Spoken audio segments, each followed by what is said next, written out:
Hey everyone, and welcome to the North American Legacy Championship at Eternal Weekend 2024. It's presented to you by Card Titan. I'm Tanner Grayson, joined by Andreas Peterson. Andreas, we're going to be covering Legacy here today. I know that this is your baby, one of your favorite formats, one of your favorite ways to play Magic. I'm a huge fan of it as well, so I'm looking forward to a good day. What Oh, about you? same thing, Tannen. This is going to be awesome. As you alluded to, this is one of my favorite formats. I play it almost every day, and I have been for, the last decade or more. So, I mean, front row seats at Eternal Weekend. I couldn't ask for more. Yeah, I was gonna say I haven't played it like as much lately as I did earlier in my career and stuff, and I absolutely adore this format. It's a little unrecognizable to me at times. Some of this new stuff we've seen, MH3, Lord of the Rings, and some of the stuff to really kind of power up this format. Are we going to see a lot of impact from that here today? Oh, that is would be an understatement, for sure. But thankfully, we still have some decks that are still going strong from times past, and they just got some new tools to play with. So that's my favorite thing about Legacy.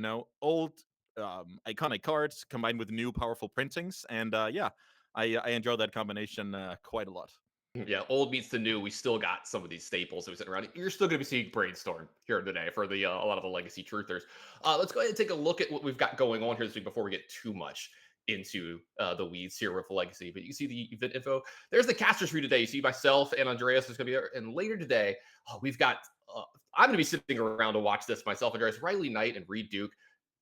What more can you say? Riley Knight brings all the energies you could ever want. Reed Duke, one of the greatest players to ever do it, to ever sling spells.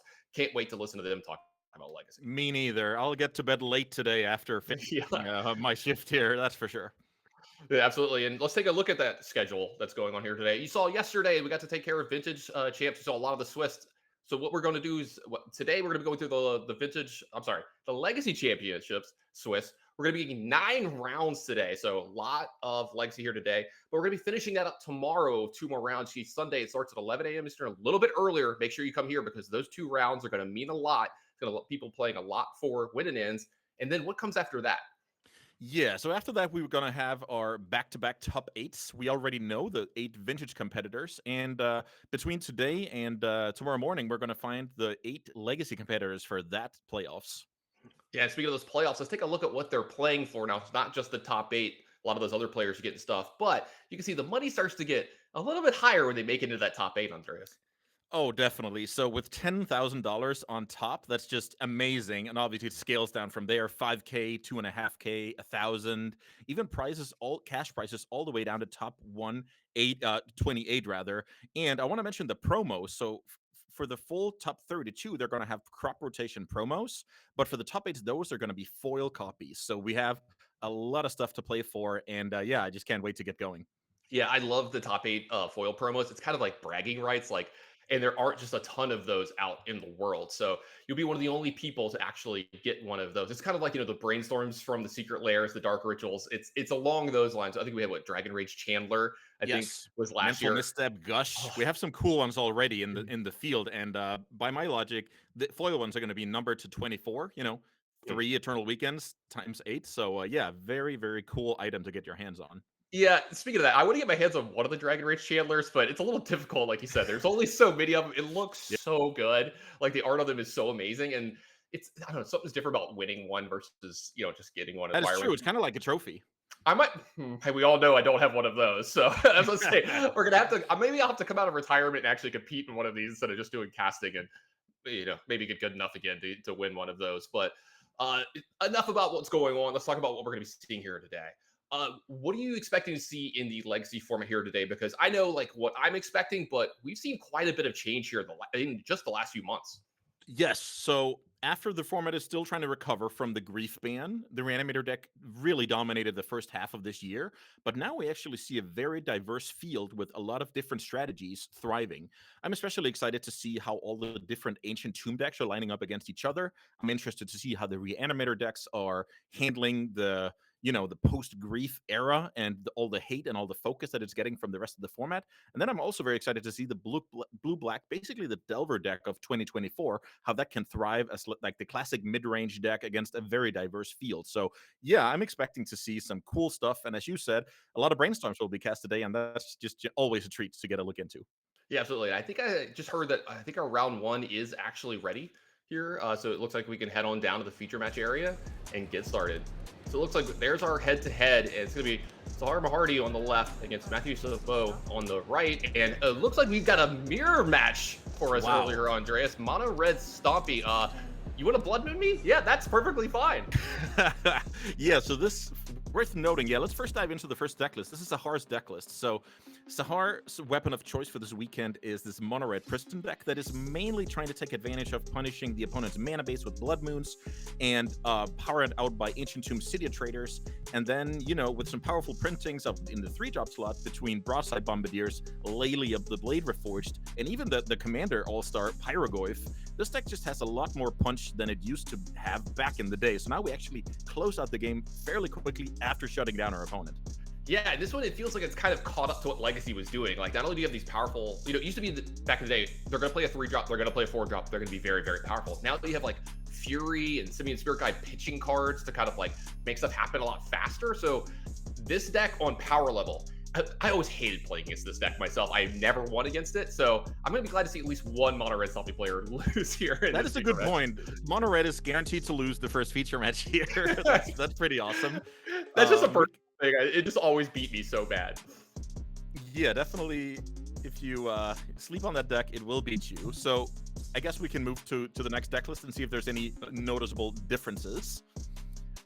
So what jumps out here for me is the 4 copies of Magus of the Moon preferred over Blood Moon. So we have 7 total, but we are in Matthew's place preferring the Magus, which is interesting because a creature usually, you know, could get killed by Lightning Bolt.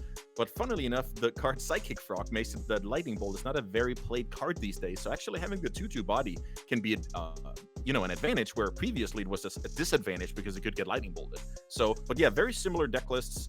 A little bit of numbers trimmed here, and yeah, I'm pretty excited to see because, as you alluded to, Blood Moon is not going to be effective, but these players don't know that until the first turn is played. Yeah, I was gonna say, I really want to hope somebody has one of the, you know, the turn 1 coveted Blood Moon effects, and the other player just gives them the big thumbs up. Yeah, that's completely fine. So let's go ahead and head down to the feature match and see how this plays out. Yeah, so this is a closed deck list event, so these players, like you said, do not know that they are playing the mirror here, but they're gonna find out real fast. Yeah, they sure are. And yeah, let's see if we can take a peek at some opening hands here. Looks like Sahar won the die roll, leading on a Vexing Bauble, which is another cool card from MH3 that is especially good in Eternal formats because it shuts down free cards like Force of Will mainly, right? Yeah, absolutely. Funnily enough, Matthew goes Mountain Pass, and at this point, Sahar could be connecting the dots here on what she's up against. Yeah, absolutely. And we got an attack in early here from Sahar, one of those new powerful cards that's come in these last, you know, few months into this format, and man, I have been super impressed by this card. I don't know about yourself. Yeah, Broadside Bombardier is everything this deck ever wanted. The menace on this card is huge. The boast ability, dealing +2 damage when you sacrifice an artifact or creature. It's just very, very strong. Worth noting is the Vexing Bauble is currently preventing both players from evoking Fury. Of course, you can get rid of the Bauble if that is a concern. As Fable the Mirrorburger hits the field, making a 2/2 Goblin Shaman. Yeah, powerful 3 drops for, I mean, powerful 3 mana spell here for Matthew as well. Yep. Another card that's going to be important in this matchup because, you know, those extra treasures might be able to start, you know, hard casting that Fury that you're not able to play out of your hand. And oh, we're going to double up here for Sahar. Yeah, this is a great follow-up. I will actually expect, let's see what Sahar goes for here, because Menace does make these Bombardiers unblockable, but the Bauble, you know, killing off the Goblin Shaman is probably great for the reasons you mentioned. Yeah, Menace there, making sure they get, you know, they're going to get that damage over. Matthew's Light Soul is actually getting a little bit low here, and that is going to get threatened. These Ancient Tombs aren't free. You know, you're going to be paying quite a bit of life here. You can see Matthew already down to 12 here, and facing down 2 creatures with Menace, it might be hard for him to actually block in this game. Especially because these Bombardiers, like, one of them can fling a card that Sahar's placed next to it. That could be even the One Ring. Like, that's like the ideal combo with Bombardier. When you have drawn enough cards, you can get rid of it and dome your opponent for 6 damage. And the other one can fling, you know, the other Bombardier, which is 5 damage guaranteed. So this window is closing fast for Matthew. Looks like a Chrome Mox here. Yeah, I was gonna say, imprinting a Blood Moon. Wise choice. I was gonna say, I'm gonna love this play from Matthew here. Speaking of getting rid of cards, that Vexing Bauble going away is actually going to be bad for Sahara, because that means that Matthew, well, he didn't have to pitch it, but here's that Fury that we mentioned, and that's gonna clip. You can see Sahara knew what was going on, already grabbing their Yeah, cards. and this is a great catch. Great catch. The foreshadow there is awesome. Also, I will say Fable is especially awesome in this matchup because it lets you filter cards that you now know are bad, and then you get a couple of looks at some fresh ones. So looks like Matthew got what he wanted here. Yeah, I was gonna say, lots of mana from Sahara here. It looks like one Fury deserves another, so that Fury's gonna take care of the other Fury. So now Sahara left over with the only Fury, and these life totals are starting to get low. These H-Tombs really, really doing their job. Matthew down to 10, Sahara at 13, but that huge double striker in Sahara is a little bit worrisome for Matthew. How can I be at 13? It sure is. We get a peek at a Goblin, at a Broadside Bombardier, and a One Ring in Matthew's hand. So great tools to proceed this turn. Worth noting is that the Chromox is not enough to kill the Fury if you sacrifice for Bombardiers, because it would be 0+2. But even a flipped Reflection is a 3-drop, so let's see what Matthew goes for here. It's all about stabilizing here and punching through damage. And if that's the name of the game, shutting your opponent down from doing exactly that with the One Ring is, yeah, a recipe I can get behind. Yep, does look like One Ring deployed for Matthew here. Shields are going to be up here for this turn. One extra card netted for him over back to Sahara. And I got to talk about this, that I think it's pretty good that on Matthew's side, that he at least found a good outlet for his Blood Moon. Being able to imprint that on Chromox in the mirror got to be a little bit of a feel-good in the fact that I don't have the spell that doesn't really do I'm much. just deciding if that's what I want to do. Definitely. I mean, shutting down some of these soul lands might be good, but I mean, that's actually part of the win condition for these players right now, too, is these life totals are getting so low. Yeah, you can even argue that Blood Moon would be good to save some life if you're going to cast consecutive spells over and over, but in general, you're just happy if you get to pitch it to a Fable or imprint it on a Chromos or exile it to a Fury. That's kind of what you're looking for with these somewhat situational, to say the least, red cards in the matchup.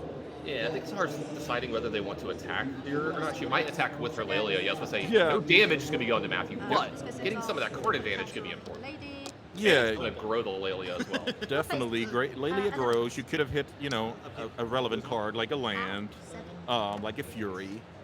And this is pretty cool because now we have Reflection without summoning Cygnus, right? Yeah, this is an active Reflection, and that is scary. Yeah, because we saw the Broadside Bombardier in Matthew's hand, and there's already a One Ring in play, so I foresee a lot of damage coming in the direction of Sahara in just a second.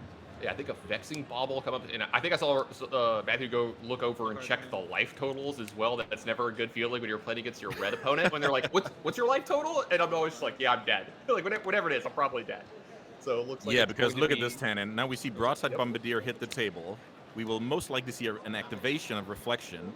So now we have two Broadside Bombardiers attacking in. Both are unblockable thanks to Menace, and both can now, you know, use their boast ability to finish off Sahara. Even just the one boast ability with the One Ring targeting the life total is going to be enough, and that does it for game one. Yeah, you can see Sahara knows what's going on here. She started counting immediately. She's like, yeah, this is more than enough. And so game one's going to go over to Matthew here, and hey, the way that played out, I actually thought we might see like a prolonged, you know, kind of back and forth or whatever. This was a great game between these two decks. They were swinging haymakers at each other. Yes, really showing, you know, it kind of reminds me of 20 years ago, like Flametongue Kavu killing your Flametongue Kavu. Right. So pretty interesting. Except now we have, you know, the One Ring Broadside Bombardiers and stuff like that. All right, Andres, you're going to be earning your money here. We're going to move into the sideboards. I want you to tell me what's going through these players' heads as they play this mirror match. So it looks like we're going to be taking a look at our Mahari's first. I have some experience with mono red here, and it's always a challenge how much you actually want to hedge for the mirror. So you want to play cards like Dead Gone that you're going to bring in a lot of matchups. You have Fiery Confluence, very flexible card with 3 modes on it. And you have the Pyrokinesis, and I think even the 2 Ghost Vacuums will come in because the Blood Moon effects are so, you know, unimpressive. I will say if you keep in a couple of Magus, it's not the end of the world between, you know, it being a 2/2, it getting imprinted, you can pitch it to Fury, etc., etc. But yeah, we're definitely upgrading with some removal spells here, and the Pyrokinesis, I think that's gonna be a great impactful card if it's drawn. Oh yeah, absolutely. Let's take a look at the other sideboard that's going to be coming up here from Mono Red and see if they have some of the same plan, or maybe they got something different up their sleeve. Yeah, so very similar when it comes to the cuts. The moons are not optimal, so we look for kind of serviceable cards out of our sideboard because we're not going to have targeted stuff against mono red, but we are going to have a couple of fiery confluences, even an obsidian charmaw here, which it kills an opposing ancient tomb and it's a 4/4 flyer rather, so that card is going to be decent. It'll be And then pretty cheap as well. Yeah, it can definitely not be on the cheaper side, like the best Molten Rain you're ever cast. And Ghost Vacuum, I guess, is kind of serviceable in a longer game where you trade resources, you exile some stuff, you get to 6 mana at some point, and after having vacuumed a bunch of monsters, you turn them into spirits and turn the tides. But yes, not super impressive upgrades, but needed swaps for the questionable moon effects. Yeah, so see, Matthew did win game 1, but it looked like Sahar might have the better sideboard plan here, or at least more cards that could possibly come in. So it looks like we're ready to go on down to game 2 and see if Sahar can even up this match. Yeah. So great point about the slightly better sideboard on the side of Sahar when it comes to the mirror match. And I would imagine that's a conscious choice from Matthew, focusing more on the field rather than the pseudo mirrors. So it looks like we might have strong turn ones for both players here. Extremely strong from the up, let's say. Oh, he And likes it hey, so look, much, we're he's talking about a like mirror this. match. How about a mirror turn 1 of a soul land, pitch a Simian Spirit Guide, play a Fable. That is a City Yeah. of Traders on Zahar's side, though, so we'll see how long this land stays in play. Yeah, so there's different ups and downsides to these soul lands. So Ancient Tomb will deal you damage over and over, but City of Traders will die if you play another land. So you can have draws with Chrome Mox that never needs to play another land, and you'll be just fine and happy with the traders. But you could also have hands that need to develop more lands, and all of a sudden it's a drawback. So pretty excited to see the dual decks of the soul lands here. Now, this is interesting. I think with Sahar, we don't see another mana source unless that's one of the. Yes, we'll see. I do see a mono land. We don't. That the eruption there is definitely a painful red source on the backside. So that is possible. We do have a Goblin Shaman in play that can get a. Okay, so I was gonna say, Sahar hasn't resolved the second part of. Yeah, we're still at the beginning of the main phase, trying to figure out what to. And it looks like, is this Sahar keeping her whole hand? Yeah, it looks like it. I mean, it is a bunch of spells, so you can't really blame her. These all look really, really powerful. You have a red source. You're going to be able to deploy this here. You're going to get another treasure chest that's going to give you a second mana. Yeah, and more importantly, it's going to give you something to put into the cannon for the broadside bombardier to shoot down Matthew's Goblin Shaman token. So what do you know? It's good to hit first in these mirrors. Yeah, also probably a very good heads-up play from Sahar here if it does go ahead and take out that Goblin token, because what if Matthew was in the same kind of seat that she was, where, hey, look, this is my only land or my only other red source. Like, I was kind of relying on this treasure, but it does look like Sahar went ahead and decided to keep that treasure, maybe for some mana in the future, and allowed the trade from Matthew to happen. So it looks like So here we're going to see a cool play, Tannen. Okay. Here we're going to see a Fury evoked on an empty board on the side of the opponent, but using the Broadside Bombardier's Boast ability to send 7 damage upstairs. Wow, that's a lot of damage. Look at this. Matthew already down to single digits and hasn't even gone into his second turn here yet. Like, I thought this would be kind of like a mid-range matchup. Man, hold on to your seats. This is going really fast. This changes a lot based on the draws. Sometimes you kind of cancel each other out, and sometimes you have to make tough choices when it comes to your fable discards and how aggressive you get, because having deployed this Fury and send it to the dome already does leave Sahar with very little counterplay if Matthew actually starts to stabilize here. Yeah, it does look like Matthew does have a second land here. That is a mountain, another Simian Spirit Guide in his hand as well, so he can go up to a little more mana, which looks like what's going to happen. And look, when you're a little behind on board and your life total is getting assaulted, there's not much better than the One Ring. Definitely. So now this is going to get exciting because Matthew goes down to 7 here. Next upkeep, it's down to 6. And from there, he doesn't have that much time to get back into the game. So worth noting is more copies of the One Ring will cancel the other one out, and Broadside Bombardier is an amazing card as well when it comes to getting rid of your own One Ring. So yeah, I think Matthew does have a copy Matthew of Bombardier should be at 7 here after tapping that Ancient. Yep, there's the okay, so life totals are correct now. Yep, down to 6. Now we're going to get 2 more fresh cards off the One Ring. Man, this card's powerful. City of Traders added to Matthew's hand here, so a lot of mana available to him this turn if he needs it. This is where you really want to see a Fury if your name is Matthew, because that will clean up very, very nicely. And with Sahar missing her land drop, this is a very all-in play when it comes to the Fury. Yeah, absolutely. And like we've seen, the City of Traders has gone already. That treasure's been sitting there for 2 turns now from Zahar. You got to believe that her hand has a certain kind of scope to it. They might not be able to play anything from this spot. Yes, great point about if your opponent is missing a land drop, you can deduce what at least is not in the hand, right? And then, you can also imagine since Sahara neglected to use Fable of the Mirror Breaker on the second chapter, that the hand is, a certain. And look at the vibes here. Love I it. love that. Loose for round one here, and I absolutely love it. Look, we're on camera. We're playing one of the best formats in Magic, probably the best Yes, format in Magic I history. Let's be real. I wanted to mention that as well. That this is like a holiday Hmm. for if you love Eternal Magic, then Eternal Weekend is going to be the highlight of your year, right? Yeah, absolutely. I was gonna say I tune into this almost every year. I make sure that I watch this in some way, shape, or form if I'm not, being a part of it like I am this year. So lots of fun for me over here as well. So I'm digging the vibe we're getting from Sahar. Oh yeah. Matthew, a little less of the vibes of I'm in trouble. I need to make sure that I don't die from here. A lot of Yeah, extra mana here this turn as well. Matthew realizes if I pass the turn without doing anything meaningful, we're going to be shuffling up for it for a game 3. So Chromox was added along with the City of Traders here. So tons of mana for 6 Matthew. mana total. Is this a Fury? I was going to say, I think there is a Fury in the hand. It does look like there's a Fury. That's going to clean it up. That is a huge play for Matthew here. Vexing Bauble added. And I believe there is a Bombardiers left over in his hands here. So maybe Matthew is going to be Wow. able to get out of this. 4 life, so that means -2 from the ring. So Broadside Bombardier is a lethal card right now. Wow. It even looks like that Vexing Bauble actually disrupted Sahar from getting back into the game here. Yeah. Not being able to Fury herself is going to actually hurt her. That Vexing Bauble. I thought this wouldn't be that big impactful in the mirror, but boy, was I wrong.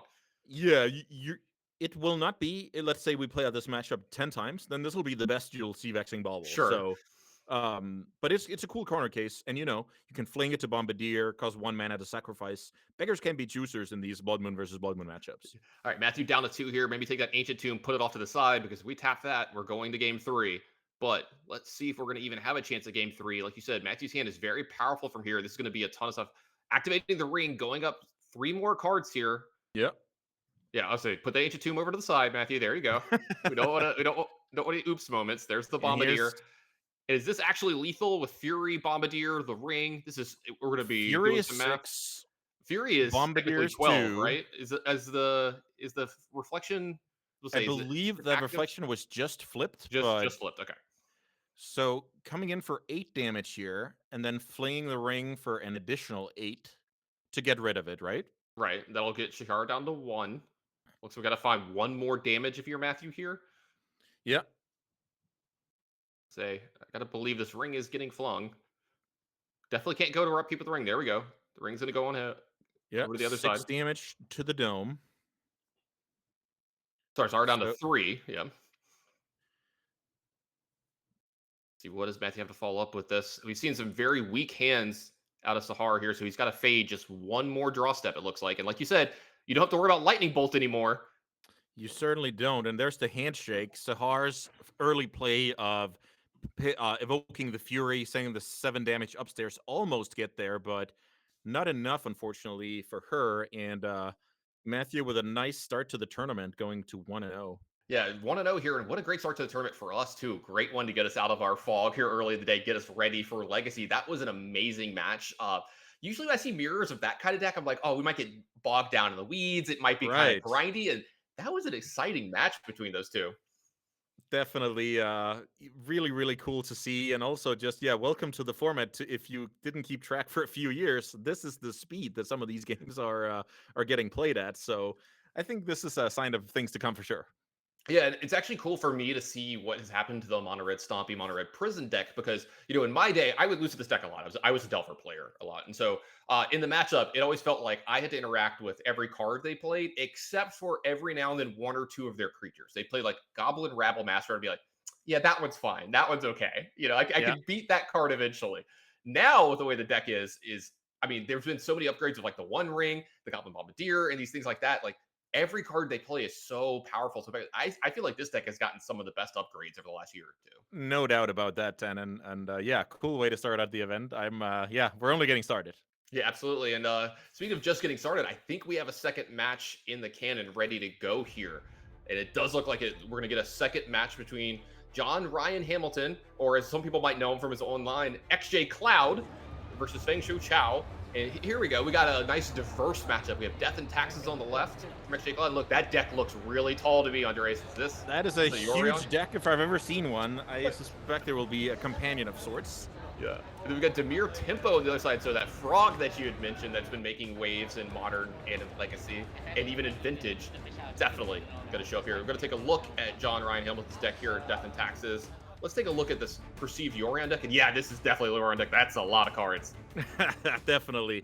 So I want to highlight a few things here. This strategy has been viable for more than a decade. The Aether Vial, Mother of Runes, Swords to Plowshares, Wasteland core with some Flicker Wisp shenanigans. Stoneforge Mystic has gotten new tools between the Chainsaw for cheap removal, pre-war Formal Wear for a little bit of grindy element, Lion Sash for graveyard interaction. And then we see another showing of Broadside Bombardier. This time, Broadside Bombardier is teaming up with the Johnny Nakadal Pariah to try and flip that into a Planeswalker, and then you already have your red permanent, and then it's just time to become a cat lady, I guess, and take over the game. Absolutely, this deck looks awesome. I'm a big fan. Can't wait to see it in action. See how often we get those turn 1 Aether Vials with this large of a deck, though. And let's take a look at what John Ryan Hamilton's going to be playing against. We have Demir Tempo on the other side. What can we tell us about this deck? Yeah, so Feng Shu has decided to bring Demir, which is what I consider to be the most solid deck of Legacy. If you want a, leveled matchup against the field, then it comes a lot down to your playability when you play cantrips. This deck is trying to win with either connecting with Psychic Frog, putting a big Murktide on the battlefield, controlling the game with Tameo, and then we even see some cool spice with Kaito, the 4-mana Planeswalker with Ninjutsu. You play a couple of copies of Baleful Strix. That card lines up incredibly well against other frogs and can enable the ninjutsu on any given Sunday. So I'm actually hoping that we get to see that. Yeah, we even got Tameo in the 1 slot too to maybe get some ninjutsu, but it sounds like they're ready to get this match started. Let's go on down there and see how these decks play out. So these players getting their opening hands. And do you feel like any deck has a advantage in this matchup, or is this one just going to be kind of draw dependent? I have the Death and Taxes deck as a favorite when you're playing against a fair deck, because your end game is going to be better than your opponent on average. Between your companion or your ETB value and just the inevitability of that kind of, taking up your Aether Vial, which cannot be answered out of the Demir deck aside from one Brazen Borrower. That kind of stuff is just gonna be backbreaking in a longer game. So Feng Shu needs to get things over with before we reach turn 15. Let me put it that way. Sure. Andreas, my job is going to be a little bit harder today than normal. And, yes. Mr. John Ryan is definitely going to make sure. I believe that is a Windswept Heath. I think that's the Marsh Flats. Is it a Marsh Flats? So there we go. So it's one of the white fetch lands.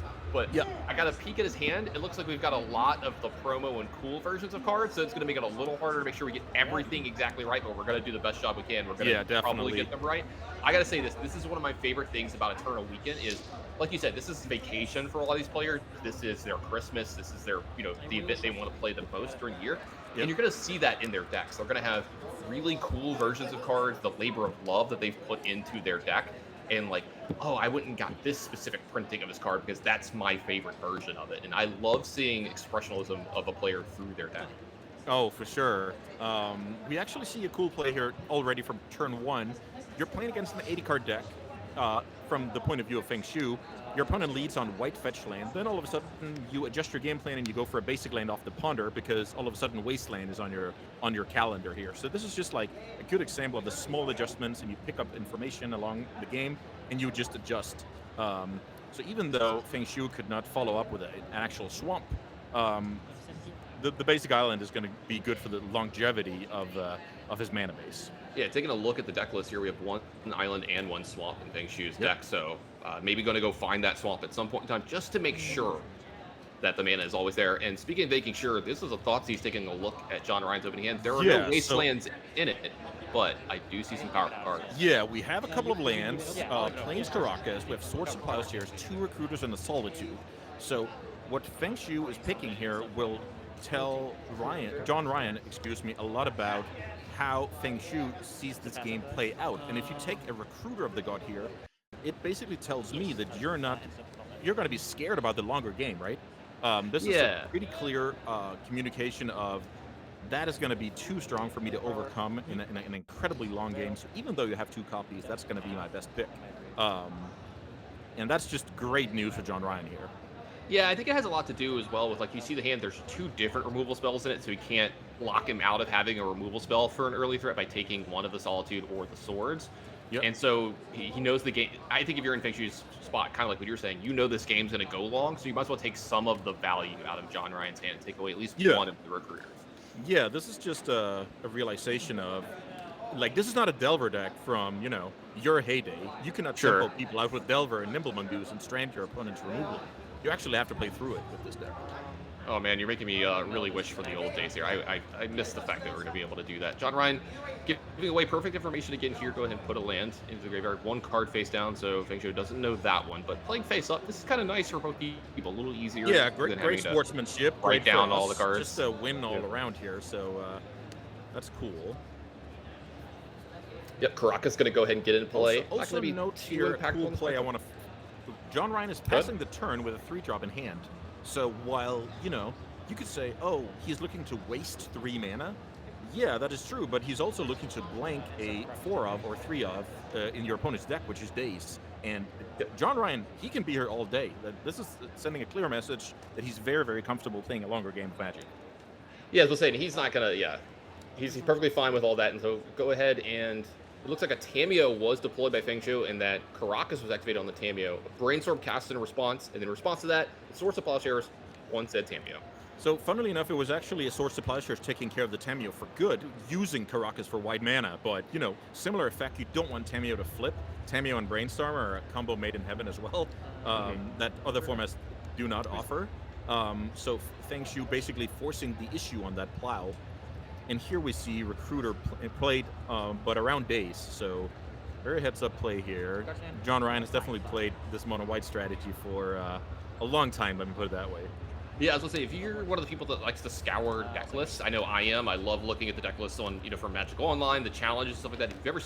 You've definitely seen something from John Ryan before. XJ Cloud is a known killer online, just an absolute monster of a player. So seeing them play this well through this early in the game, just very understandable from their point of view.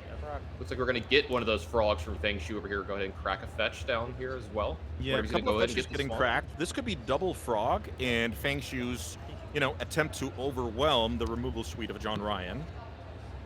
Yep, the Swamp went ahead and got grabbed here too. 2 Undergrounds in play though, so a Wasteland, not the end of the world here. This mana base is well developed from Feng Shu. In fact, it can maybe argued you're supposed to just go get another Underground because at this point Wasteland's not whatever, but I like but I'm going to throw you a curveball because you have seen a red-white Surveil land out of your opponent's deck. So now you're thinking about Magus of the Moon if you're in Feng Shu's shoes, and you would in fact be right. So this is just high-level legacy, and that's why they played on here, and you're here, Tannen. Ah, thanks, yeah. Put me in my place, I appreciate it, yeah. Absolutely love the play, though, for Feng Shu here, getting the iron. Yeah, it's just super heads up because your thought is incredibly natural, but yeah, this is just really, really high level. Another plow was drawn and takes care of the frog, but is John Ryan willing to pitch a card to Solitude the frog? So there's some cool play here because in order for that frog to... Okay, it looks like that is indeed the case. The white card getting pitched here could be Lion Sash, but that was a Stoneforge Mystic. Okay, thank you. The card. Yep. Yes. Hey, look, we're helping each other out. These promos for sure. Scoreboard, and that's all. Yeah. And it does look like the Orion is going to be bought from the Companion Zone to the opening, back to the hand for John Ryan here. Only like 1 good card to bounce here, but Recruiter of the Guard, one of the better ones. Definitely, and I want to point out the late game synergy with Karakas and Yoryong being a legend, and that can get very, very nasty. Also, it's a 5-drop that doesn't get killed by the 4-off removal spell in the opposing deck, which is Fatal Push. So a lot of things that makes John Ryan willing to play a longer game here. Nice legacy staple, Baleful Strix played out from Feng Shu here. One that could maybe trade for Yoran if John ever let that happen. I doubt that's ever going to be the spot. And we're going to get a very large dragon here deployed for Feng Shu as well. 6/6 Murktide hits the field. And it's funny about Baleful Strix because when Orcish Bowmasters got printed, not a lot of people were willing to put Baleful Strix in their deck, but Bowmasters is actually on somewhat of a downtick, and Psychic Frog is on a huge uptick. So now Baleful Strix is, has become better again, and it is once again a card you see in these Dimir decks. Yeah, I think it's awesome whenever some new card comes into Legacy that is ubiquitous, something like, Frog, like you're talking about, and how much it can affect the format. Like you said, the removal suites have changed. We're seeing 4 Fatal Push and no bolts in some of these decks and things like that now, when that used to just be a 4-up in every deck that could cast it. And it's really cool to see how much it changes the format, and then you don't see the ripple effect down the line. Like, hey, some of the smaller creatures are playable again because the removal suite has changed. That is very, very true. All of that is just, it gets so nuanced, and I just love those details where trying to find a hole in the metagame, right? Ooh, Hardcast Solitude here, still playing around days. That's the dream. Yeah, another really good permanent for Yorion as well as this game goes on for John Ryan. It looks like that's going to go ahead and beat down the Dragon. A lot of life getting over to Feng Shui going to get added here, but that's not really where this game's getting played out. Agree. The life total is not going to be relevant, super relevant, because once John Ryan takes over, Feng Shui could, be at 50 for that sake. That's how I view the game anyway. Yeah, they're not going to be racing too often. It's going to be the Death and Taxes deck is going to have inevitability in this match. Yes. Yep. Great call. And in the same vein, we don't see an attack with Recruiter, because that would actually be a bad trade with Baleful Strix, because you're looking to get your Doran value later. And I believe this is form aware. Let's go ahead and get back Recruiter to the guard, and that's enough writing on the wall for Feng Shui. Yeah, that's too much value. This really just encapsulates the matchup where you thought Caesar occurred on turn 1, but it still, shuts the door on you on turn 7 or whatever. It's really brutal to be in the Dimir deck's shoes here. I think you need some fast, Frog with counter backup or clearing the way with Thoughtseize. But let's see how these players can improve for sideboarded games. Yeah, speaking of the sideboard games, let's talk a little bit about that Dimir tempo sideboard, and let's see how we can improve against the mono white deck, like you were saying. So here we go. This is Feng Shui's main deck, and I love this graphic, the pop-up. There's a lot of that's amazing. So I'm looking at Sheldred's Edict. That's a serviceable removal, not anything special. Toxic Deluge is amazing, and that's a card that is not a staple right now, so that card could definitely catch XJ off guard. Then I would guess you even bring in the Null Rod here, because of your opponent being an Aether Vial equipment deck. The Dismember is awesome. The Baragoyf is a cool threat that, if left uncontested, it will kind of snowball the game. And against this strategy, I think the counter spells are not really reliable, and now you've even seen within the context of the match John Ryan's ability to play around Daze. So that makes Daze, effective even if it's in your sideboard. So I think that's an easy swap. And then it's just up to you if you also want to cut the Force of Wills, which in a vacuum is like a bad value play against a deck that goes very well longer, but it does improve your tempo draw. So that's what I'll be looking for here, if the Force of Wills are actually in the deck or not. Yeah, you don't love 2-for-1ing yourself in this matchup as well, those Force Wills. I would love to see the Null Rod come in. My vote for one of the 2 best flavor texts of all time in Magic history, but let's go ahead and take a look at the mono white deck from XJ Cloud and see what he's got to upgrade this already pretty decent matchup. Yeah, definitely. So, as you alluded to, the main deck is already very, very well set up, but in the sideboard is 4 copies of Pyroblast. And I think, just as I mentioned from the other direction, that XJ Cloud played around Daze, so that card might get sideboarded out. You also saw the Dimir Tempo player playing around Magus of the Moon, so that could be an easy swap for sideboarding. We're improving with 4 Pyroblasts, and from there, I'm not really sure if you want to go any deeper than that, but I expect that card to get added and the Magus to come up. Yeah, it looks pretty simple and pretty clean to me from both sides here, especially for John Ryan. This Pyroblast, easy enough. Anything else, maybe like a slight 1-card change somewhere, exactly. So it sounds like the match is ready. We're going to go back down there and see if John Ryan's going to move on to 1-0, or if the Dimir Tempo players can even up this game and bring us into a Game 3. Great game so far. Oh, for sure. This is exactly what I wanted when I got up this morning, and the event is already delivering on both, deck diversity, technical play, cool showcases of how these decks work at their absolute maximum power, and and the small details that I enjoy as well. Yeah, I love Legacy. It's such a microcosm of like Magic in itself, because you have these very powerful plays, right? That you you're playing Tunra and Blood Moon, or you're playing a Delver of Secrets or a Tameo on one. But then there's the little things like playing around Days, fetching the basics, little things like that. I believe that is a Pyroblast on turn 1 against Tameo. And look, hey, the Days is still in the deck. The Days was still in the deck. Also, I want to mention a small tell here. Fengshu fetched with a Polluted Delta, the most flexible fetch lane, a duel on turn 1. This has, I only have one land written all over it from where I'm sitting. I'm curious to see if we can get confirmation of that, but it's really not a, it's either a sign of weakness or a sign of strength that you invite your opponent into Wasteland, you basically. All right, I'm trying to get the XJ's hand. That is a Spirit of the Labyrinth, a Prismatic Vista. I'm not sure of that card. That's Split Up, I believe. Split Up is a 3-mana removal spell that either takes care of all tapped creatures or untapped creatures. So, you know, a little bit situational, but could be solid. Yeah, the Source of Flashers, which is going to be the grab here, and I think a Stoneforge Mystic Collector. So there's the one card that looks like it's possibly altered that I'm not sure what that is in the middle of John Ryan's hand. Yeah, the card in the middle. Yeah, I'm not sure what that is. Yeah. Is that an It's an Aether Vial. Okay, I've been confirmed that it is an Aether. I was wondering if it was Aether Vial or not. So the reason why we had a tough time figuring that out was because we didn't see it play turn 1. Well, John Ryan decided it was more important to kill Tameo before Brainstorm ruins the party, and all of a sudden that would be a Planeswalker on his hands. By the way, really good read, Andreas. Looks like the second land for Fengshu, though he does get a clue. He did Days, so it's not. Oh, that's right. That's right. It's not proven yet, right? Yeah, I took a look at the hand. No land or second Underground Sea as a land, so you want to be redundant when it comes to the colors. Yeah, it does look like there is an Underground Sea. Yeah, okay. Good call.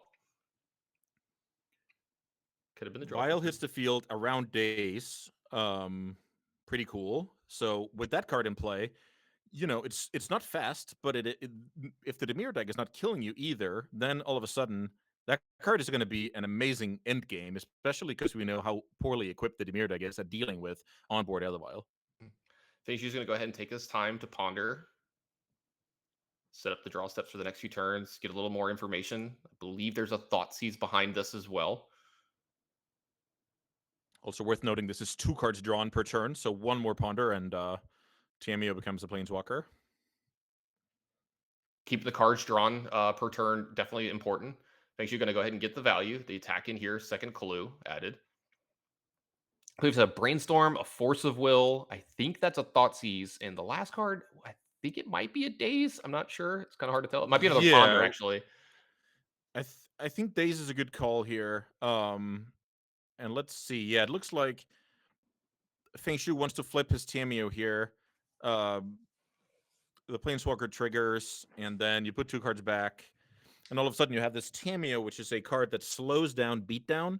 It, you know, buys back stuff from the graveyard, but it's also threatening to go up to the minus ability that will draw half of your deck. So now Fengshu basically just has to answer whatever John Ryan is trying to do, because he's the forced aggressor now.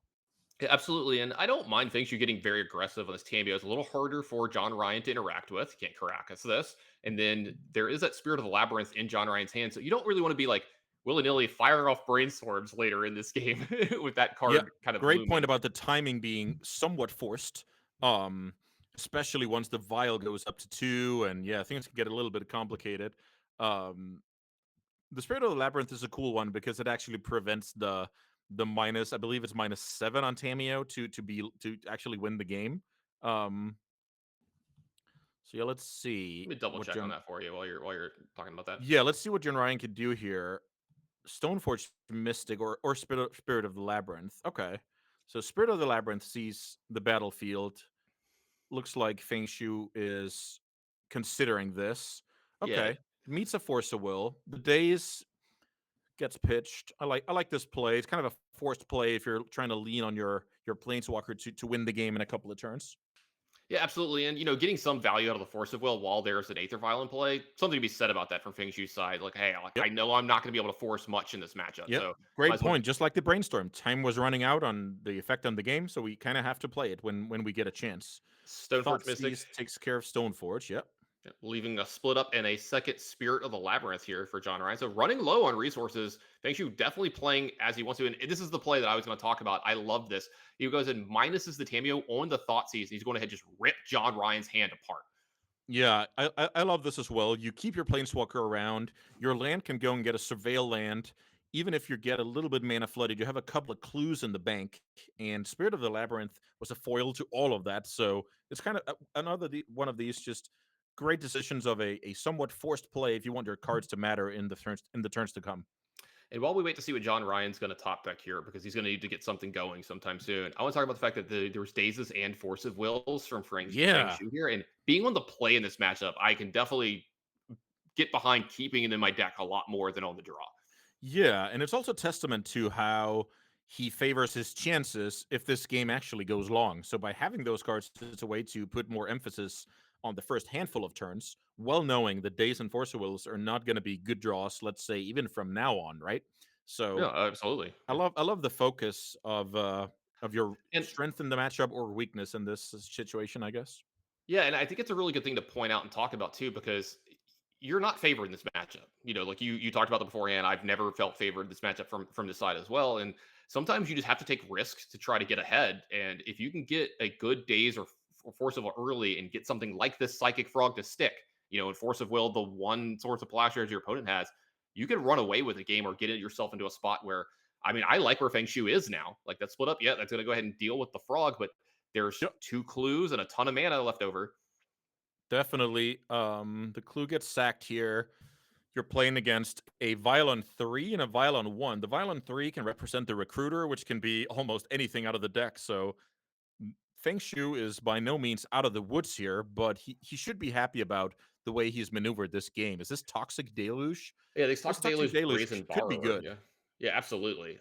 This is a Ponder from Feng Shu that he's doing here. One card in his hand besides this. It does look like these are going to get shuffled away here. Probably doesn't have a way to get rid of the other cards and thinks it's just not good enough overall. Right. That's the thing about Ponder. You have to look at those three cards as kind of a unit because if you can't get rid of them via something like a fetch land, you're going to have to draw all three. And then you need to ask yourself, can Oof. my deck do better with three average draws? Oof. That was land from Feng Shu here. So 2 wastelands and a fetch land.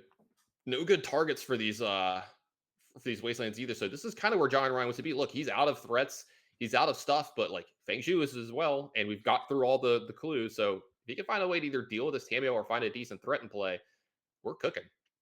Definitely, because the worst thing that could happen from the point of view of John Ryan here is if that Tamiya was backed up by Morphrox or Murktides or actual relevant stuff, right? But now we actually are entering the kind of the inevitability phase of this deck where you have a Vial ticking up, you have a Yorion in your hand, and you're not under pressure. Aside from the Planeswalker, I guess that's kind of the thing that I'm worried about now. Yep. Um, Yeah, because John Ryan has a Wrath of Skies. Wrath of the Skies is the only other card in his hand, and that's not going to be able to answer. Yeah, I was supposed to say this one doesn't hit Planeswalker, so it's not going to be able to answer the Planeswalker anytime soon. So this is getting kind of scary because it's at 7, and yep, that's going to be yep. a scoop from John Whew. Ryan. We've That got to was see an ultimate Planeswalker here this morning already on yeah, this. and for everybody who is not familiar with that card, if John Ryan passes the turn here, Feng Shu is going to draw half of his deck, and that is probably like 18, 22 cards, something along those lines, and then you don't even have a maximum hand size anymore. So pretty awesome ending to that game, and that means more Magic for all of us. Yep. That's a plus for us. I love this matchup. I love seeing it from both of these. Let's go ahead and take a quick look at the deck list yet again. Maybe there's some changes that might happen here from John Ryan's side. Take a look at the red wine. We saw a lot of the sideboard cards come in here. We saw multiple of the one-ups get drawn. Yeah, Pyroblast was good, but it was also needed later on. But you needed to kill the first Tameo, or at least try to. We saw the split up, which is kind of situational, but it is a card that you can consider. I'm wondering what John Ryan trimmed aside from the Magus of the Moon. Maybe something like the Chainsaw. I'm not even sure. This seems like a decent card to get rid of at least Tameo, but maybe that's too weak. Lion Sash managing the graveyard, maybe that is too weak as well. You're only interacting with a couple of Murktides.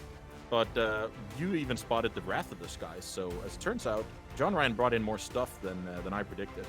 Yeah, I was gonna say, I think maybe the chainsaw, like you were talking about, like just a bolt is like kind of meh.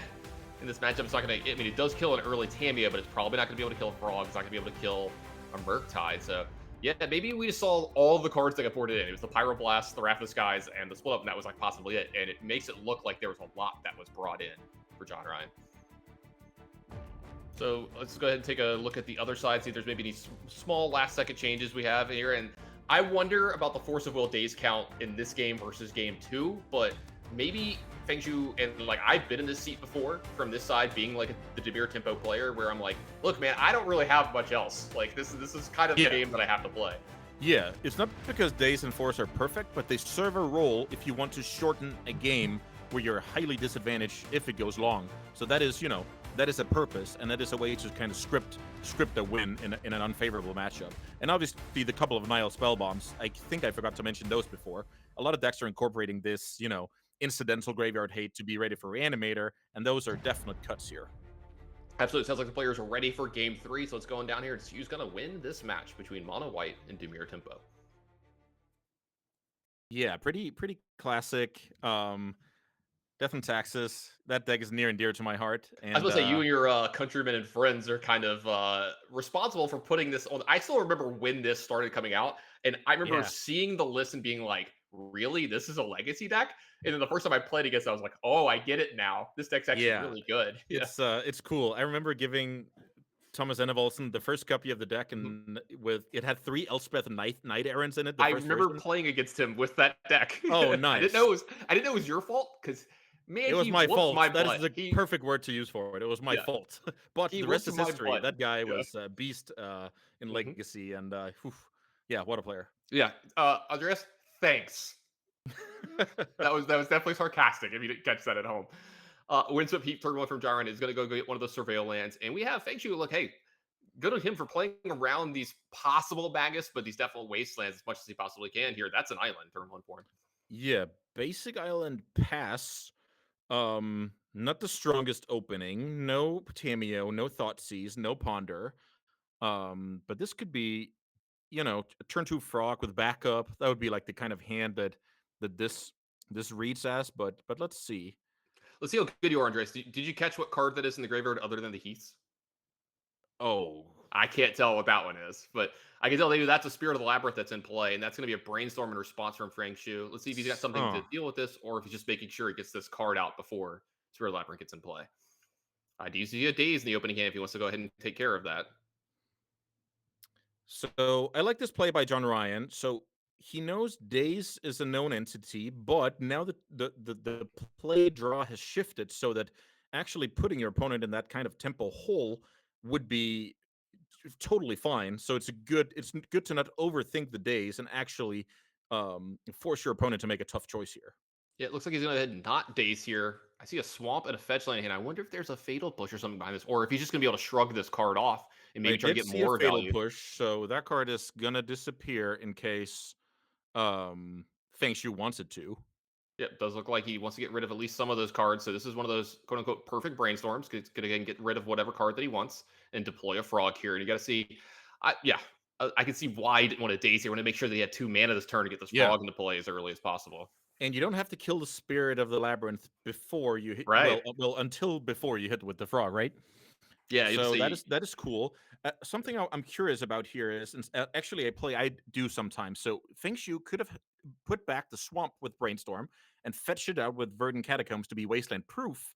But this could be one of those situations where you're actually, tempting your opponent to Wasteland when you actually don't care about it. And I actually think that's what we see here, because Fengshu is doing well on the mana situation. So if John Ryan slows himself down with Wasteland, Frog could have taken over the game. So I actually like that a lot. Yeah, I was wondering if that's what was going on, and it seems like you picked up on that as well. Speaking of Wastelands, Fengshu picked up one himself, went ahead and took care of that red-white Surveil land, leaving a plateau over just on John Ryan's side. Yeah, and last turn John Ryan missed a land drop, so this is going to be pretty pivotal. Who's the resource denial deck now? Oh, John Ryan, how does it feel? With that one mana, it does look like... Is this a brainstorm in response? That would be brutal. It's not. It's a Daze, but that's still, that's amazing.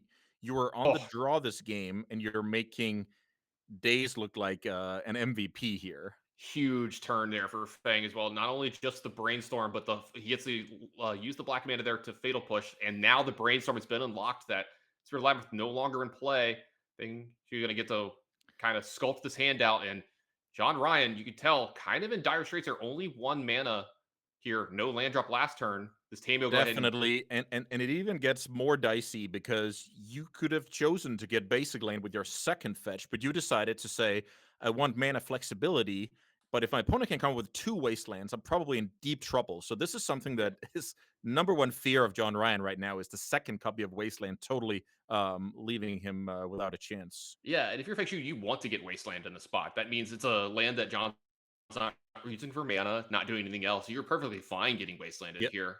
This Tamio did get flipped. That's going to be a huge problem again. We saw that it kind of took over in game 2, and here it is possibly taking over in game 3. I see a Brainstorm. We definitely have the Fatal Push in the graveyard as well, so tons of fuel for Feng Shui here Definitely, as well, that if Tamio. the hand does not have enough, yep, Oh, and there's the no. second Oh, copy of no. Wasteland. This is the legacy we all love, Andreas. There are no permanents on the other side of the board, and it is turn 4. Yeah, this is the invisible waiver we all sign when we go to a legacy tournament. That this might happen. I was going to say, it's one of the weirder feelings in Magic, but I can't tell you how many times I've been in like mirror matches or some matches where you don't have any permanents, or you might have 1 permanent for multiple turns. And it looks Yeah, like John Ryan that is going to go ahead and definitely. pick it all up here.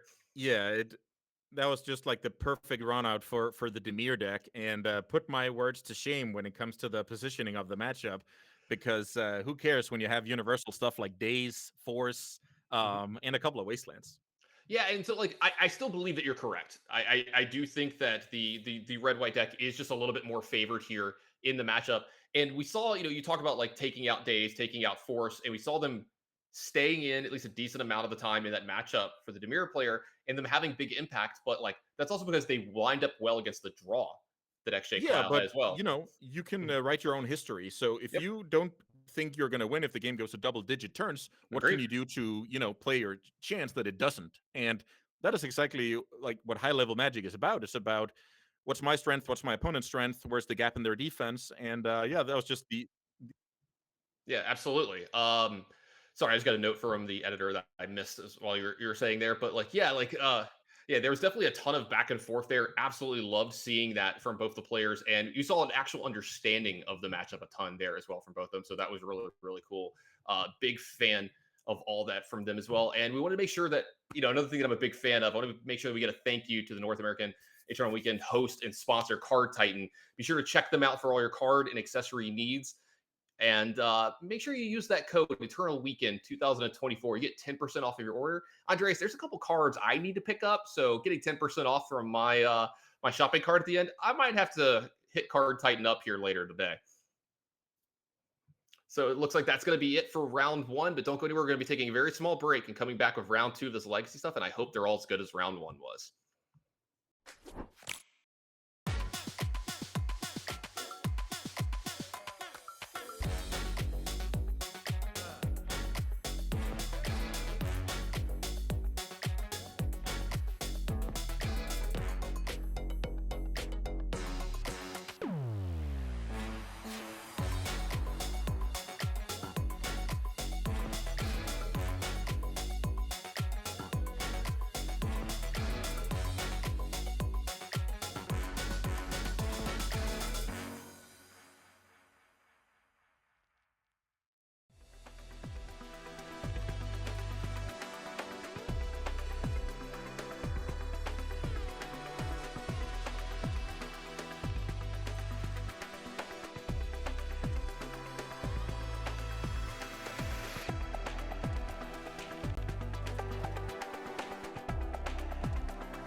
Hey, everybody, welcome back to North American's Eternal Weekend. I'm Tanner Grace. I'm joined by Andreas Peterson. We're covering Legacy here today. Andreas, we've only gotten through round one, and I already am like, this has just been great so far today. I miss Legacy so much. Seeing it played at this high of a level, what a treat here this weekend.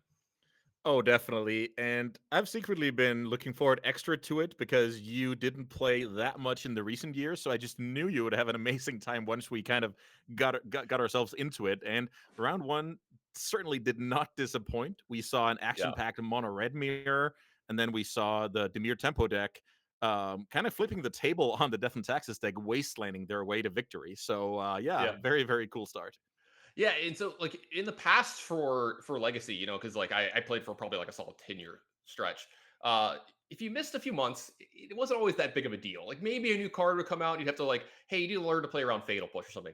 Now with the Lord of the Rings cards, MH3, and a bunch of these other stuff come out, the format has changed quite a bit over the last year and some banning. So I'm loving to see what's going on in some of the decks these players have brought. Speaking of what these players have brought, we've got a nice little matchup here in the next round with a player that very much is known for his legacy play. And Bob Wong here is going to be playing Demir Reanimator against Ethan McGillis, playing an oldie but a goodie in Maverick. Oh, for sure. This is awesome to see. Just to name Maverick, like this was a decade ago, like one of the best decks in Legacy. And I feel like these days, it's still a deck that rewards, you being an expert and having all of that knowledge over the years that you can put to good use in the feature match area for us to see.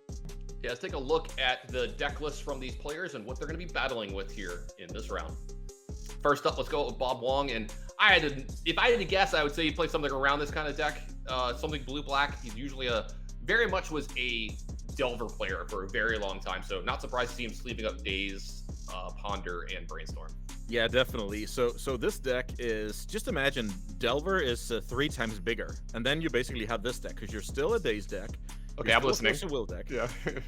and but now we have these incredible big creatures like Archon of Cruelty, Atraxa, and even Valgaroth and Gristlebrand in this Entomb Reanimator shell that even has a couple of copies of Show and Tell. So this version is actually something that goes a little bit harder on the combo and a little less on trying to be kind of what we just saw in round one of a mid-range deck, where that's like the classic version. And Psychic Frog, that card just glues it all together with being a good standalone threat, pitches to Force of Will, even discards creatures from your hand. So pretty awesome. And on the other side, we're going to be having, like I said, an oldie but a goodie, Maverick, and maybe with a couple little updates from, this. It's not the exact same list it was back in the day, but it still looks pretty similar to what it did, 8 years ago. Definitely. Maverick is this green-white creature toolbox deck with Knight of the Reliquary as kind of let's say, the marquee card. I can see this version is having quite a bit of an equipment toolbox as well. So Green Sun Zenith and Stoneforge Mystic will just let your deck be incredibly flexible. So I'm looking to see the best one of bullets getting tutored out in at a perfect moment. Yeah, and as we go down to the match, sounds like they're ready. One of those bullets that we're talking about, Keen-Eyed Curator, a newer card from Bloomborough, is a 3/3 for 2 green, but it has 1 mana, exile target card from a graveyard. So one of those that might be huge as a matchup if it can be found in a timely manner for Ethan. Yeah, that's a great one to single out, because that card is exactly what I alluded to earlier with decks incorporating incidental graveyard hate. That's basically cards that are worth playing, even though my opponent is not playing Reanimator. Then it's still going to be a solid card, and that is a great example of it. Speaking of solid cards, I think I saw an Endurance in Ethan's opening hand here too. So if Bob goes for any of his combo-ish plays, Ethan's going to be at the ready. So Bob's going to deploy a Lotus Petal on turn 1, and this could be kind of telling of what deck it is, because if this was a Storm variant, usually they don't deploy the Lotus Petal out early, right? Yeah, great point about the info getting exchanged in the earlier turns. I will say Lotus Petal with a Flooded Strain passing the turn. I'm thinking about something like Sneak and Show at this point. Right. But with the Undercity Sewers getting fetched, I would be thinking that something out of the graveyard is the name of the game. Absolutely. Bob Wong here, a legacy veteran. I'm not too familiar with Ethan. Sure, he's a great legacy player as well, but Bob's been around for what feels like more than a decade, and it looks like we're gonna go ahead and cash in that Lotus Spell. And you said show and tell. Hey, what have you got, Ethan? I'd like to see it because I know what I've got. It's really, really good and powerful. Yeah, this is not what Ethan wanted to see. When you're playing these super fair strategies, you want your Oh, opponent to do the same. So this was this not a card, fair exchange between these two players. Valgavoth, being this huge 9/9 flying lifelinking legend with ward sacrifice 3 non-land permanents. So that is essentially going to be hexproof in this situation.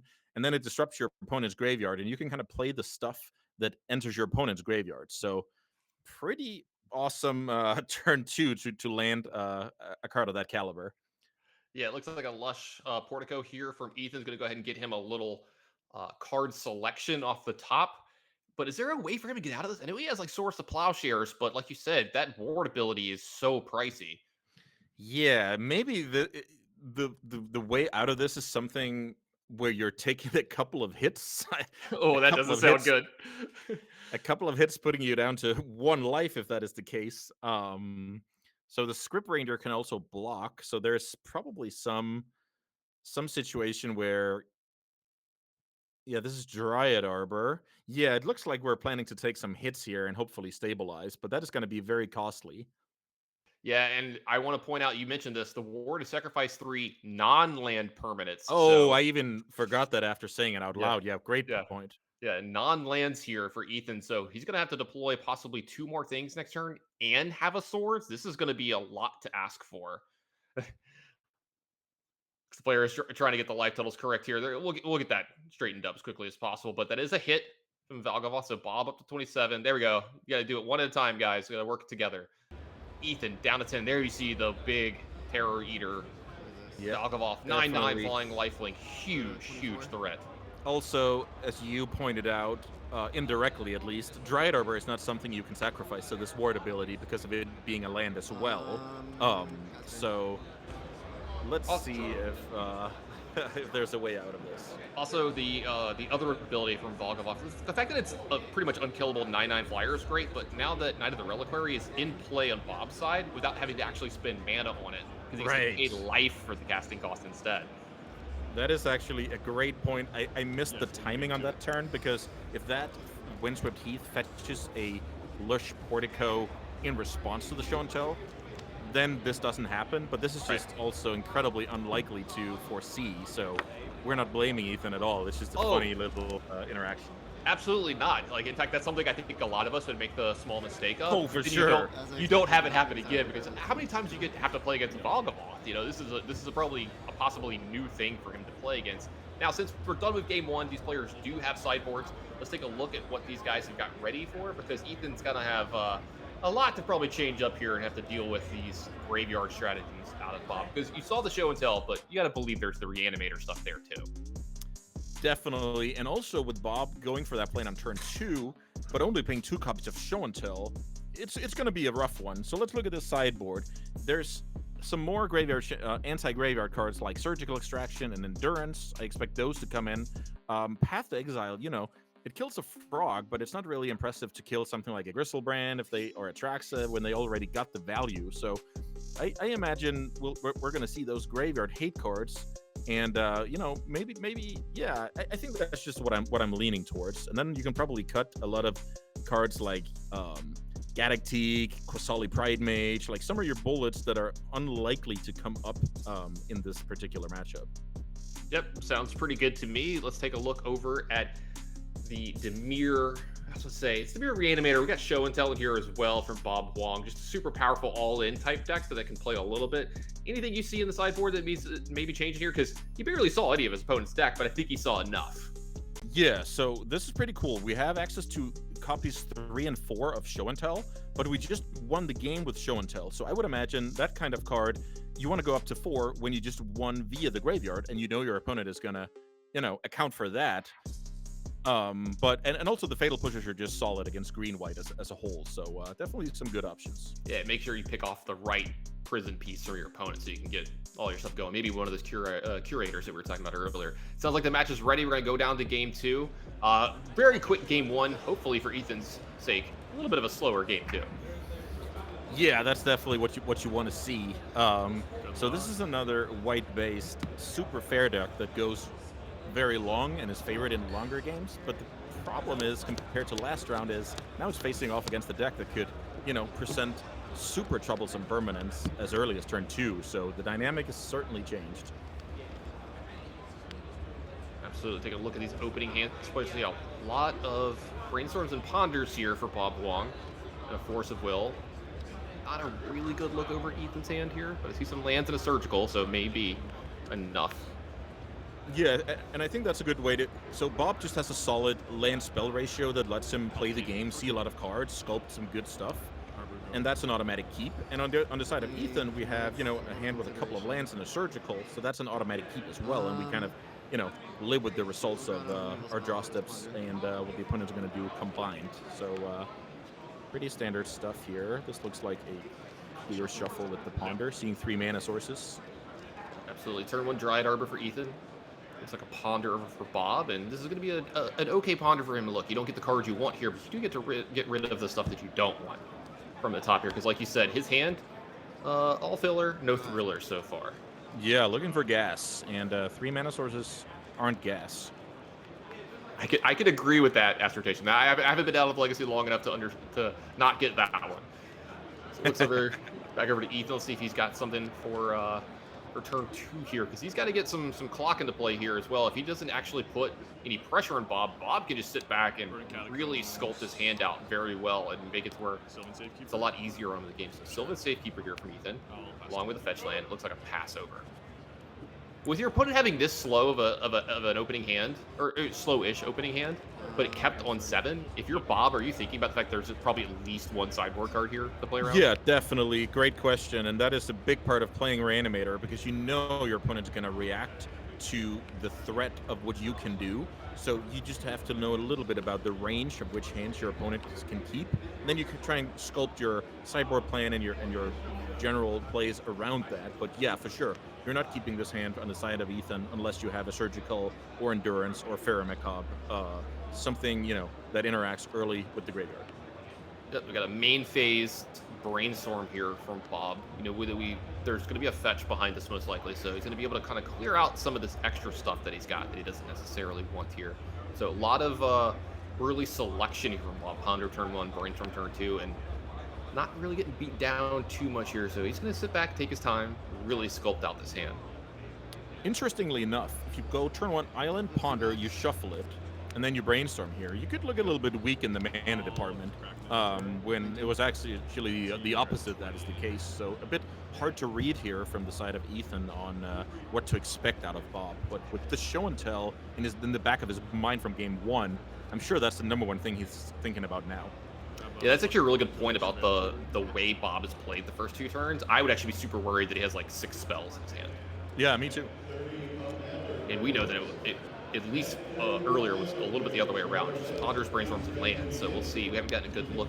We haven't gotten a peek at what the couple cards have been the last turn from Bob. We'll find out soon enough, I believe.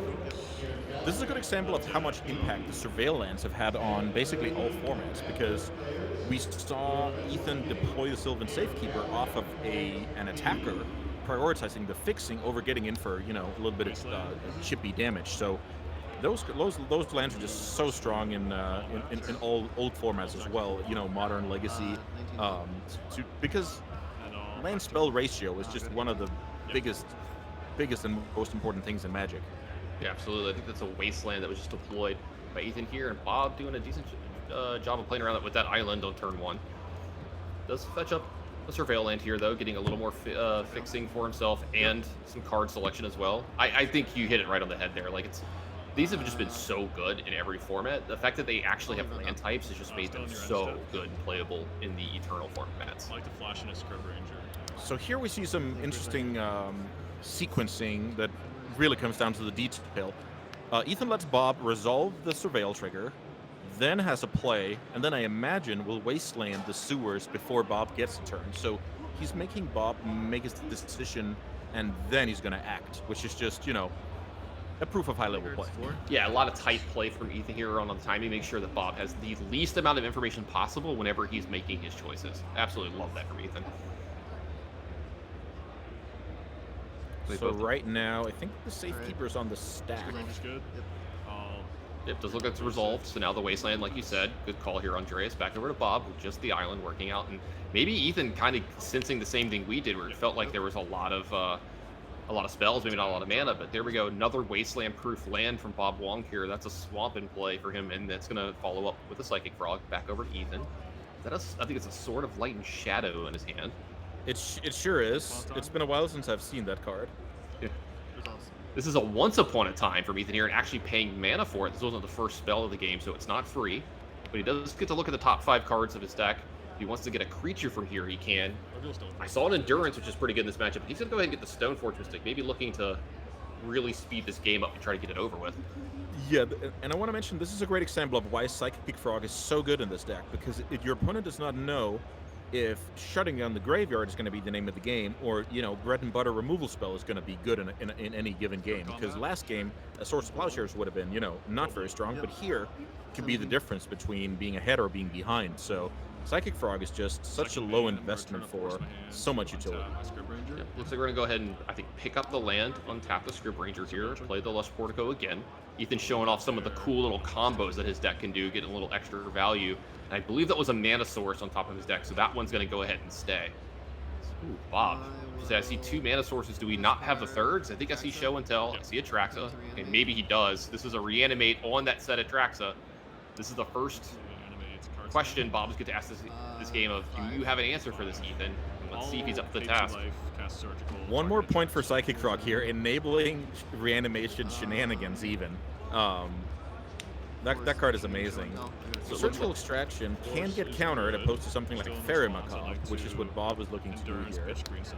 So it does look like a Force of Will is going to hit the Surgical Extraction. Ethan up to the task here, though, has an Endurance, pitches a green card here. That's a Green Sun Zenith, leaving him with just 2 cards. Does Bob have a way to interact with this as well? Maybe considering brainstorming much needed. Much needed second way to interact with the graveyard here. So when the dust settles, I just want to point out that then the Script Ranger actually has Psychic Frog covered here because of protection from blue. So that's something that I missed. So Psychic Frog is actually not doing that much. Yeah, it's been a long time since I've seen that line of text be relevant on Script Ranger. It used to block some Delvers back in the day, but all right. So it does look like the brainstorm's going to happen in response here. Maybe Bob sensing the ability to possibly go all in here if he's going to be able to take care of this Endurance. This Atraxa will come into play, and Ethan's going to be in a really hard spot. I agree. Bob is looking for another copy of Force of Will here because Daze is not going to cut it because Script Ranger can untap the Dryad Arbor, and pay for Daze here. Pretty. This is turn 3. There's a lot of stuff going on here for a turn 3 game between, you know, Blue, Black, and Maverick. Yeah, a lot of back and forth between these 2 players. Let's see Bob consulting the hand. Brainstorm, one of the harder cards to resolve in Magic's history. So much pressure on you to get it exactly right, get the cards in the exact right order. If you mess up one small part of this card, it can cost you an entire game. Yep, great point about Brainstorm. Sometimes being the difference maker in both directions. I'm just trying to make myself feel smarter, Andreas. I play Brainstorm, and I want to talk about how my deck is much harder to play than everybody else's. So indirectly you're saying that you're a genius. Okay, got it. The typical thing, you know, my deck's hard to play, everyone else's is easy. I'm a genius, everyone else is something else. All right, Ethan, with that land drop off the top, is going to enable to play the Stoneforge Mystic, but big win for him here with the Endurance resolving. Great point about great win because getting out of that crossfire, breaking the frog, even seeing that Brainstorm potentially harming Bob's development from here is pretty cool. So now you get the breathing room to Stoneforge for just a threat. Like Batterskull is not any huge haymaker in the Reanimator matchup, but if you get the breathing room, it'll get the job done. Yeah, listen, we just had a Stoneforge Mystic for a Batterskull. We've got a Script Ranger untapping Dryad Arbor like it's 2014. Ethan could be a time traveler. Yeah, we don't know. I mean, that you can't prove it otherwise. That's a really good point. He might already know who won this event. Ponder with the shuffle here, getting rid of at least one bad card that we put back on Brainstorm, and then the 2 others did not make up for it. So that also says a lot about the strength of Bob's hand. Every little action here gives, wow, what a draw. That's a reanimate at the top. That is an Archon of Cruelty getting pitched, and that's a thumbs up from Ethan as well. That means this Archon of Cruelty is coming into play. Bob's Light though is going to get assaulted just a little bit here, but I think he's going to be okay with that. So yeah, -8 to gain 3 and deplete your opponent of resources slowly but surely here. Sorry, I'm thinking here. yeah, it's going to get a card. It's going to get a creature. He's going to get net Bob a card here as well. I'll sacrifice Sylvan Sacrifices Safekeeper. the Sylvan Safekeeper. He discarded the newly found Batter Skull, yeah. Yeah, so I think he still has the Sword of Light and Shadow left over in his hand. So that'll he can give Scrib Ranger protection from black here, as well as protection from blue. Yeah, it's not irrelevant, but I think this starts with drawing something that gets rid of the Archon, because that is an attack trigger. So no matter what kind of protection you're working with, it will get tough. And wow, can we talk about this shuffling the Ponder and drawing the perfect card there from Bob? Like, that's what dreams are made of. You go to Eternal Weekend, shuffle your Ponder, you're getting a bit worried about how the game is going, and then you see that card. Ooh, that's amazing. Absolutely. We need a big top deck here from Ethan. I think I saw a green card, though, and I don't think any of those are the ones that he wants to be looking for. Not with this Archon of Cruelty in play. So it looks like we're going to go ahead, activate Stoneforge Mystic. I think this is going to put the sword into play. Yep, Sword of Light and Shadow. 2 mana to equip here, so only 1 mana left over, but he can still use Scrib Ranger to untap. The Dryad Arbor can get untapped here, which will get Ethan's 2 mana. Looks like he decides. My force to untap my oh, he didn't make a land drop for the turn, so it's still 2 mana. So there we go. Gets ahead and return the forest to hand, untaps the Dryad Arbor, puts the forest back in play, giving 2 mana for Ethan. He's going to go equip to the Scrib Ranger. So now Scrib Ranger. This is one of the best flyers I've ever seen, Andres. It has protection from black, white, and blue. Wow. Yeah, that's amazing. So this is going to head and attack here as well. So I go to 7, you go to Getting 17. in for 4, gaining 3 life, and returning a creature from your graveyard. Yep, goes a little Healing Salve plus Raise Dead. So while that is pretty cool, the attack trigger from Archon will still get rid of that card in hand and make Ethan sacrifice a creature 1 by 1, despite getting blocked. So Ethan is by no means out of the woods, but this is some kind of combat that can start if Ethan is able to find a Swords to Plowshares in a timely manner. I think the easiest way to put it is he's still losing, but he's not losing by as much. Yep. Sometimes that's all we can do. We can play our chance no matter if it's highly favored or highly unfavored. So I appreciate the effort here, and I think he actually can see a way out of this. But the top of the deck needs to treat him as well as Bob's top of the deck did him. Yeah, it needs to be very kind. Taking a look at the top of his deck here. Does he want to keep this or not? Let's see. A couple cards left over. Like you said, that Archon trigger definitely looming, though. Yeah, I'm interested to see, because the evaluation from Bob here is he needs to ask himself, how am I possibly losing this game? And his game actions, whenever he has a choice, should reflect exactly what he came up with. So he's trying to guard for probably that's Swords to Plowshares, so it's the main way to get back into this game. So anything that is a Force of Will or digs for a Force of Will, like this Ponder, is going to be what Bob wants to see. Absolutely. So it does look like I think I see a Force of Will on the top of the deck for Bob here. Oh, yeah. Does he have a blue card? Exactly what you want to see. You want the nail in the coffin here, and that is protecting against a timely top deck. I gotta assume he's got a blue card left over. Maybe that's something that he's considering here as well. But he's gonna get to draw another card here off the Archon, so he's gonna get the top 2 cards in his deck. And you see the shrug there. Yep. I was about to say, I think I saw Brainstorm as well, and that goes just nicely with the Force of Will. Trigger the Archon here, so Ethan going to discard that Sylvan Safekeeper they had kept. He's going to lose the Stoneforge Mystic here as well, along with a lot of life. The Scrib Ranger, though, still possibly able to block, so he's going to block. He's going to return the forest to his hand, untap the Scrib Ranger. He's going to be able to stop some of the damage. Which one are you blocking here? Yeah, so Archon attacks for the most, but Psychic Frog draws a card. So, I mean, pick your poison here. You take 3. I want to mention if Ethan wanted to hang on to that Yep, safe and keeper I in hand, gain 3. could have used I go Scrib to Ranger 9. first, but lands are more important now, so he neglected to, and I like that decision a lot.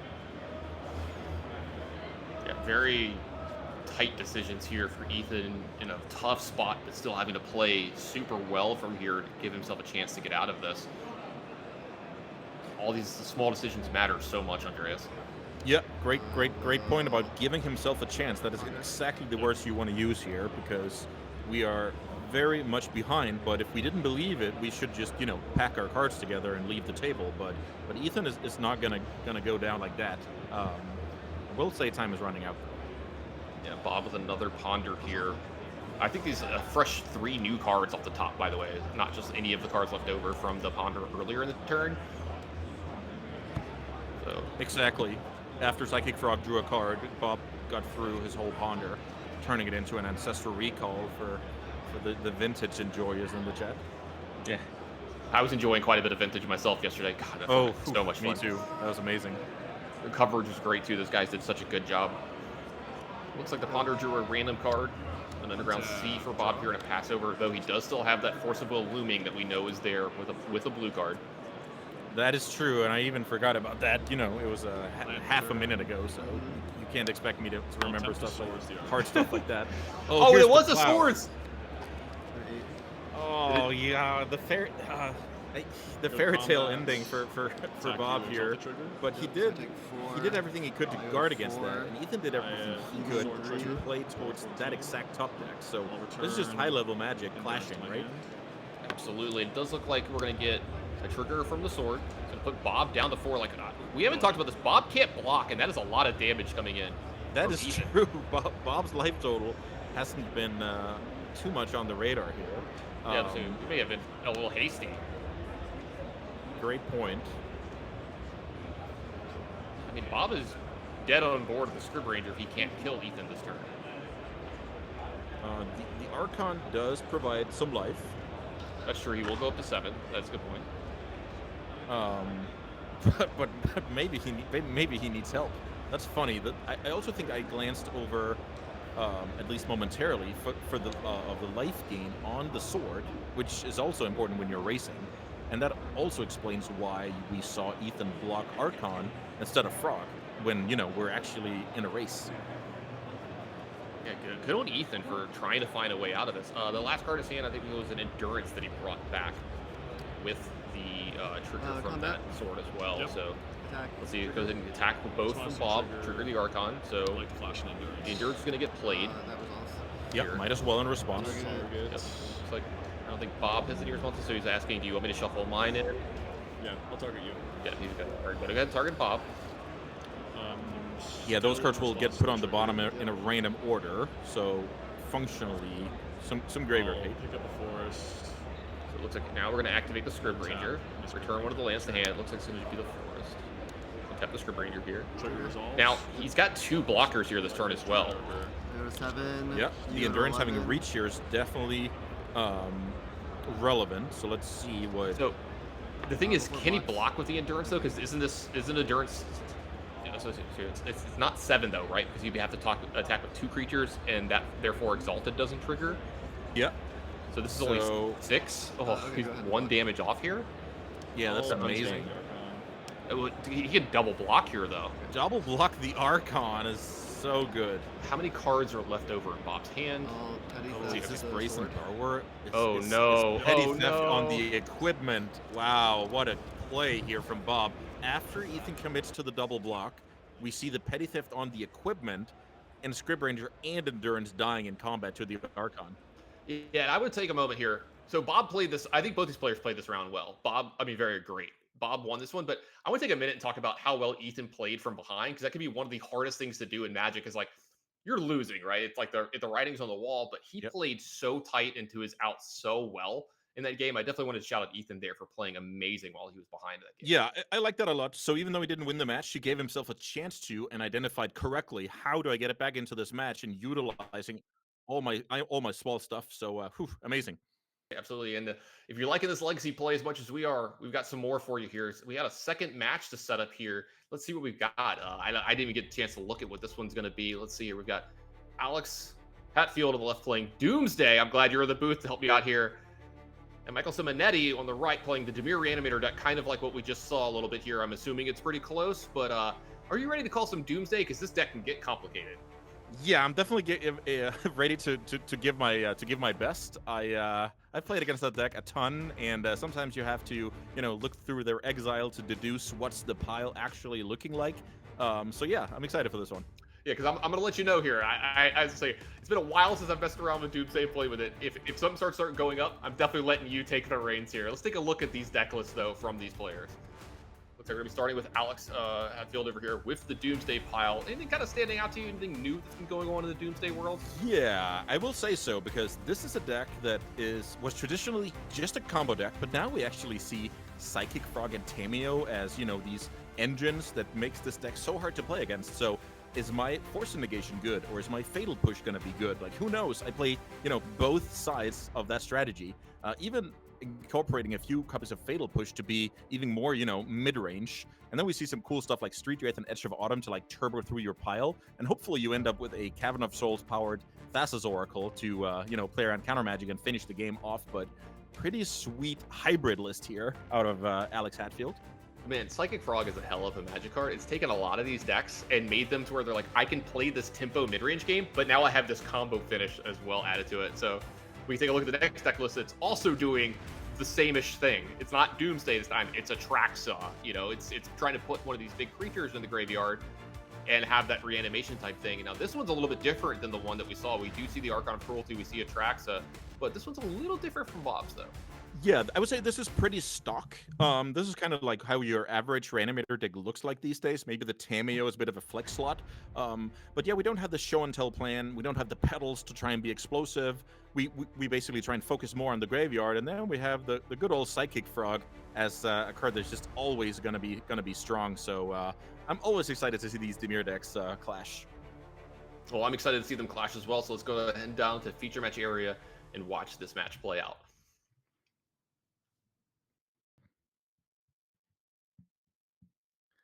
How do you feel with the fetch lands? Are you an old school fetch land guy? Are you a retro fetch land guy? Are you just whatever one you've got in your binder? Like, what are you playing with nowadays?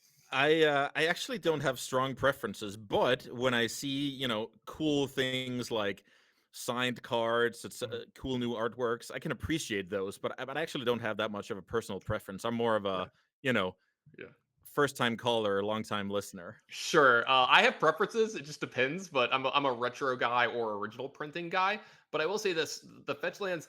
So right when I got back into Magic, I had taken a break, is right when these got printed. And I still remember us talking at my LGS about if these were good or not, because we called them we called them masochist lands at the time, because you had to pay a life to go get one. We're like, and it was a big point of contention on whether they were good or not. And then we figured it out pretty quickly when Sensei's Divining Top was printed not long after these. But yeah, I remember those as well for sure. It looks like a Ponder's Shuffle on turn one, random drawing a Force of Will.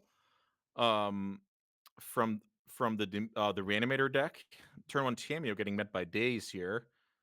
Yeah, Alex trying to get one of his engines online here, turn one with a nice full art Tameo. It's going to meet that Daze from Michael. And the shields are going to be down, sort of, though. There's a lot of free spells here, so it does look like a Surveil Land, and it's going to keep on top for Michael here as well. So back over to Alex. He does have a second mana source here, and are we going to see a Frog from Alex? Yeah, pretty nice draw for the turn, because Frog and Tameo are these cards that you don't invest a lot into them, but if they stick, you're at a huge advantage. If they don't stick, get dazed, get fatal push, get forced, we just move on with life, because after all, we're a Doomsday deck. So that's why I really like the Doomsday deck these days, because it's so hard to know if your removal spells or your counter spells are going to be good. Man of the hour. Yeah, that's a really good point too. With these closed deck lists, we're so used to now with like the Pro Tour stuff and the regional championships being open, you would know that your opponent's playing Doomsday. They do not know that here, that there's a Doomsday, and so Alex, he's going to be playing these fair games. They're trading resources back and forth, and all of a sudden he might just cast Doomsday and end the game as quickly as possible. Yeah, and that's actually true for both players. Neither player has showed a card that they don't play with themselves right now. So for all they know, It's a mirror. Yeah, they don't both know. think that they're playing against, a Dimir mid-range deck. Yep. And that could hurt the evaluation. This troll, however, will give up that it's in fact Reanimator on the side of Michael. Yeah, the jig is up. Troll of Khazad-dûm added to Michael's side. Flexing my Lord of the Rings chops here just a little bit. I'm a Lord of the Rings fan. Oh, nice. Yeah. I mean, who isn't, really? Let's be real. We're all Magic the Gathering fans. You probably are also a Lord of the Rings fan, but... I'm in the minority there. I've never watched those movies, yeah. What? Yeah. Okay, I'm sorry. I shouldn't have said that, I guess. We'll go off topic here for like half a second here because this is the most ridiculous thing I'm going to hear all day long. A, you need to watch those movies. They're amazing. B, don't watch the Hobbit ones. Those aren't as good. Though it's kind of inversely for the books. Like the Lord of the Rings books are like, they're fine. They're very dry. The Hobbit is an amazing book. Okay. So it's my absolute favorite book. So if you're a reader, you should check that out. I'll do it, and then I'll get back to you with a review. Yeah, sure. All right, Michael's going to go ahead and play off one of those first big spells that we see in this game. Reanimate, targeting, I believe, Troll of Khazad-dûm. Yeah, because I just want to mention, this is another layer to Frog. You can manage your own graveyard. Just imagine that you had a big monster in your graveyard. The opponent tries to reanimate, but Frog can even manage your own graveyard and counter that. So definitely the right call to target a creature in your own graveyard here. Yeah, absolutely. Andres, I'm just warning you. We almost lost our friendship and the stream here with you saying you're. That was Lord of the bad Rings. call. I should have played along and just said, oh yeah, those are great. All right, here we go. Player's gonna be able to figure this one out. Yep, I was gonna say dexterity error here very easily. Michael helping out here. This is my favorite part about Eternal Weekend, by the way, is like the community is so awesome. Like all these people here want to be here to play Legacy, to play Vintage, and everyone's just having a good time, smile on their face. Just really enjoying the weekend, and there's so much good sportsmanship between players too. I noticed that a lot yesterday as well, and today is no exception. No unnecessary judge calls, just people enjoying what they like to do the most and sharing that with like-minded people. I mean, they're sharing it with us. We're like-minded people. You and I love some Magic the Gathering, so this is still my favorite game of all time. So I'm loving being here and watching this here this weekend. So awesome for Card Titan to put this on for us every year, letting us do coverage of this as well. I remember getting to watch this the last few years. I'm very fortunate to be a part of it here this year because I can't remember the last one of these I missed, either watching or being there, etc. Right. All right, Psychic Frog gonna go ahead and tack in. It's gonna get a trigger. Flying over here, using the Exile 3 cards ability, kind of a throwback to the good old Psychic Talk. What do you think would win in a fight?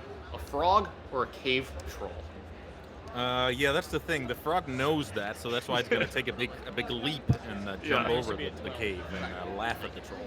Yeah, I was going to say, because I don't know if, again, you haven't seen the movies. That cave troll did not mess around in the movies, so. This is an interesting spot I want to mention, that the life total, once you're targeting big creatures with Reanimate, then all of a sudden the race is on, because you have a pseudo-unblockable card that's going to end the game in 3 or 4 swings very often. So it's also the opponent's very incentivized to try and get this job done before. But you also don't want to lose straight up to something like a Fatal Push. So I'm just interested to see how these players maneuver. Yeah, it's a really good point that all the creatures in play have pseudo-evasion. Both of the Psychic Frogs obviously can gain flying, but Troll of Khazad-dûm has to be blocked by 3 creatures. So that's going to be very hard for Alex to do, to get 3 creatures to play block. And also, that is the scariest block you could ever make. Because if you triple block this thing, like 1 Fatal Push, and the whole house of cards just comes fumbling down. I have definitely been on both sides of that, and it did not end pretty any of those times for the triple block player. It never does. It's usually a last-ditch desperation. Right. Play. The alternative is just losing, so we're kind of playing the house money at that point. Yeah, absolutely. So back over to Alex, going to draw a card here. He's got a Psychic Frog. Michael has one of his own. Alex, though, playing a different kind of game here. We've seen the Reanimate from Michael here. He's got the big creature in play. Alex, though, he's playing on a different spectrum here. He's got a combo deck here. Brainstorm maybe find something. There's still 3 black mana up and available. So Doomsday's still a possibility here for Alex. Yeah, so with Doomsday and when you're facing down a troll, you cannot, Doomsday and pass the turn. You need to Doomsday and win on the spot. So that's the kind of stuff that Alex is sculpting for here. And funnily enough, Michael does not know this yet. He's been able to hide it so far, and I wonder if Alex is trying to do that as much as possible here and not give away what he's doing. Because if he can't win, we're doing it, not giving away the fact that he's Doomsday might be impactful for how sideboarding goes. Yeah, great point about if you're gonna, if you can't execute your win, there's no reason to give your opponent a more, educated background on how to sideboard. So, um, definitely a great point about that in high-level Magic and closed deckless tournaments. Looks like a ponder here for Alex. Again, more cards that would beat his deck no matter what. All right. There's some cards that would definitely give it away. There's a dark ritual, and is that a doomsday? I was supposed to say, I know there's a couple different. That is a doomsday, and the two dark rituals were just put back on top of the deck with the brainstorm. So now there's a very, very interesting situation where if you put back two dark rituals, and now you see these three on the ponder, I think Alex expected to shuffle this ponder, but now maybe makes a U-turn and keeps those cards with the intention of winning on the spot on the following turn. Yeah, absolutely. I think he didn't expect the third card down to be the exact card that he wanted or needed in this spot. Mhm. No bad cards in the deck. That was a ponder where, like, I'll look at the third card just in case, the one Yep. of shows up, but I'm most likely shuffling here, and then good for Alex. Hey, this is nice. I don't have to do this. So, all right, we're going to see a fatal push in the main phase here, targeting Psychic Frog from Michael. I love this play because that is exactly also the card that is threatening to close down the game alongside the troll. But now we can actually let from the eyes of Michael, Alex is just trying to play this game, mid-range game and trying desperately to find an answer for the troll. Michael has no idea that Alex can win the game on the spot as soon as next turn. Yep. No blocks for Michael. He said no effects, so it looks like the Frog's only going to deal one here, but it is going to get one of those cards off the top. So one of those Dark Rituals is going to get added to Alex's hand. Is there? He can't go for it here, can he? So we did have Lotus Petal and Right. Dark Ritual and Doomsday. Uh-oh. So I'm trying to think about if we can break into the pile. No, looks like it's going to be Okay, another. that's not the case. So this Petal should give Michael the sense that, okay, I could be up against a combo deck. Very few fair decks want to play the little brother of Black Lotus. Yeah, the warning bells should be going off when you see the pedal. Like, you kind of saw Michael, like, for a second, he's like, oh, pedal? Like, okay. Mhm. It, like, surprised, but it confirmed maybe some suspicions of, is this just the Demir mid-range deck? This is I want to just point out, this is super rare that not until turn 4 or 5 did both players knew what they were playing against. Like, this is very atypical for a game of Legacy. Oh, wow, look at this. Let's see. Was that Animate Dead and Entomb? Yeah, I think this Entomb left over. Animate Dead would be on top with the way this pile is. Okay. A Ponder underneath Interesting. that. It looks like we're going to change this up just a little bit. Psychic Frog looks like it's going to stay in the hand for sure. Ponder as well. So the reanimation package here is going to go on top. Entomb on the bottom, Animate Dead on the top. So Michael doesn't believe that he can resolve Entomb, Animate Dead here off of the 3 mana, apparently. It does look like he went ahead and pondered, saw the third card. I think he kept the third card here. Okay, so what's going on here is Michael respecting Daze and Michael not thinking about dying on the spot to Doomsday. Sure. Those two things. Because he actually thinks he has one more turn. Well, the speed at which Alex is doing this is making me believe there is no more turns left in this game. That's double Dark Ritual, so 5 mana here in the pool for Alex. And there you Yep, go. 5 mana in the pool. And then, funnily enough, Jump that frog. Yeah, these cards don't matter. Might as well draw some free ones off the Psychic Frog. That's Doomsday. the thing is, now he's actually using Psychic Frog to draw into the pile, which is kind of amazing to see. Yeah, this is really cool. So he's going to go ahead and thin out that graveyard. Yeah. Now he's going to resolve Doomsday. And again, okay, man, take it away. Tell the players at home what's going on. Yeah, so this is not going to be one of the more complicated ones where you have, pitched some key cards or you're low on mana. This is going to be somewhat simple pile because you're drawing the card on the attack, on the damage trigger from Psychic Frog. And from there, you can basically just empty your deck with cantrips and finish off with an Thassa's Oracle. Cards like Consider is pretty awesome because it lets you kind of skip over a card. Sometimes you even have a line where you put Thassa's Oracle into the graveyard, then you use Reanimate or a card like Unearth to bring back the Oracle. That can be a way to play around stack interaction, where let's say Pyroblast, where you just put it into play via Reanimate. So it looks like this is just going to be a somewhat simple double cycle via Edge of Autumn and Street Wraith after drawing the card off of Psychic Frog. Always, I would also say each player makes these piles in a different way. Like how, just look at this. Like he's pulling out 7 cards, and then he's kind of narrowing it down and playing through all the scenarios. So this is not one of the most complicated cases because your opponent has 1 card is tapped out, and there's only like days that could be a 1-card disruptor of this. So I just assume this will get executed in a somewhat simple manner. Yep, and there, all right, there goes the deck. Here, you can take a look. Because all of this is exiled now. And now this is the deck that I have left. Now, both of these Psychic Frogs have flying right now, so at least one of them will be connecting. Michael, going to take a look through the deck here. Don't blame.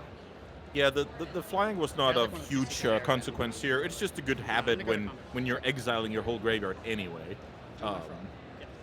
Yep, floating mana goes away. Michael's going to go ahead and jump one of his frogs, block.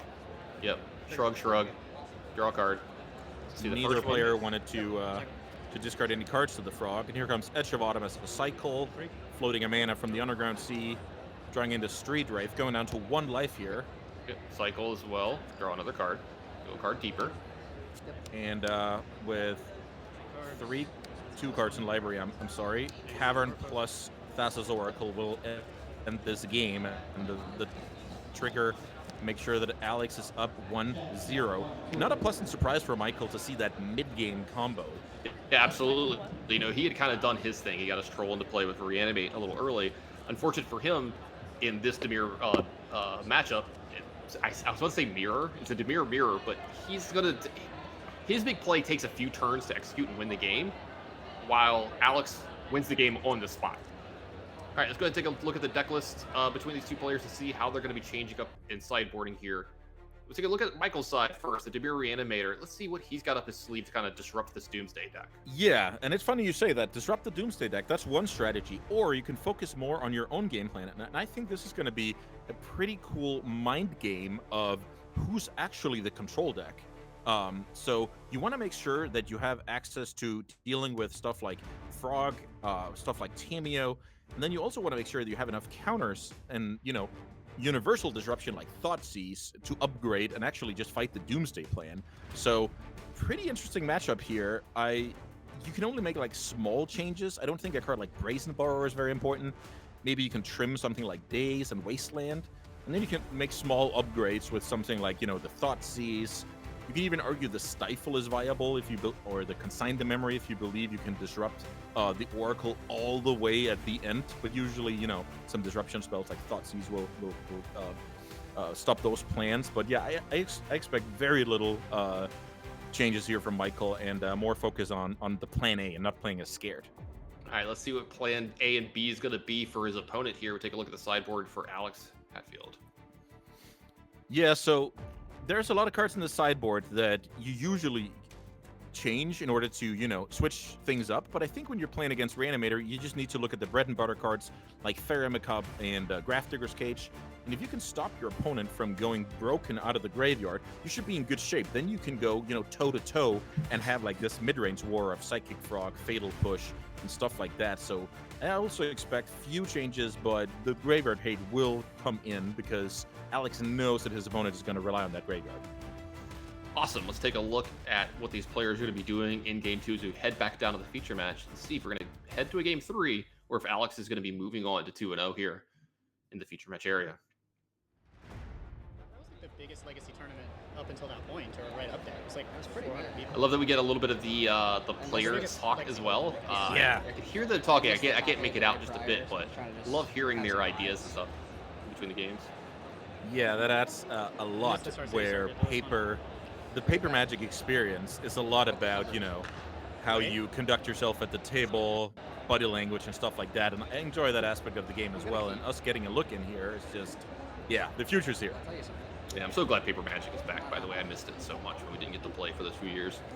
Okay. Oh, definitely. Looks like a mold of 5 here from Michael, and that is just devastating no matter what you're playing against, but especially in these pseudo mirrors, because if you go pound for pound, Thoughtseize this, Fatal Push that, Daze that, then all of a sudden that -2 cards is going to hurt you a lot in the longer game. Yeah, so we had a turn 1 Tameo here from Alex. Well, first question being asked is Michael up to the task? Because he's going to go ahead and fetch here. Wonder if he's gonna go get one of those surveil lands. So A little I did extra for the card clues, value or here. we don't know? Who knows? Yep, definitely We'll see what happens. a sweet one to have access to, especially the dream of milling over Atraxa or Archon of Optimistic. Right. Cruelty. So he's I've up to done that 71? a few times and felt like a I champ. was doing a little playtesting last Yeah, night. Undercity Sewers, 0 cards in hand, probably the most cameos on eight. ubiquitous surveil First land away that on we've one. got. It's like, dude, Played just like once. crazy Just in let me have modern, it. a lot in legacy. You can see some Better of than, these like, show up in activating vintage it. in some spots too. Yeah. But I think Psychic Frog has a lot to say about why this one is the most played Alright, I'll one. surveil. Oh, definitely. Psychic Frog is that's an all-star card. Cool. Sorry. Multi-format all-star, no doubt about that. Looks like the card was kept on top. That's at least something for Michael here. Polluted Delta's going to go ahead and crack here as well. Wonder if he's going to deploy one of his own Sorry. threats here. Maybe a Psychic Frog or something. Yeah. Bye bye, everyone. I did get a peek at a Psychic Frog in Michael's opener, and that is a solid card to play out here. We're kind of using the same logic as we did in the Death and Taxes Yeah, I was matchup, trying to where figure out last game if we if I get was supposed to dazed, just you be know, moving in big on tempo Frog advantage. If we don't race, get like, dazed, that card's close. going to be awesome. Yeah. Also, the That would've Doomsday been clear. deck is not going to have, 4, 5, 6 spot removal spells, so it's relatively high probability that this card is something that Alex does not want to see. It looks like I just go ahead and resolve. We're back over to Alex here. See how he wants to play out his turn. He's got this cameo. You go ahead and add a clue. Yeah, this is actually an interesting one because if you have a removal spell, you're gonna attack for sure. But if you don't, there's some world where maybe your opponent wants to, discard 2 cards and give the frog flying and eat the Tameo. But against the mulligan to 5, I love the attack a lot. Yeah, as I'll say, with the mulligan to 5, I think you can kind of like put that play away. I think with a full hand, there would be some kind of at least stop and think about that Yeah. type of play. Yeah. I agree. Then we would have a real decision. This is an auto attack. Yeah. Especially in a reanimator too, where like they have so many cards that like they actually want to discard. They don't want them in their hand, so like you kind of, but then they have to exile the cards too. So there's a little give and take there as well. That's Yeah. That's an interesting back and forth. It really is. So with this setup, with Michael having 2 fetches, that makes it a bit easier because you would have to discard 2 cards anyway to get to a 3/4, and then you can actually leave the Atraxa or Archon in the graveyard. So, but yeah, if you remove a fetch line from that equation and you add some more cards in Michael's hand, then it gets really interesting from both sides. Ponder resolving here for Alex. Looks like he's gonna keep. Is that a Dark Ritual Doomsday? No, it looks like he's gonna go ahead and shuffle. Thought It better was of it was a Dark Ritual, Tempest version of Dark Ritual, getting shuffled here. This is what I love to see the most when I see kill me, I can go players across. playing Legacy Doomsday at a high level, Skip it. because now you have I think that is the to play there, basically right? say, It's like the card am I that's gonna get still banned, trying to let's dig put it towards in the minors. combo and put that together, or am I doing fine playing this, demure fair game against my opponent? Just like we saw last game, where it looked like Alex was getting off the rituals, only to find the Doomsday and actually make them relevant again and go back to that plan. Okay, Lotus Petal gets played here. So theoretically, this could mean Alex representing Orcish Bowmaster, which is not, uncommon to see out of these sideboards. But yeah, none of that stuff this time around. Michael getting a little excited here too. Psychic Frog gets in and just gets a hit on Alex before anything can happen. Doesn't get Fatal Push into that. So a card added to Michael's hand, kind of unmulliganing a little bit here. So good for him. Looks like a Fatal Push is going to target this Tameo here before it has a chance to flip over as well. Not a bad turn for Michael here. Definitely, and I'll tell you this: you're going to be pretty nervous when you're firing off that Fatal Push, because if your opponent has a Brainstorm, you get to your Fatal Push gets countered and your opponent flips the Planeswalker. So that was a sigh of relief there, and that smile says it all here from They Michael. didn't wait for them. Yeah, a little nervous energy coming out from mulliganing 5 and actually being in this game. I've played some Legacy lately, right? Like, physically done it myself, and that's one of the ones. The first time that happened to me, I was like, oh yeah, kill your Tameo. They're like brainstorm response, and I was like, oh yeah, it works that way, doesn't it? That's Yeah. really good. Yeah, that is really, really good. It's like the Jace Vryn's Prodigy back in the day when like someone goes to kill it, and you're like, okay, like play a card, activate it, 5th card or 7th card or whatever in my graveyard, flip it over, don't play. Yeah, you have the same dynamic in Modern these days with a Johnny, and If you play you want to be last to act, Right. with those flip Planeswalkers. Yeah, Goblin of a Barbie can have some really fun instances with that card in play. Oh, Yeah, yeah. there's all kinds of crazy timing things you can do. Another ponder here from Alex to see how he wants to set this one up or if he's going to be shuffling again. Doesn't look like he's super happy with this one, but he might be hard to read on the body language. Oh yeah, always tough to say if your opponent is an open book or they took some theater classes. Looks like he is going to keep on this one. It is a swamp that was added to his hand. He went ahead and just played it as well. Roger. If Michael is heads up there, you can see that that was the actual card that was kept off the ponder. So Oh, getting a little nice information. catch. Definitely want to shuffle your cards a little bit or do something to be less. It's just information what your opponent pondered for. Basically, That's Draw cards. solid information. Frog getting in there for the second time. Talk about undoing the mulligans. Yeah, Michael back up to the full amount of cards now. Oh, sorry. Yeah, that's huge for Michael here, getting these cards back, like you said, just unmulligating here, especially in this kind of matchup where he's going to need to be interactive in some way, shape, or form. Ponder from Michael here as well. I saw a Fatal Push among those. I think I saw Kozai. Yeah, this is another cool example of, is this Fatal Push good in this game or is it bad in this game? It's very hard to tell. And that's what makes Alex's deck so good, right? Like it puts pressure on you from multiple angles. Yep, it does, and it makes you. And whenever you get those decisions wrong, let's say you prioritize having, I don't know, a pile of Force Negations and Fuster Storms, but then you just lose to Psychic Frog and Tameo, or you have a bunch of plows and you lose to the combo. Like that kind of stuff is part of why Doomsday is amazing with these new creature additions from MH3. All right, as this clue gets cracked, I got a really important question for you. So we see the basic swamps in play. We see an Arena League swamp on Alex's side, and we see an APOC on Michael's side. Who's got the better basics? I agree. Oh, that is a good one. So what is Michael's again? APOC. Oh, those are hard to I'm thinking. Oh no, maybe I'm thinking about the Guru lands now. The Guru lands are the hardest ones. APOC's like a step down, but I'm a big nice. fan of APOC myself. So It looks I like that the swamp one. in particular. I like the one on the right because it's it's more obvious that it's a black basically.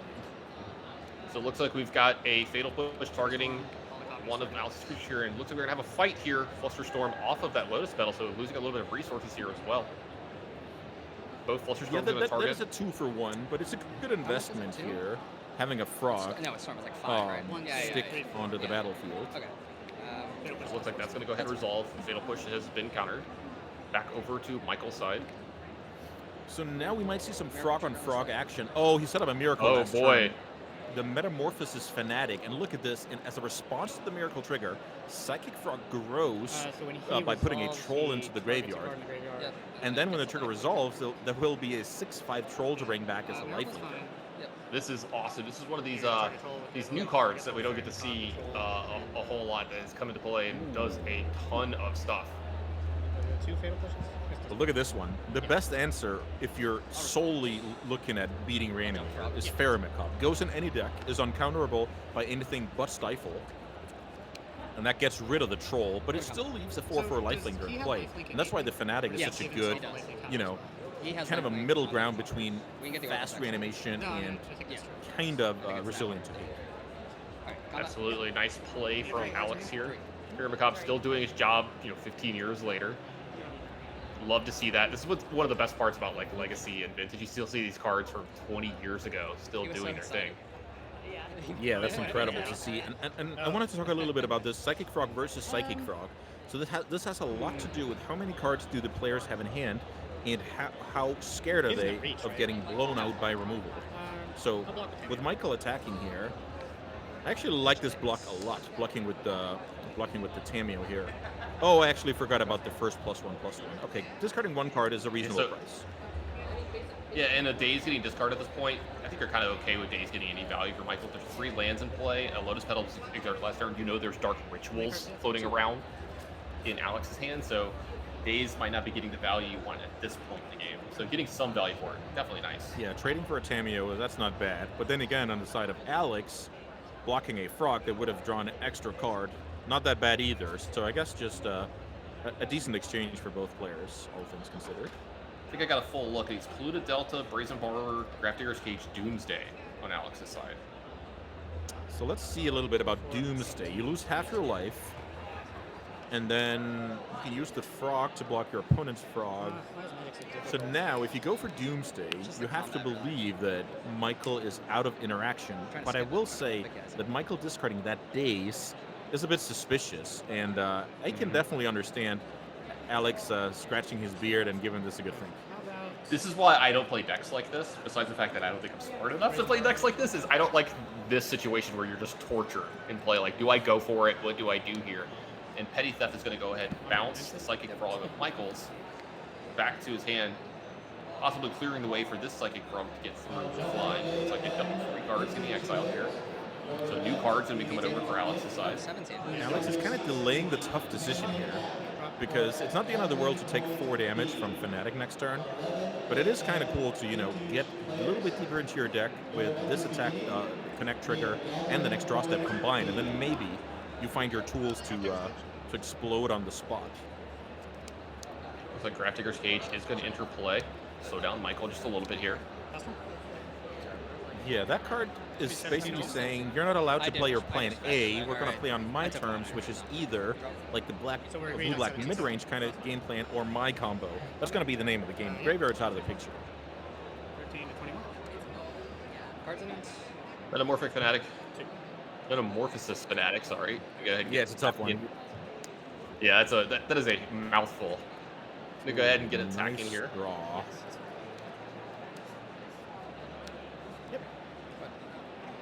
So here, interestingly enough, we see the sequence from Michael. When you have a sequence like this and you're going to tap out with 2 spells, you need to ask yourself, which card is most important? So I'm going to play that first, so that if I get dazed, it's going to be on the least important one. So he decided it was more important to kill the opponent's frog than develop his own, and I agree with that. Absolutely. Frog superiority has seemed to matter a lot in these Dimir decks. Ooh, Alex frog tortured yet superiority. again here. You should Yeah. trademark that. That's amazing. All right, give me a second. Go ahead and take over. I'm going to go trademark this real quick with the trademark. Yeah, sounds good. Passing the turn there from Alex was very pivotal because right now the Brazen Borrower doesn't do much, if anything, in the race, and the frog being an actual ground creature, unless you pump it, also makes it unblockable by Brazen. So not an optimal turn cycle for Alex here. The Brazen Borrower will see the battlefield, but the lifelink from the Fnatic just makes this game, you know, not about the tempo.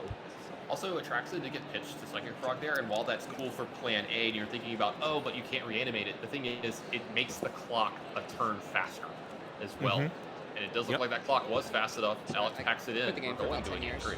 That was indeed fast enough. And good point about the frog. The sooner you pump it, the more the damage adds up over time because it's counters. Yeah, it is. Absolutely great I game between these two. I went to FNL, It's only and fitting gave we me get a third creativity. one. I was like, wow, these cards are crazy. So you guys had to take a look at these deck lists, see if we maybe want to make any last-minute changes. Just take a look again at what these sideboards have. So take a look over at Alex with the Doomsday deck. Take a look at the sideboard. You know, we saw the Fairy Macabre come in. We saw the Brazen Borrower. I wonder if anything else has made its way in here. Yeah, we saw the cage as well. Oh, that too, yeah. And then the problem is you're playing off Baragoyf and Murktide region. Those cards will get trumped by the Reanimator deck's plan A, so that's why I don't want to rely on those cards. I actually want to be my normal Doomsday deck with a little bit of graveyard hate on top and still the creatures. So I actually like the setup that I saw from Alex, and I don't expect anything to change for Game 3. Yeah, no pivots expected, exactly. So we go back over to the Dimir side, take a look at the sideboard one more time, and just see maybe a change, but, you know, maybe not. Yeah, once more, very, very similar stuff where you need your counters, you upgrade with your Thoughtseize. You also brought in the Fanatics, so we saw that. So that tells me that Michael's ready to fight in the more fair games, you know, the Tameo games, the Frog games, the Fatal pushes back and forth, hedging a little bit there.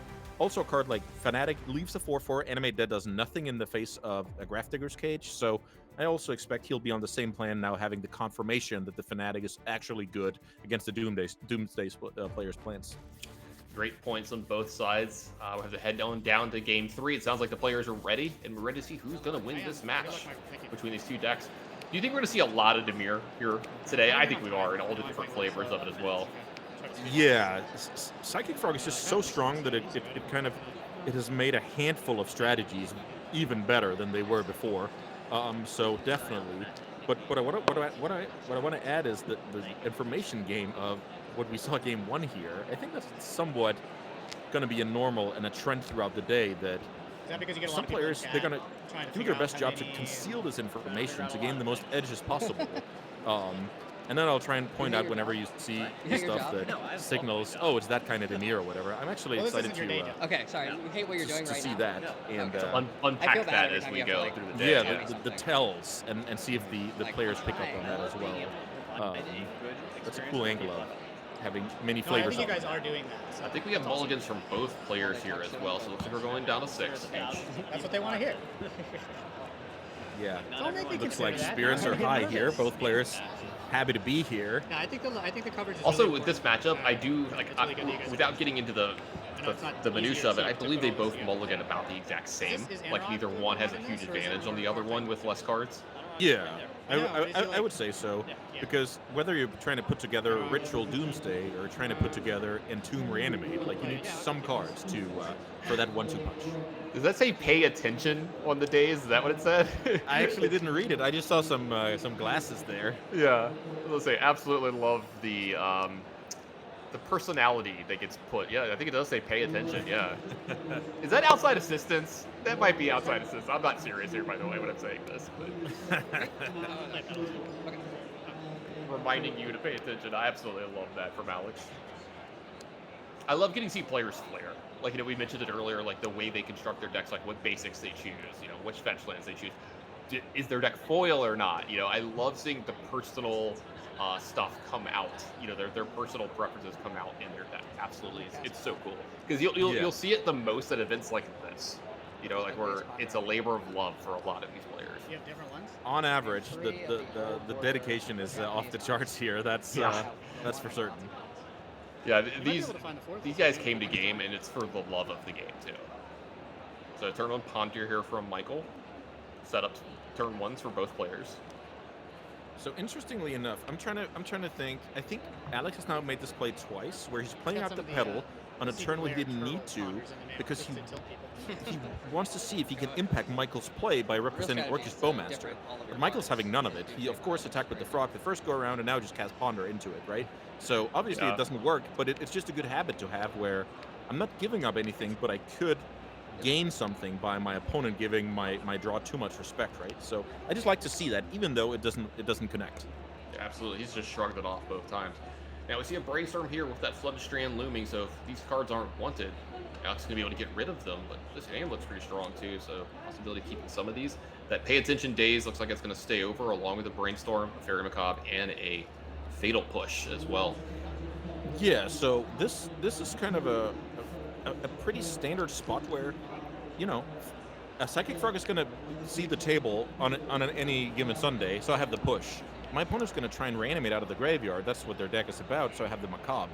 So you're kind of giving yourself a chance to play out a longer game and then maneuver later. But right now you have your opponent's angles covered, and I like that. I like that a lot. But it also, Alex needs to, also do his own stuff at some point, right? You're not a very good control deck. You are a Doomsday deck after all. Yeah, I think he left it land on top of Brazen Bar on the top, so there's a chance he might keep some of these cards, but I gotta believe with the Psychic Frog going on, there's a chance we're gonna see a shuffle here, unless he wants to kill the Psychic Frog on his own turn. You're gonna play around some things possibly. Yeah, this is an interesting one because the Surveil land in the deck, you probably want that value, and you don't want to get dazed, but you also want to spend your mana somewhat wisely and efficiently. So I absolutely love this, the dexterity there. Alex knew the bottom card of his deck was the Surveil land from his mulligan, so he cracked his fetch and immediately turned over the bottom. Oh, bottom nice. belt. Yeah, absolutely love seeing that from players. It's always so cool. So Alex ends up going for the setting up his draws compared to spending his mana the most efficiently by pushing end of turn. Oh, we're responding here, and this is a cool one because now we see the Surveillant return to hand. Yeah, so Dazed gets to pick up an island for alternate cost, and that Undercity is an island, so ton of value here, and I think that was a keep from Alex as well. On top of that one, you can't love to see that if you're Michael. Yeah, you're not Wasteland in the matchup showing up, so Michael may be able to take out one of these mana sources. So it looks like he's gonna go ahead and play the Wasteland, play around Daze a tiny bit here, possibly with Psychic Rock. Yeah, I love And this. The one yeah. of Wasteland being a way to play around the potential days in Alex's hand. Yep, and we've seen one in the graveyard already, and Wasteland go ahead and taking care of that underground. See, after it Fatal pushes the Psychic Frog, a Ponder off the top. shuffled away some stuff. Polluted Delta into play, going to be able to shuffle away some of these things left over. If Yeah, Alex wants to. depending on if Alex actually wants to draw that Psychic Frog, that's very possible. Also, with the way this game is progressing, Michael must be thinking that there's a Fairy Macabre in Alex's hand, which he may or may not have the luxury to actually alter his play based on, but it's something that he has for sure observed here with the way Alex is playing, not playing creatures, not playing Doomsday. Then you can kind of narrow down the hand. See, Looks like Troll of Khazad-dûm is going to get shuffled away here. Another dual land added to the play. Cards in? I believe we're back over to Alex here, and he's going ahead and going to deploy that frog. 3 cards left over after Michael asks Brainstorm in response here. Possibly going to fight over this frog. Yeah, it's just good. If your opponent is tapped out or almost tapped out, you should just respond with the Brainstorm, because someday you're going to see, like, you know, triple Force of Will, and then you want to force it, right? So you might as well respond unless you're giving up huge equity against a lot of open mana. You find 2 dazes, and you're like, look, I'll trade this for Lotus Petal and Yep. and the frog if I can here. Yeah, I definitely that's a great love that. Great example of something that is unlikely to happen, but you gave yourself the chance for that to Cut happen. again? I think Alex has brand new sleeves here. It's the second time we've had this dexterity thing with him here. And look, I love re-sleeving my decks before tournaments. It's almost like some meditation, you know, getting to sit there and go through your deck and re-sleeve the whole thing. But the brand new sleeves when you're playing Ponder, Brainstorm, you're shuffling every turn, it can be a lot to deal with early in the day. I think part of my ritual is, you know, goldfishing a little bit and shuffling Sure. to 75. Getting some dry reps in, you know, it's like running before, you know, a sports match or something. You got to get warmed up. Oh, here we go, another miracle here off the top, and I think there is a way to interact with the graveyard here from Alex, but the miracle looks like it's going to resolve now. Yeah, we have seen this one before.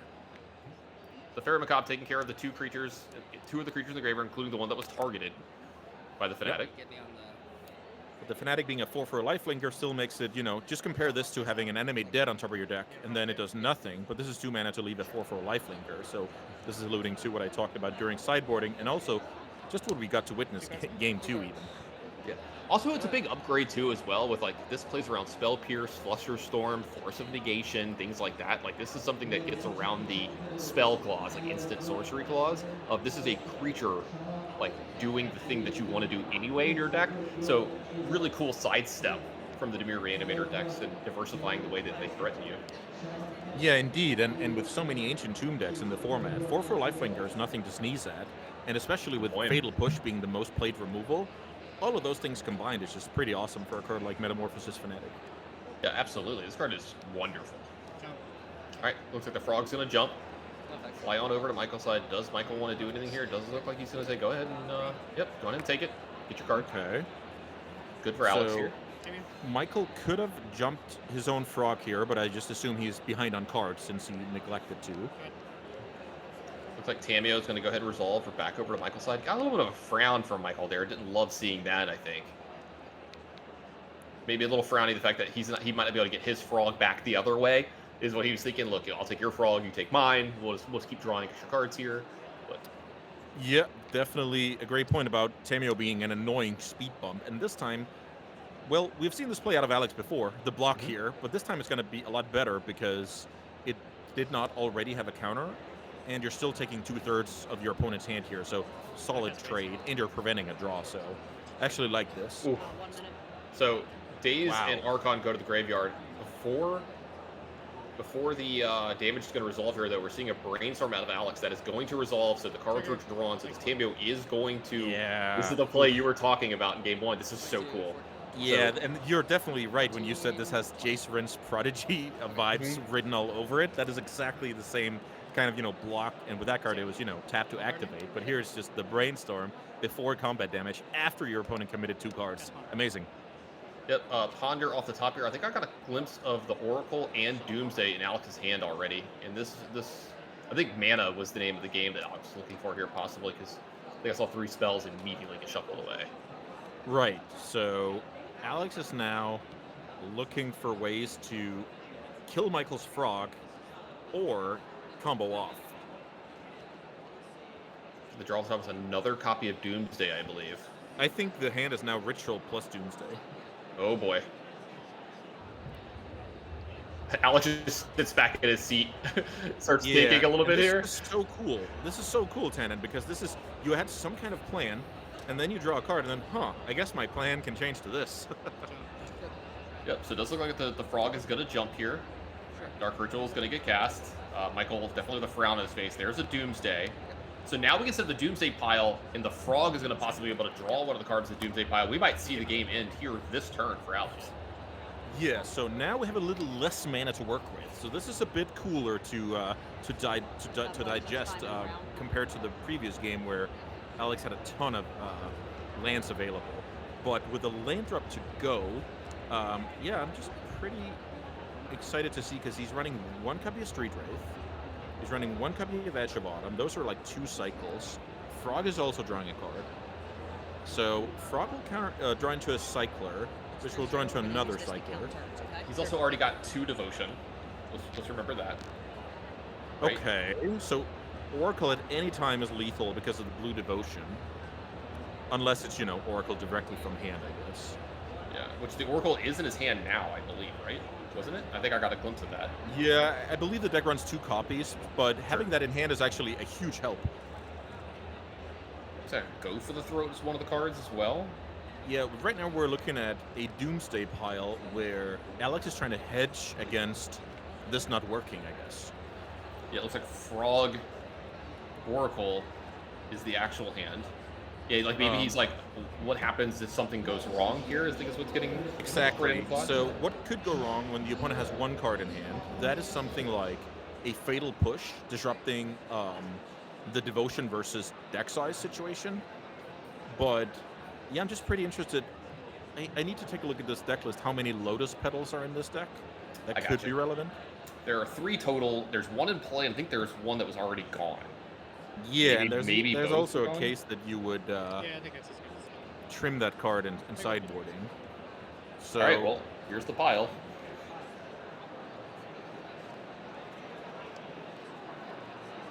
I think at this point, Alex has a hard time beating a Fatal Push, but the Fatal Push would have already been cast.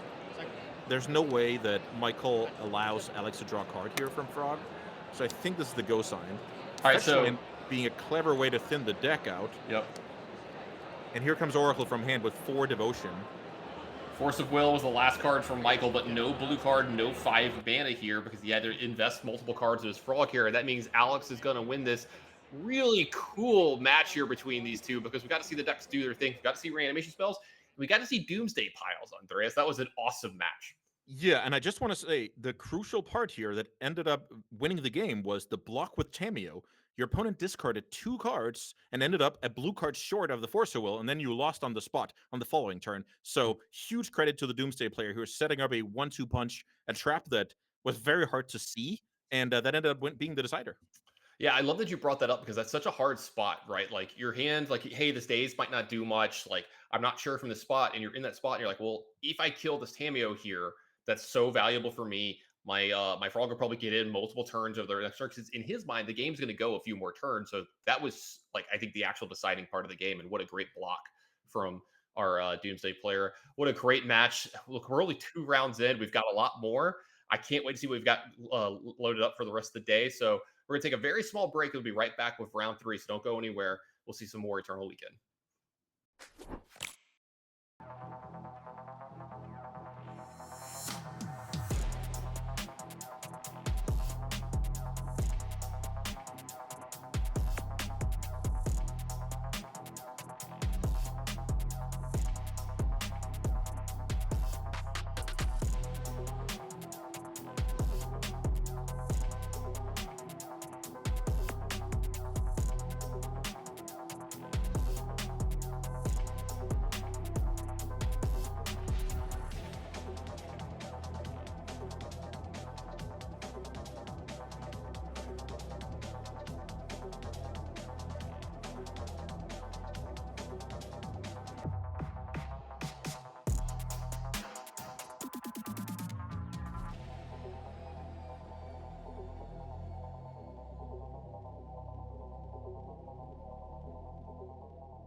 Hey, everybody, welcome back to coverage here of Eternal Weekend. I'm Tanner Grayson, joined by Andreas Peterson. Card Titan, thanks for putting this on this weekend. This has been awesome so far that we've gotten to do these few matches. And Andreas, this match that we have up next, I kind of got a little preview of it. We have another mirror set up for everybody at home. This is an interesting one. If you're a fan of fast mana and cards that completely shut down your opponents, this is the match for you. Definitely. So on the cards, we have a Mystic Forge combo mirror match. And I don't think I've ever seen that before, so I'm just pretty excited to see how these decks clash against one another. Usually, when I've been playing this deck, I've been playing against, the field and trying to figure that out. Yeah. But today we're going to figure out what happens when they go head-to-head. Yeah, I've never done the mirror either. I have to believe Card the Great Creator is insane in the mirror. It's got to be one of the cards that you're going to be going for. If one player has it, the other one doesn't. We'll have to see what happens. Let's take a look at these actual lists because there are some small differences between the two and see what we're looking at. So we'll start with Ryan LaPlante. And right away, why don't you talk a tiny bit about the mana base? Because something weird goes on here for anyone who's played Tron or played against Tron in the past. Yeah, so if you're new to Legacy or have been, not kept up with Legacy recently, you see 4 copies of Ursa's Tower and you're like, why is this card in the deck? So where are the other ones, Andreas? it turns out we can complete the Ursatron by having Planar Nexus in play. That card counts as any land type, so that is all Ursa's lands, including mine and power plants. So those two will give you access to 4 mana. Then of course you have Ursa Saga as your not only a good card in your plane A, but also a very good card in your plane B. Let's say your opponent has a Null Rod in play, but if they get beat down by 2 6-6 constructs, that's going to be just fine. And then a couple of Ursa's Workshop as, a card that is reasonable with all the other Ursa lands in the deck. And with Metalcraft, you can also add 2 mana with that one. But this deck is awesome because it plays a way to utilize all the mana from Grim Monolith and Basalt Monolith. All the best ways to do that is basically Kozilek's Command, the One Ring, and Mystic Forge, and basically plowing through your deck, looking to win the game with Glaring Fleshraker triggers. So this is going to be very explosive, and let's see where this takes us. All right, let's go ahead and take a look at the other deck list for a second as well, because I think there was 1 or 2 small differences in this. I see like 1 Mox Opal in this one, as well as 1 Soul Guy Lantern. Having the 1 main deck Reanimator target to go after with your Urza's lands is something that could be doing there. But like, if you were to draw that card, that might be a thing in the mirror that's not as impactful. It is something else that could possibly be drawn. Yeah, definitely. But this is small margins. We're trimming a little bit, adding some other stuff. But the Soul Guy Lantern, definitely a nod to Reanimator. In this matchup, though, 2 mana draw card. Yeah, absolutely. So it looks like the players are ready. Let's get going. I have a feeling like this is either going to be a bogged down matchup or go real fast. I think it's going to be a lot like the mono red mirror that we got in round 1. Yeah, great comparison, I will say. I guess these games can go in a few directions. I would imagine the most interesting ones are where neither has Karn in play or both have Karn in play. I think this is one of the things. It'd be really funny. The gentleman's agreement before the game, the Karns are just out of their decks. They're just like 4 Karns face up on the side. If we were allowed to do that, I think that would be really funny. I think I have some memories of Birthing Pod and that exact stuff from back in the day, funnily enough. I remember walking up on a match at a tournament once. I'm pretty sure it might have been Bob Bong we saw earlier against one of my friends, and they were playing Tron in Modern, and I walked up and they had a gentleman's agreement. They boarded out all their cards in the mirror, so they got to actually just play the game. No one gets LD'd out of the game, and it was really cool to see. Right. All right, so back into this match. Turn 1 from Alex Johnson. It looks like a Lotus Petal, a Bauble, and an Urza Saga. Turn 1 for him. And if you're Ryan, you're like, oh, I could do that too. So Yeah. Oh, look. Yeah, this is the moment where both players realize that You see there it is. The Spider-Man meme just happened. They both point at each other like, hey, we're both doing the same thing, and they get the big grin. I was waiting for that one as well, and those player cams, once again, they really deliver. Oh, absolutely. It's the best part. So we're back over to Alex here. Let's see how much mana is he going to have over the next turn or two. Being in the play is pretty big. Ancient Tomb off the top here now. A lot of extra mana. Lotus Petal going to get cashed in. This is 4 mana. This is scary if you're Ryan. Yep. You're just You're willing to go off of Ursa Saga activation. You have something good, and the One Ring qualifies. And draw. Are you bringing the sigh of relief though that at least it's not Karn? Pass. Great point, but I'm actually not too sure. I think Yeah. between losing the die roll and the opponent going turn 2 4-drop, that is bad enough. But Yeah. I totally get your point. It's all varying degrees of bad, right? Yeah. Looks like Urza's Tower is going to be the play from Ryan here. Definitely behind on the mana advantage here. Got his own bauble, it looks like. Yeah, that bauble is also mainly a 2-mana draw card. I will say, for this turn cycle, it will prevent Alec from exploding with 0 drops. Yep, a lot of a slower start here from Ryan, but like you said, this does stop Ryan from doing a couple of the things. So there's a Saga up to 3. What do we want to do here? Looks like he's gonna tap it for mana. So I want to mention a cool trick here, that if you actually don't know what to get here, you can draw your cards with the One Ring first to get more information about what's in your hand, so that you can put together the Trinket Tutor from Urza's Saga on a more, informed reason. So looks like. Speaking of the One Ring, Andreas, Voltaic Key added to Alex's side here, not just Ryan's. So there's a chance we're going to be seeing multiple activations of the ring in the same turn this game. So 2 cards drawn for Alex here. He's got a lot of the Urza's lands in his hands, it looks like. I see a Flesh Raker as well. Yeah, so worth noting is, if you want to complete the Planar Nexus Urza's Tower, you kind of have to commit 2 land drops over the course of 2 turns. But since we needed 4 mana on the previous turn to cast One Ring, we're kind of behind on schedule when it comes to that. All right, 3 mana going to get added from Alec Johnson here.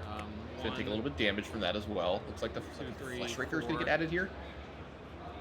All right, so up to 4 mana now. The 1 mana floating from the Urza Saga. Yeah, down to 1 mana again. Yeah, from the Saga. So Flesh Raker going to go down to 1.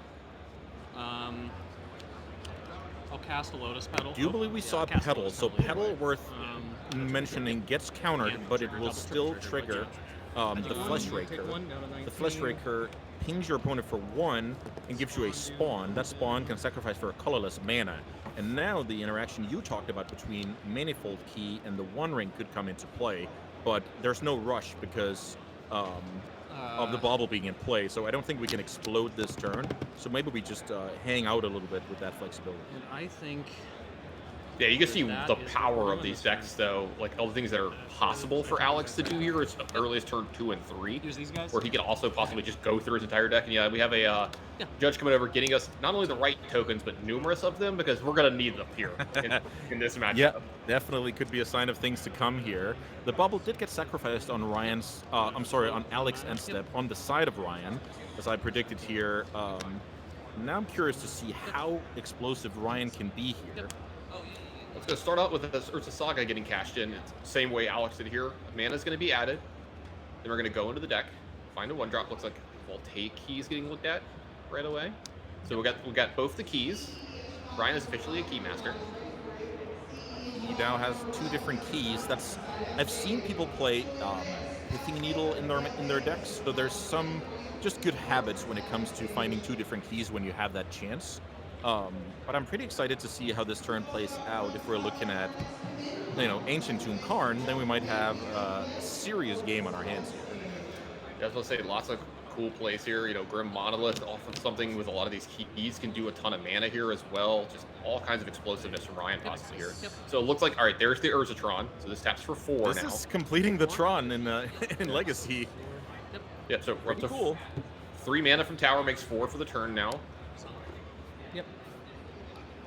This looks like Basalt Monolith. Yep, one of the 30 different pictures of Basalt Monolith. So there we go. Add the mana, untap it, add the mana. So we're up to 5. Are we going to go up again? Yep, looks like we're going to go up again. So just adds Building 2. our own colorless Dark Rituals here. Yeah, it technically adds 2 if you want to do it that way, but this way it's just going to untap, so it's down to 4. Building your own Dark Ritual, I like that. So this is a Karn. Also, my Karn favorite. the Great Creator. So the static ability on that card is very, very important because it shuts down your opponent's artifact's abilities. It's basically a one-sided Null Rod on a Planeswalker with huge toolbox potential. Also, that's the current printing of Karn to play with. I'm just gonna throw that one out there too. Big fan. Oh, you like that one? Yeah, I think like people refer to them as the anime arts or whatever, like the Japanese ones. I remember the Narset now that you mentioned Yeah, it. yeah. That's also the correct Narset to play as well, by the way. Okay.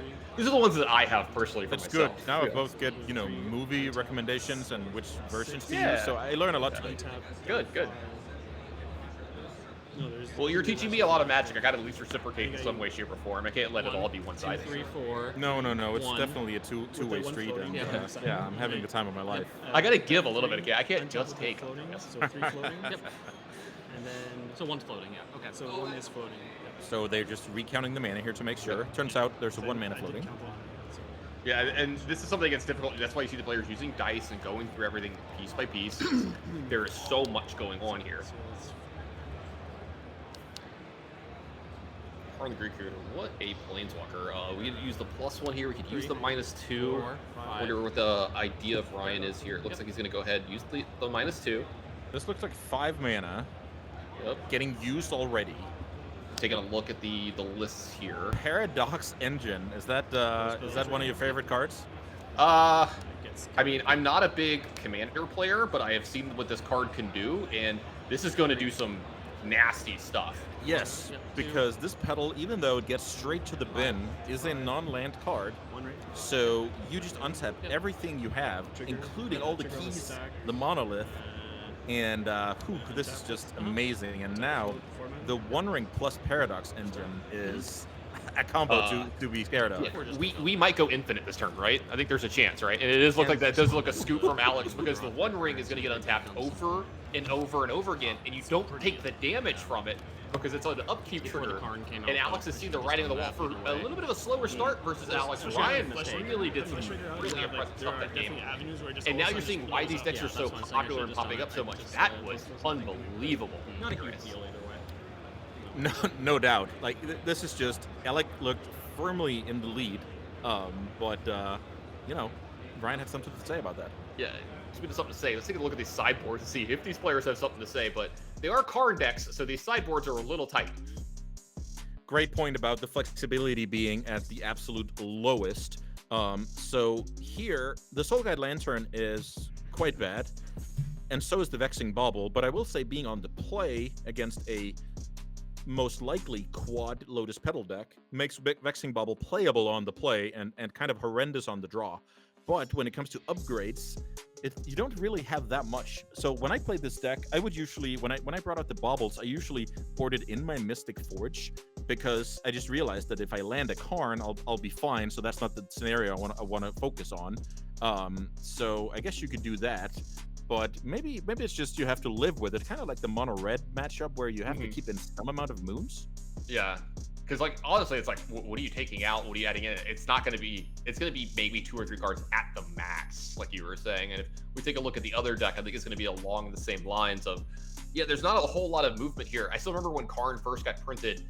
There's a popular streamer that I was watching who won a PTQ with Mono Green Devotion in Pioneer, and they were like, yeah, I might have been the first person to win a PTQ without ever sideboarding.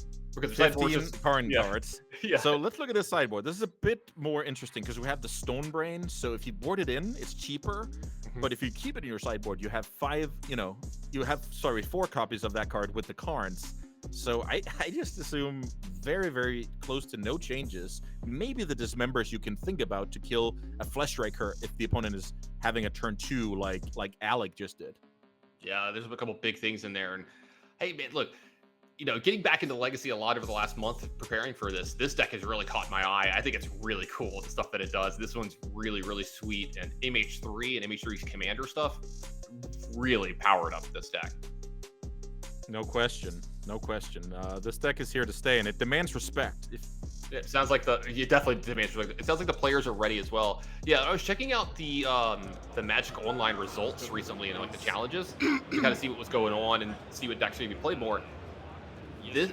versions of this deck, not necessarily literally just Mystic Forge, but versions of the Flesh Raker, this land base is kind of what's been accepted as correct in the colorless deck. If you go Where second, every like let's say your it hand was like is, half of all of the top like you eight, have a so choice this of stuff is threats, right? all And it's over like Legacy. You're Or going you to could do kinda one see ring. Yeah, what between you the have to do, Eldrazi yeah. deck You're and gonna this do the Mystic one ring, Forge which is deck, one, that is definitely. right? But then if your It's opponent just a good sees way to that, approach and the they're like, format. well, I can like do Karn. categorizing a lot when I build my It's sideboard. different, So yeah. for me, You're it's like, like, oh, I you know know, the matchup. ancient tomb decks or Yeah. colorless decks or big mana decks, So that's however you almost want like, to label not it. I that think that's going reasonable second when you're building your is sideboard. necessarily beneficial. Absolutely. I'm like, going second These is decks actually have very not beneficial disappointed. for We've ones talked that- about yeah. these mirror matches like, It hey, can there's be, maybe a for sure, chance I they get to agree. bog down, but they have been getting their explosive draws and doing the absolutely broken things, Information and that's is what we're playing Legacy. That's powerful. what we're playing Legacy, right? It's why you play Vintage. You want to do the broken thing. You want to For see what sure. your deck can do, and they have not disappointed so far here. No, this deck is definitely testing the boundaries for that when it comes to playing your own game plan and interacting as little as possible compared to the mono red mirror that we featured, because we're not looking to, you know, bombardier opponent's creature or fury our opponent's board and attack for some chip damage. We're actually looking to win in one big swoop here. I think Ryan went down to 6, but he has like quite a bit of stuff here. Alex has just got a land and a pass here. It's a Nexus. And a pass over to Ryan. Ryan also has a Nexus, but he has the Ursus Tower, so we'll see if Alex has that as well. Alec has that as well next turn. Turn 1 Petal from Ryan enables a Monolith. Let's see if there's anything behind this. There's a key behind this. Oh boy. 4. Down to 4 mana 1. turn 1. What's it gonna be? Mystic Forge. Looks like a Mystic Forge turn 1. Take a look at the top. Play it. Okay. Pretty nice hit here, because you can play artifacts and colorless cards with Mystic Forge, so you can even play Karn. When this card got printed, I think I read it initially as you can only play artifacts, but the fact that you can also play colorless cards is just amazing in your deck with Kozilek's Command and Karn the Great Creator. It looks like Karn, speaking of good turn 2s, looks like Karn is going to be on Alex's side here, and this is the old school version of Karn as if it was printed in the 90s. So it's all very wordy in the text here, but this is going to slow down Ryan just a bit. One of Alex's best plays possible here on turn 2. Guys, this is turn 1 and turn 2. Can we chill out a little bit? I feel like I'm seeing a affinity from its initial stuff from back in the day. Yeah, that is true. That we're kind of, you know, stepping over the boundaries of what to expect on the early turns here, and this is amazing to see. I will say the card Mystic Forge is actually the haymaker that gives you the most game against an opposing Karn, because you can no longer activate it with -1 life ability, but you can still keep playing your stuff off the top. And since Ryan did not respond to this Karn, you would imagine the top card is pretty darn strong. Yeah, and so that was a go and get from Karn. You got a Argumentium Masticore as well was added here, and that is just a 5/5 for 5 or first architecture for multicolor, because let's say a Karn gets played here from Ryan, huge play from him. It goes ahead and activates the Karn, making one of his artifacts creature to attack down Alex Karn as well here. Ryan is firing on all cylinders. This is a hell of a mulligan to 6. Wow. Turn 1 Mystic Forge into Karn, attack dead your opponent's Karn on turn 2, then keep the train rolling from the top of the deck here with Mystic Forge. This is an ideal run out for Ryan, I would argue. All right, Lotus Petal enables key to untap Monolith, which pays for Monolith off the top of the deck from Ryan. That's all he's got for this turn, but what a big turn here for him. I don't know if Alec has a way to get rid of this Karn here this turn from his side of the board. So start with Yeah, so you need to develop this Masticore, and then on the next upkeep, as a cost to keep that around, you can kill the Karn. If you have a 4-drop or bigger to discard. So this is Alec's hope that he gets to see another turn here, but I was going to say his hope is to see another turn. You know, we saw it in game 1 where Ryan definitely shut that down. Taking a look at his sideboard here, you know, if you're Alec, you're like, the chances of me getting another turn are low or slim, but at least I have a plan. I will agree with you that those are dwindling at the moment. This activation is like your opponent shuffling on a ponder, so, you know, this gives you a little bit more hope. Looks like he's going to exile the top card there. It was an Urza Saga. Take a look at the top card again. Again, still got a Karn activation possible here as well. Ryan thinking through all the permutations, all the possibilities. 1, 2, 3, 4, 5. Okay, he brought in Disruptor Flute, which I wanted to talk a little bit about when we saw it, but I kind of dismissed it as an option because these Pithing Needle, Meddling Mage style cards are usually not the best in a mirror match. you can argue there's a good spot for it if your opponent, -2's Karn, and then you actually get to see the card. Then you can kind of shut that card down prematurely. But it's super situational, and let's see. Okay. All right, Manful Key is going to go ahead and untap the Forge. The Forge is going to get activated yet again. So the top card's going to get exiled. It was the City of Traders. Take a look at the top card. That looks like a colorless card to me. I think it was another key. Yep. Yep, good catch. Definitely a key from the top, so it kind of lets Ryan, I would just say spinning his wheels a little bit here, but he's not really getting anywhere until he finds something like the One Ring, which is probably the best find, because then Karn can go and get the Paradox Engine, and then you're kind of off to the races. All right, well, the key let the Forge go again. Now the Forge moved a land, put up Assault Monolith. Now I see a Flesh Raker off the top. That's this is what you want to see. Now we can actually do some stuff here. We might be able to go. Floating. Yeah, one color floating. I think it was a Karn, another Karn that was on top. So we still haven't activated this Karn, right? I believe. Yes. Got activated the turn before, but not this turn. Ryan has wisely delayed that decision. All right, so there's this land drop. Can he keep going here? So right now, Urza's Workshop taps for 3 because you have Metalcraft and you have 3 Urza lands in play. This isn't Legacy, right? Like, this feels like Vintage to me. Yeah, I thought Vintage was yesterday. I know, right? Maybe these guys registered for the wrong tournament. Now, this is awesome, Andreas. This deck is so cool. Oh yeah, that's definitely huge respect to the first person to say, I think Planner Nexus and Urza's Tower is the future of, an artifact combo deck in Legacy. Yeah, me still having all of my Urza lands from when I was a kid kind of cries a little bit when I see this, that like only 4 of them are... Is that a Mycosynth Lattice? Okay, so that's a Mycosynth Lattice off the top. If you can get that into play this turn, this will lock out Alex. So let's see, 3, 4 mana. So this is a past the turn scenario where you hope to get that turn. Let's see, might not be done just yet.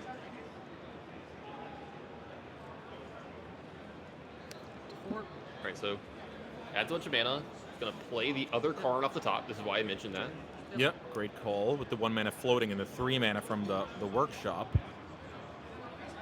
Right, so this one still has another activation. We don't know his exact sideboard here, because we saw the flute come in, so we don't know what exactly is in there, but he's taking a look. So it looks like, okay, so there's the spawn, the damage gets over, so another mana added for Ryan, or possibly added. Let's see what the top card is this go around. If it was another key, it would have been really big. Yeah, that would have been amazing. The cheap stuff like Petal. Can't remember who of them has the opal, but the cheap stuff that lets you keep going. That would be the dream. So let's see what this is. So this is cool with Karn. Are you calculating on your opponent actually having a 4-drop or more in hand? That's probably very realistic between the One Ring, Mystic Forge, redundant copy of Karn, etc. Okay, so the Paradox Engine was added to Ryan's hand yet again, giving him the chance to possibly go infinite again like he did in game 1. So One Ring discarded here, takes down the Karn. So Alec at least gets another turn here. The Masticore showing great flexibility here. That card is in the deck to make sure you have outs against stuff like Null Rod, Collector Oof, and I guess Karn in the mirror. Sorry about that. I got kind of kicked out for just a second. I'm back though. Oh yeah, you're back. 1, 2, 3, 4, 5. Let's see. 5 mana added to the pool. Kozilek's command for 3. So now we see the 2 modes on Kozilek's command being exiling a 3-drop, and let's see if we are scrying 2 to draw 1 or making 3 spawns. Exile the Graveyard. No. We're gonna scry 3, draw 1. Sure. Oh yeah, for sure. That card is amazing. Those multi-modal cards are just amazing if they're. I mean, look, I remember Cryptic Command from Modern, so I'm also a bit of a romantic when it comes to these cards. But this one especially, exiling creatures and hitting the graveyard, that's just huge for today's Legacy.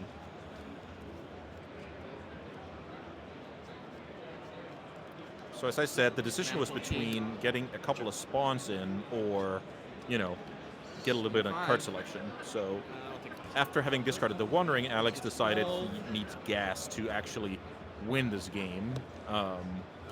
But I mean, now you're passing the turn into a ton of stuff with the Mystic Forge. That is true. So the One Ring plus Paradox Engine, we've seen how that story ends. So let's see if Ryan can put it together once more.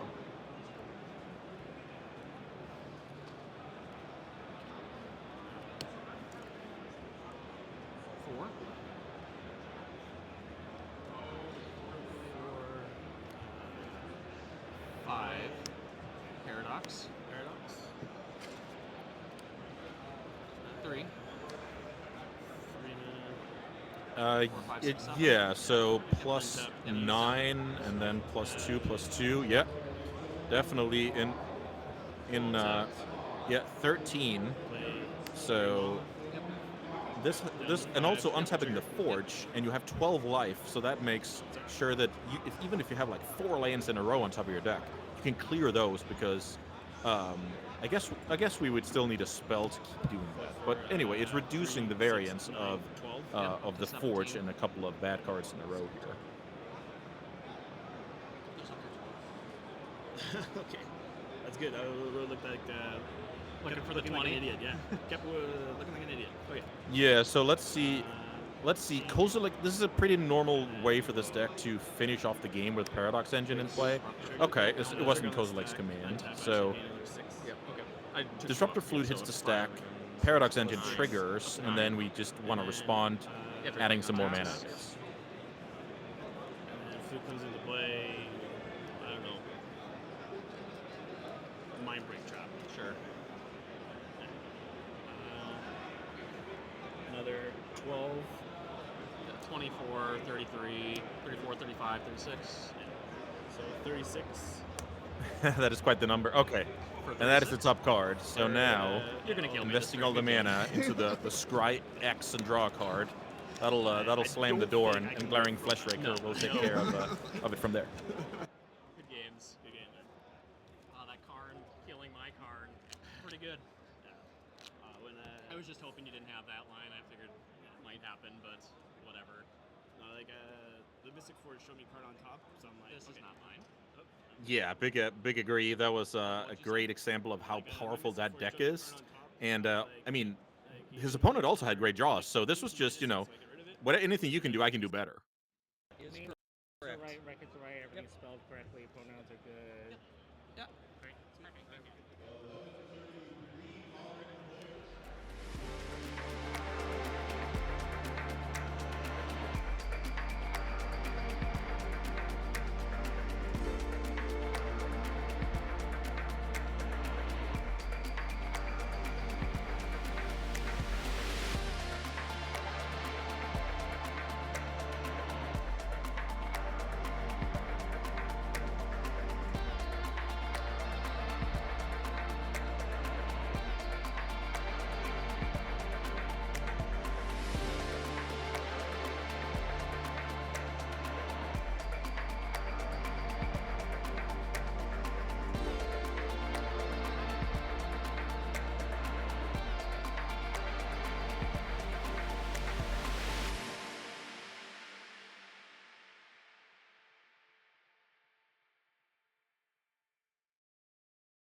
Hey, I told you the break was going to be quick. We just had to fix a little video thing on our end for Eternal Weekend coverage here.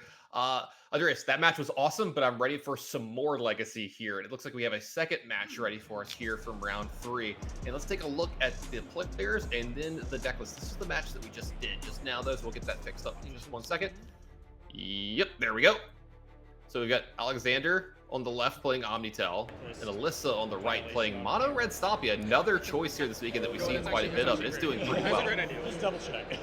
Yeah, this is cool, right? Because we see a deck that we already have familiarized ourselves with today, and then we see a deck that is more historic when it comes to Legacy. So basically the perfect combination, and why Legacy is one of my absolute favorite formats. The combination of the old cards that we all love and have for many, many years, and then new and powerful printing. So I'm excited to see how these decks square off. Let's take a look at these decks before we see them square off as well.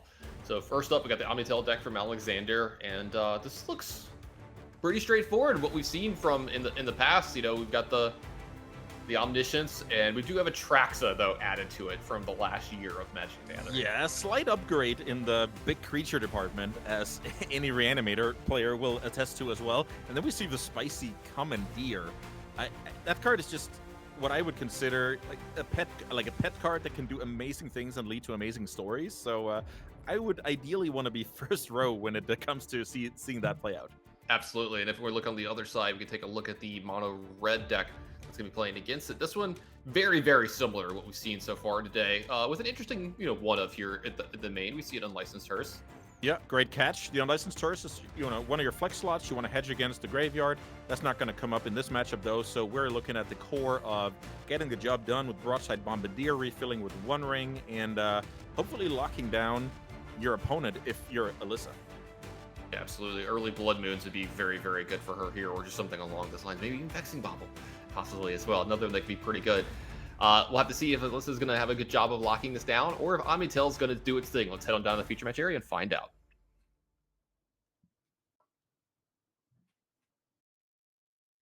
I think whoever's on the play here is going to be at a little bit of an advantage here in the early game as well. Yeah, I wanted to mention a quick thing about the Vexing Bubble. That actually is pretty strong against, Omniscience, casting your stuff for free.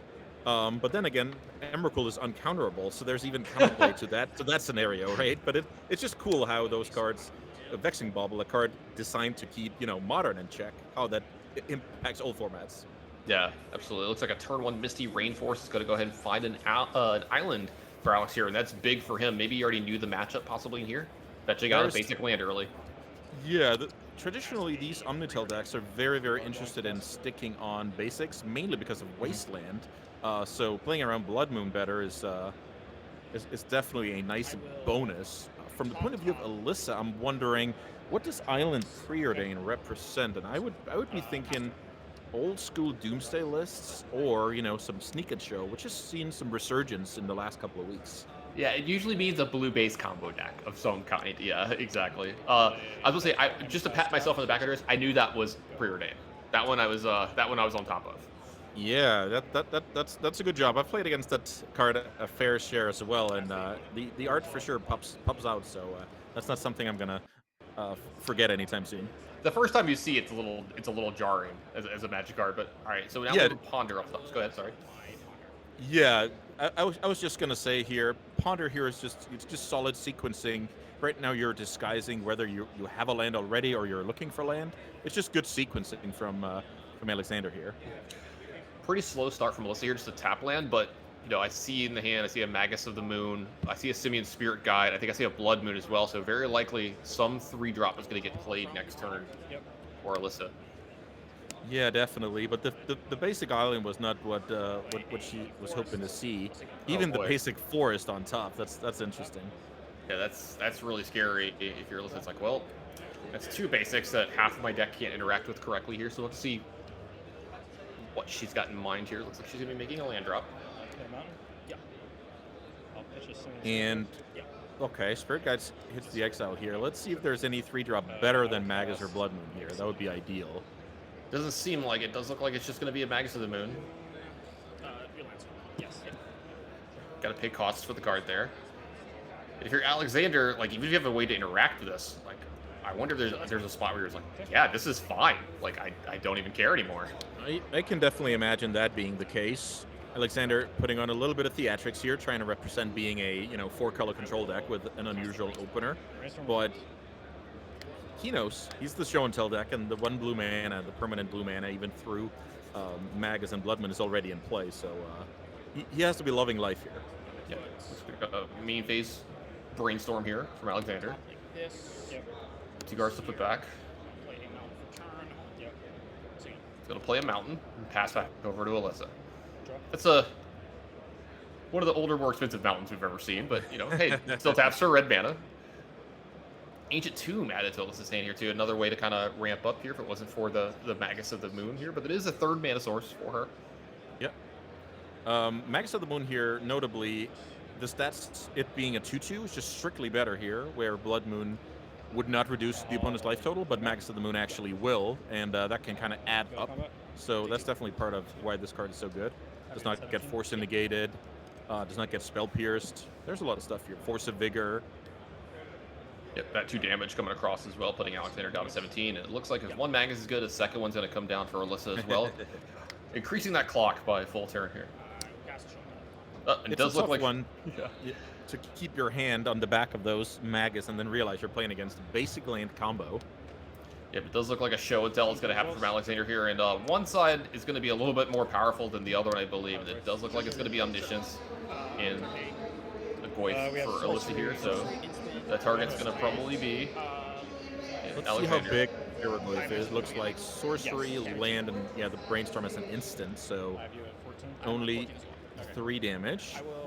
Putting Alexander down to 14, but the problem is he's going to actually cast Emrakul the Torn here, so that's going to get the cast trigger. He's going to get another turn here, and then Annihilator 5 is going to be too much for Alyssa to come back from. She's going to pack her cards. Go to It's even Annihilator 6. Oh, is Annihilator 6 going to get all of them? I undersold Emrakul there. My bad. Yeah. Rarely the deciding factor. Yeah, the Emrakul is just it's just here to make sure the game ends. All right, let's take a look at these deck lists. See how these players are going to change it up. Alyssa's going to be on the play here for game 2, where I've got to believe her deck's going to be in a lot better spot. So let's take a look at hers first. Take a peek at the sideboard and see how she's going to change her deck up. Yeah, so those Red Elemental Blasts and Pyroblasts are in the deck to answer mainly the Psychic Frogs, dominance of the format, but they're going to come in handy here against a deck with Show and Tell and Omniscience in it, so pretty nice EC swap for, I would guess, Furies and Moon effects, but I guess on the play you want to lean on the Moon, so I just think that 4 Furies and an Unlicensed Hearse going to get cut, and you add 5 awesome, answer cards. It even answers onboard Omniscience if the opponent is bricking a little bit. Just super solid at answering Show and Tell. Yeah, easy enough sideboarding here. It seems pretty straightforward and awesome for her. Let's take a look over at the other side, the Omnitel deck, see if they've got anything up their sleeve for this mono red deck. Yeah, because this deck is a Cunning Wish deck, so much like the Karn decks, they don't have that much actual sideboard space. But with that being said, I think on the draw here against mono red, you want to be looking at the Force of Negations to make sure you don't get overwhelmed early. And then, I think that's more or less it. You do have the 3 Veil of Summers that are just very, very bad. So I guess you can play a little bit around with having either a Consign to Memory or a copy of Hercule's Recall. Yep, sounds like the players are ready to. We're going to go back down there. Oh, I love seeing a Sublime Epiphany in the sideboard, by the way. Perfect. Pet card of mine in Cube. One of my favorite cards to take in Cube, absolutely. So I'm kind of rooting for Alexander a tiny bit here. I don't think we're going to see it in this matchup, but that is a card I absolutely adore. It's interesting. Back in the day, you used to play Trickbind in that spot to play around like Oblivion Ring effects. But now I guess we get a little bit more value on our Stifle type card.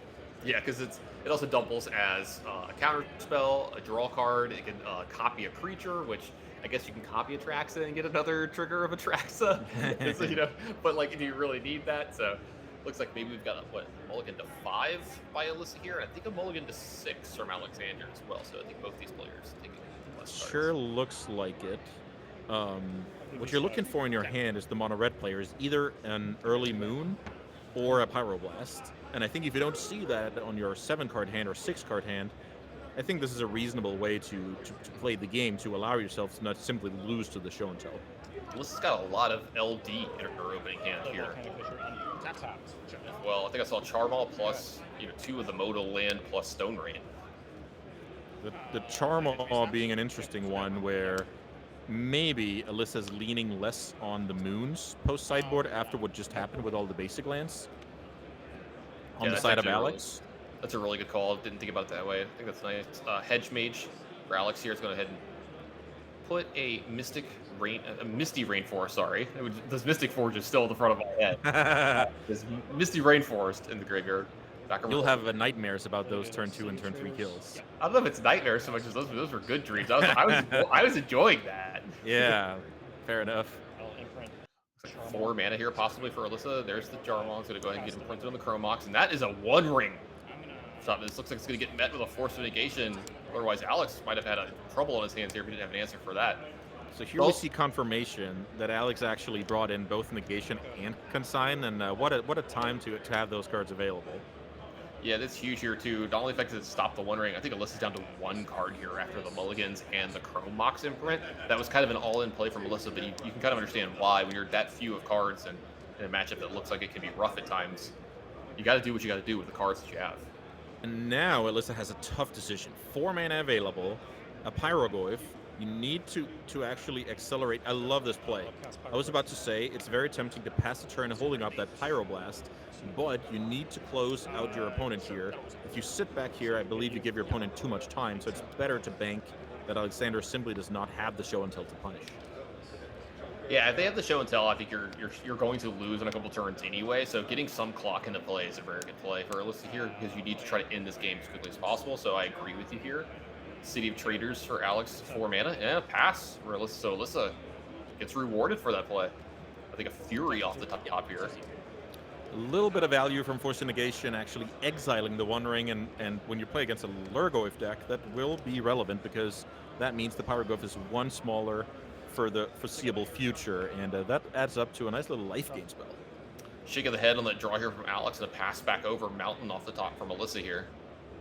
Could actually just hard cast this Fury if she wanted to this turn. She would lose her City of Traders, but would considerably increase the clock. So it looks like Alyssa had a similar decision here. Could slam the Fury to turn up the heat on Alex, but this time decides not to, and is content attacking for 2. Let's see what this means. The Misty killing off the City of Traders, but following up with nothing.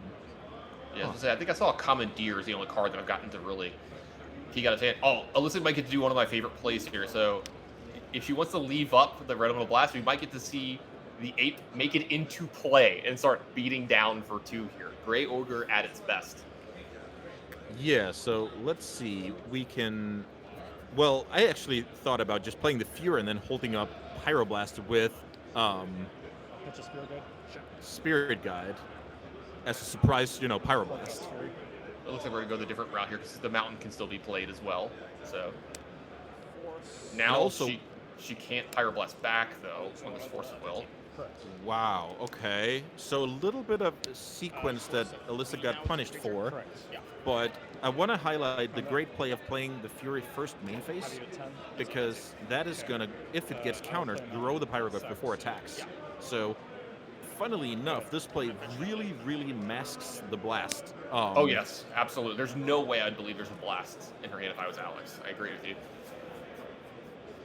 So the best case scenario is that Alex finds the show and tell, gets countered from the Pyroblast, and then all of a sudden a sorcery hits the graveyard, and we can kind of finish the game in a couple of swoops. That's what Alyssa's hoping for here. Yeah, that would be actually ideal. Alex doesn't have any, he has a couple cards in his hand, but he hasn't done anything for the last couple turns, so wondering what this hand is, if he's just been drawing all of his 7 and 8 drops. He has a Traxa, Commandeer, Omniscience in his hand or something. Could also be more interactive stuff like more forces, more consigned memory, that type of thing, but definitely also some of the more expensive cards. Looks like it's going to be a Trop and a pass. Back over to Alyssa. Shatter Skull smashing into her hand here. Really good in the spot, but it is a sorcery. It is a sorcery that you could play for X0. The point would be then you can attack twice with a 4/5 and kind of make fetch land a non-factor in this game and force pitch. And which is force not pitch, nothing. yeah. Yeah, I was gonna say that isn't nothing. Like you said, I think this is something that Alyssa is thinking about here. So right now, Alyssa needs to ask herself, is this all I'm going to have for this game? Or does the game potentially go longer and I'll be sad if I draw a One Ring or another Pyroglyph that I didn't hang on to this land? So very tough decision. Yeah, I'm excited to see how this works out. So Fifth land from fetch Alex land. here as Yep. well. It's a fetch land, but maybe hard cast force as well. All right, Ancient Tomb off the top for Alyssa.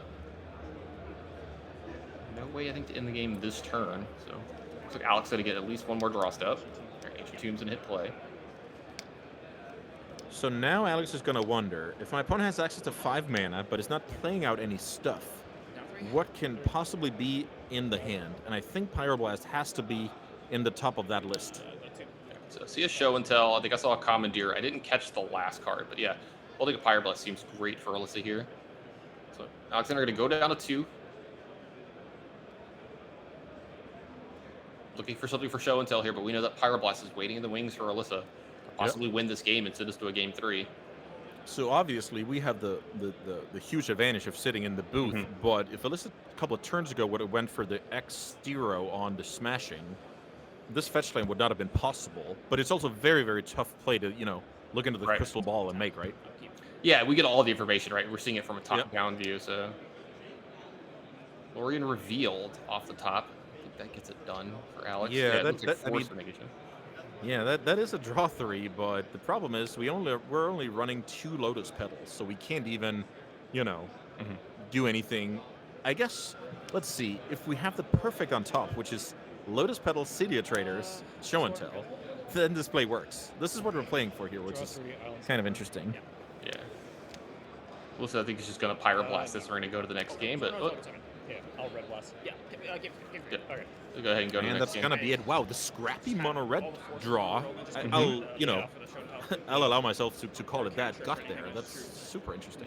No, I think that's a good way to put it. That's the scrappy draw. Take a look at the 2/2s getting to beat down a ton, and the 3/4s getting to beat down a ton. Let's take a look at these lists again, because we're going into game 3. See if there's maybe any changes that these players want to make after seeing what happened in some of these sideboard games. So we'll start off with Alex's side with the Omnitel deck.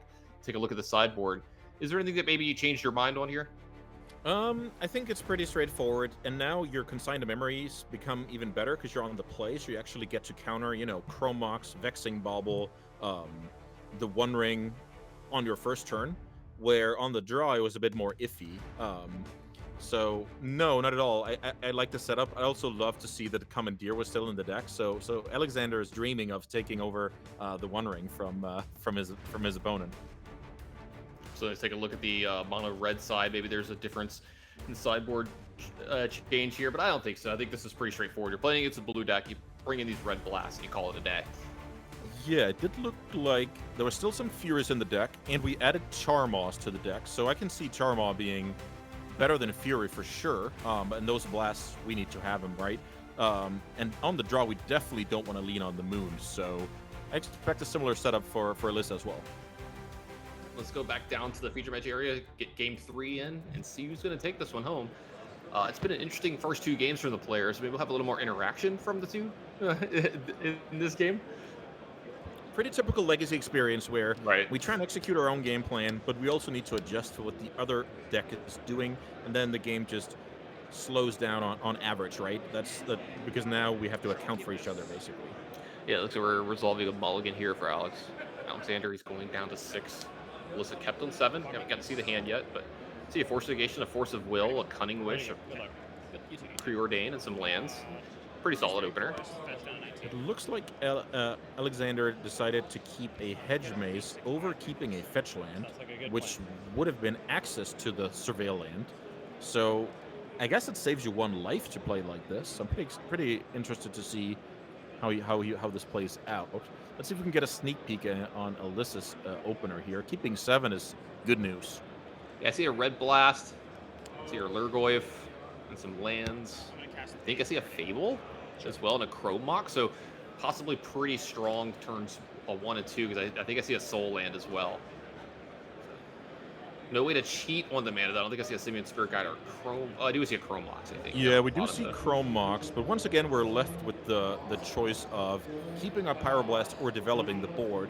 But Alyssa showed great judgment when it comes to developing the board rather than playing too safe. You can also play yourself out of a game, right? So you need to put up some kind of clock. So I'm actually confident that she'll do that again.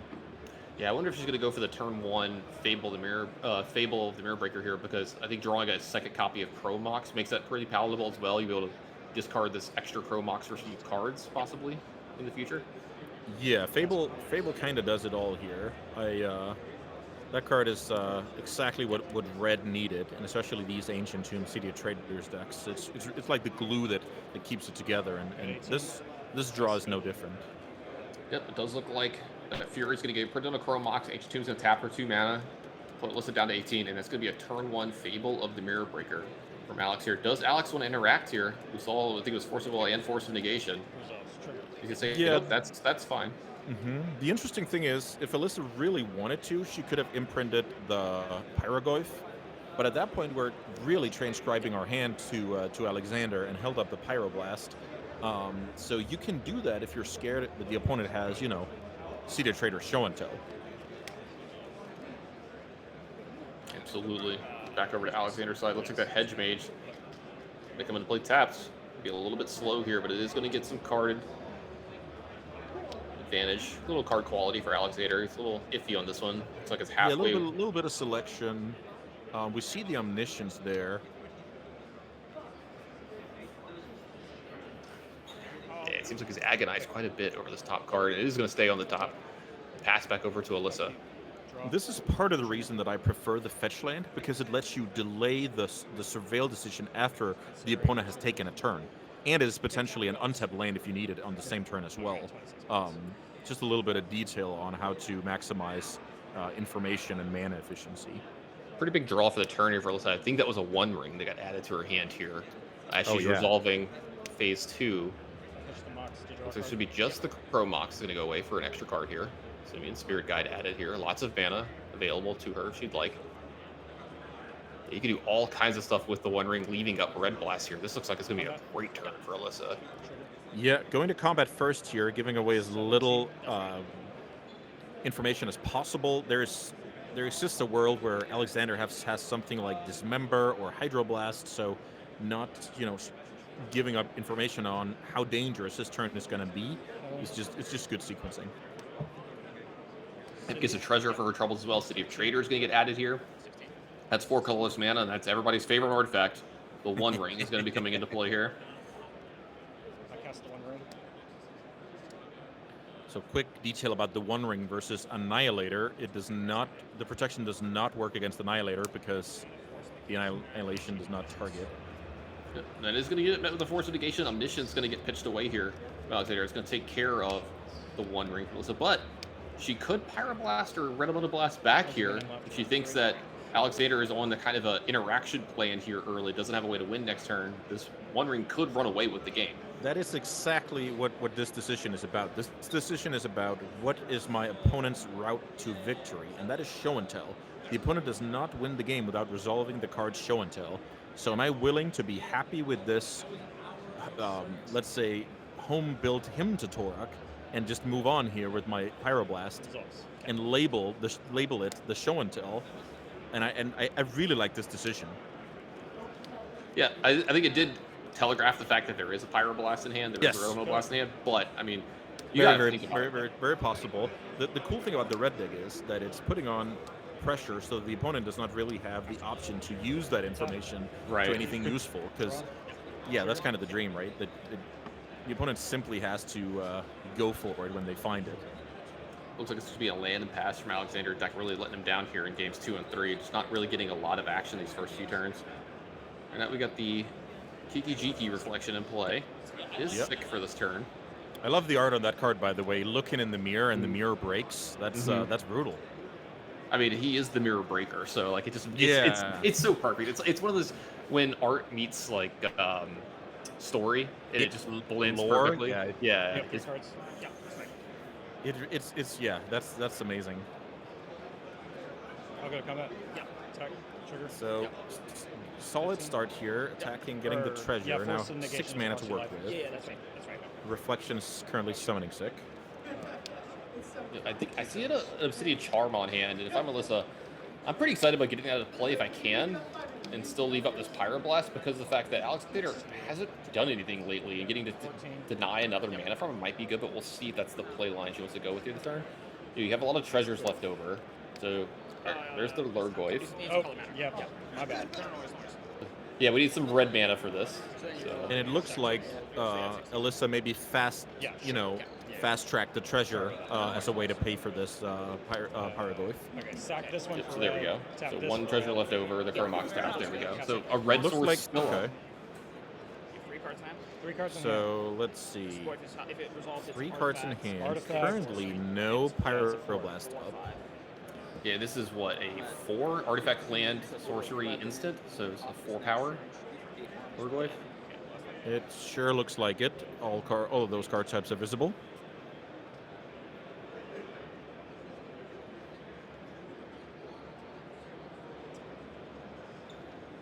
So let's see if this. It looks like a missed trigger on the goblin attack, but maybe No, not.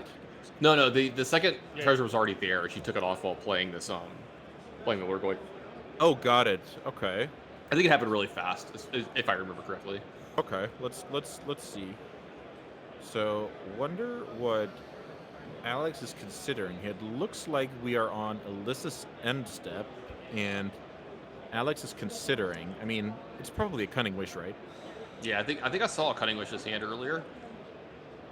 So I believe that maybe this is what that is. So I I'm think trying to he's- look at the I think list here.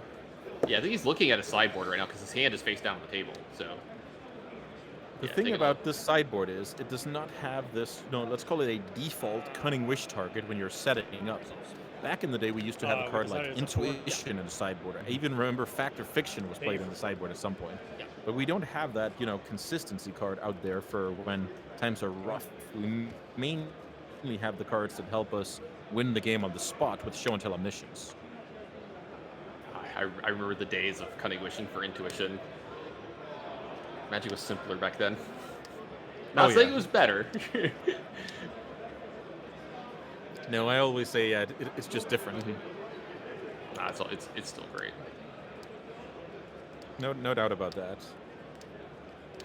Back over to Alexander here. Makes his 4th land drop. You can tell he's been under a lot of stress here these last couple games with not a lot going on. Yeah. This deck is full of cantrips, but it has to find that one of those 4 copies of Show and Tell, otherwise it simply does not win the game. I think one ring was again drawn off the top for Alyssa here. Wow. So now we can maybe go back to what we talked about at the beginning of today, where the reflection and Pyrogoyf, making the 2nd copy of Pyrogoyf and how that works.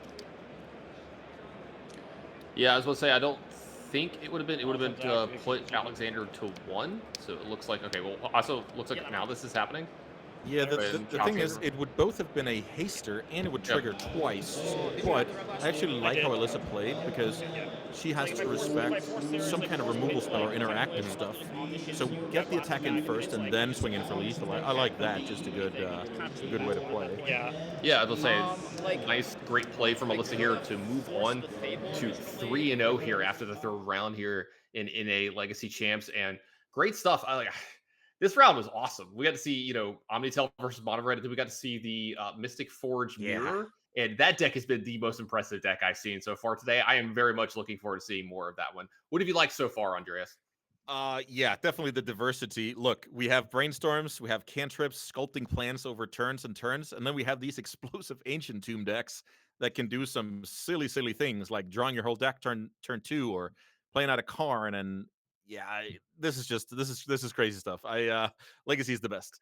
Yeah, absolutely. We're gonna be taking a small break from this Legacy, but we're gonna be right back with round 4. So don't go anywhere. We'll be right back with more Magic right after this.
Hey everybody, welcome back here. We're going to be going into round 4 of the North American Eternal Weekend. I'm Tanner Grayson, joined by Andreas Peterson.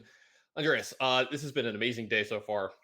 Man, I love Legacy. It's so awesome. It's my absolute favorite format of all time. I don't know if it's your favorite. I don't put words into your mouth, but I know you love it too. Oh, no doubt about that. It's definitely up there on my Mount Rushmore of formats. And it's funny, every time I'm waiting for the feature matches, I feel like I'm a kid for Christmas. So Jeff is doing an amazing job picking awesome decks for us to showcase and talk about. So I don't expect that guy to miss ever. And not for round 4 either. Jeff Foster's a hero. Absolutely one of my absolute favorite people in all of Magic the Gathering. And we got a sweet one for you here in round 4. We got some decks we haven't seen yet. So let's go ahead and go down and take a look at these players. We've got Kamari Bolger on the side with Painter. A deck that, again, from the history of Legacy has been here for a very long time. And then another deck that we've seen coming in and out. We got Carter on the right. He's playing Stifle Knot. So these are two decks that harken back to, 10, 12 years, 15 years ago in Legacy. Easily, but lots of new awesome upgrades for those decks as well to keep up with current standards. So let's take a look at these decks and see some of those awesome upgrades, see why these decks have kind of made a comeback. At first, we're going to take a look over at Painter. Yeah, so the Painter Servant plus Grindstone is a combo. That's one thing, but we have the multi-format all-star Fable of the Mirror Breaker as a consistency card. We have Goblin Engineer, I believe, an MH2 card, kind of both being a toolbox card and playing well against interaction. And then we have Akatha's Soul Cauldron doubling as Graveyard Hate and a combo enabler with the ancient card of Phyrexian Devourer, which can make any creature into a very, very large creature and attack for lethal. We also get a little bit of Chaos Defiler here for some very, very cool flexibility. You can welt that in and out and really control the game. And we get a Pyroblast deck in a format with a ton of blue decks. And if the opponent is not a blue deck, we can turn everything blue with Painter Servant and go from there. Yeah, it's nice and clean, and everything's going to be blue. And if you take a look over the other side, no need to turn most of the stuff blue anyway. It's going to be a lot of blue stuff. As you see, it's Stifle Knot, but this is a Zoria Stifle Knot, and we see some really cool new cards in here. Yeah, definitely. So the Stifle Knot is also, as you alluded to, an old 2-card combo, but we've got a little bit of upgrades. We have a little bit of Consign to Memory for some flexibility against the format. We have Doorkeeper Thrall shutting down stuff like Thassa's Oracle, like the One Ring, and then Dress Down is kind of a cool card against, it mops up construct tokens from opposing Urza's Saga, and if you play it on the opponent's end step, you can play as many Dreadnoughts or Null Drifters as you want. And then for good measure, we have 2 copies of Abhorrent Oculus, a modern all-star recent printing, to kind of give the deck a flexible plan B and a good standalone threat. Yeah, absolutely. This deck looks really, really sweet. I'm excited to see this one in action. Speaking of that, the players are ready. I'm ready to see them. Let's head on down to the feature match area and see what happens between these two decks. Both these players at 3-0 as well. Great starts to their day. They're nowhere near done. They've still got 6 more rounds here today, 2 more tomorrow before they make that top 8 cut. Make sure you don't miss any of that. Andreas and I will be back with you bright and early tomorrow morning to bring you into that top 8 and see who's going to be playing in those elimination rounds. Oh, yeah. As you said, the day's just getting started for these players, but having a good start is just so important in a big tournament like this, and especially getting your first match on camera here. You really want to do your best because, as we've talked about numerous times, this is most likely the highlight of these players' year when it comes to the Magic calendar. So we're going to start off with an Ancient Tomb, a Mox Opal right behind that. Looks like we're going to get one of those baubles that we've seen so much of here. What a card that's been printed over the last year or two to just be in all of these decks. Kamari down to 18.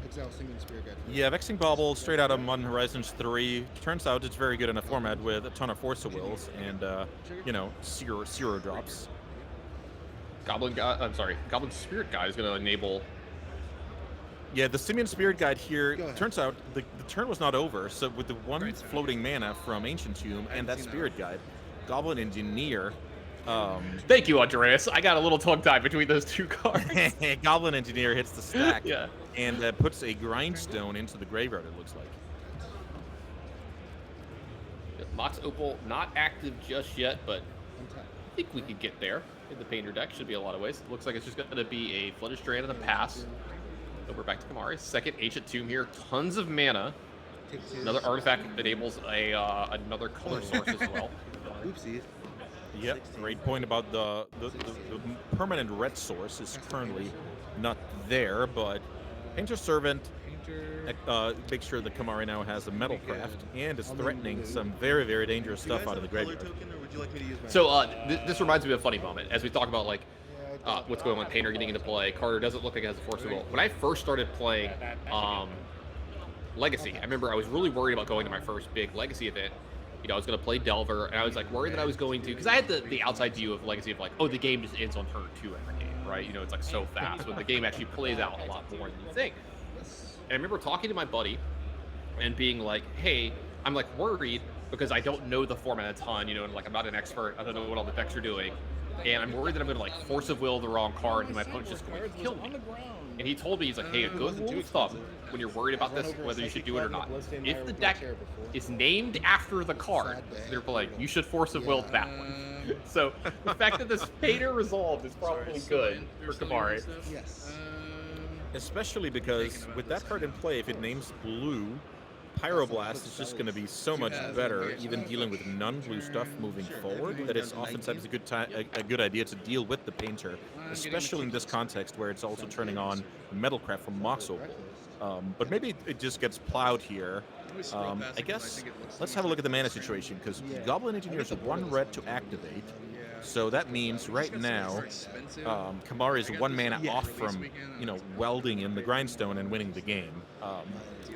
So both players know that, and I'm not sure how many Spirit Guides is in the... Okay, this actually has 2 Spirit Guides, so could have been possible, but Carter can't, you know, can't really do much about that. Oh, Carter go ahead and mills over the top card of his deck. Doesn't want to draw that one. I'm going to draw it back to his turn here as well. A little bit of slow start. I do see a couple of dress downs in his hand here as well, though. Something that can maybe help combat for a turn or 2 here.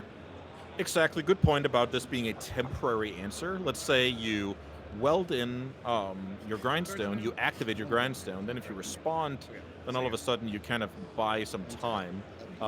So obviously, for the time being, your mana is locked up for those, because if you act first, you will just get milled over in response. So there's a lot of timings going on in this game, and with the land, I need to...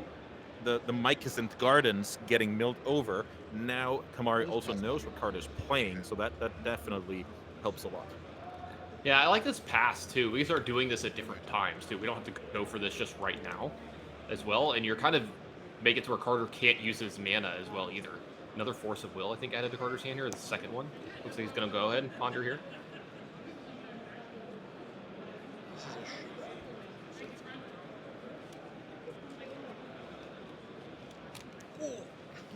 Oh, okay. I just got told by some clever people that Dress Down actually does not work against the Painter's static ability. So you learn something new every day. You know what? I'm gonna take the brunt on that one, because I was talking about how Dressed Down is a temporary fix here. So that's you know what? We'll just call me the one that got that one wrong. Andreas, you're the expert. So definitely some complicated stuff here.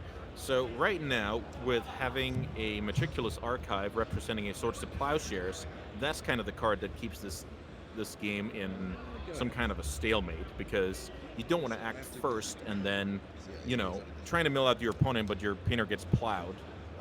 Yeah, this is a catastrophe going to clean up, because this says a lot about the draw-go situation favoring Kamari. Yeah, absolutely. Also, if Kamari could just find a Red Blast here as well, he might find like he figure out that he can like, go for it here. Well, let's stop that in its tracks, because Grindstone just got cast. That is an ideal draw, because that is the second copy of Grindstone in the deck with 2 copies of Grindstone, and Yep, Force of Will not gonna get this done because of Vexing Bauble. This looks like this is gonna be a stifle on the trigger. yeah, stifling on the Vexel Bauble trigger is a cool one. So now we can just get the Grindstone out of the graveyard, right? Yep, so get the Grindstone back. Getting the bauble to go away. So now Grindstone's back to play. That Force of Will resolves. In response, activate Grindstone. Great play from Kamari here, and that's going to be it. That's going to mill the entire deck out from Carter. Yep, Carter's not too interested in showing his whole deck here. Pretty sweet run out from the Painter deck, really showing how it can put its opponent in a pinch where they can't really act. And the absolute worst scenario is when you can't make your land drops.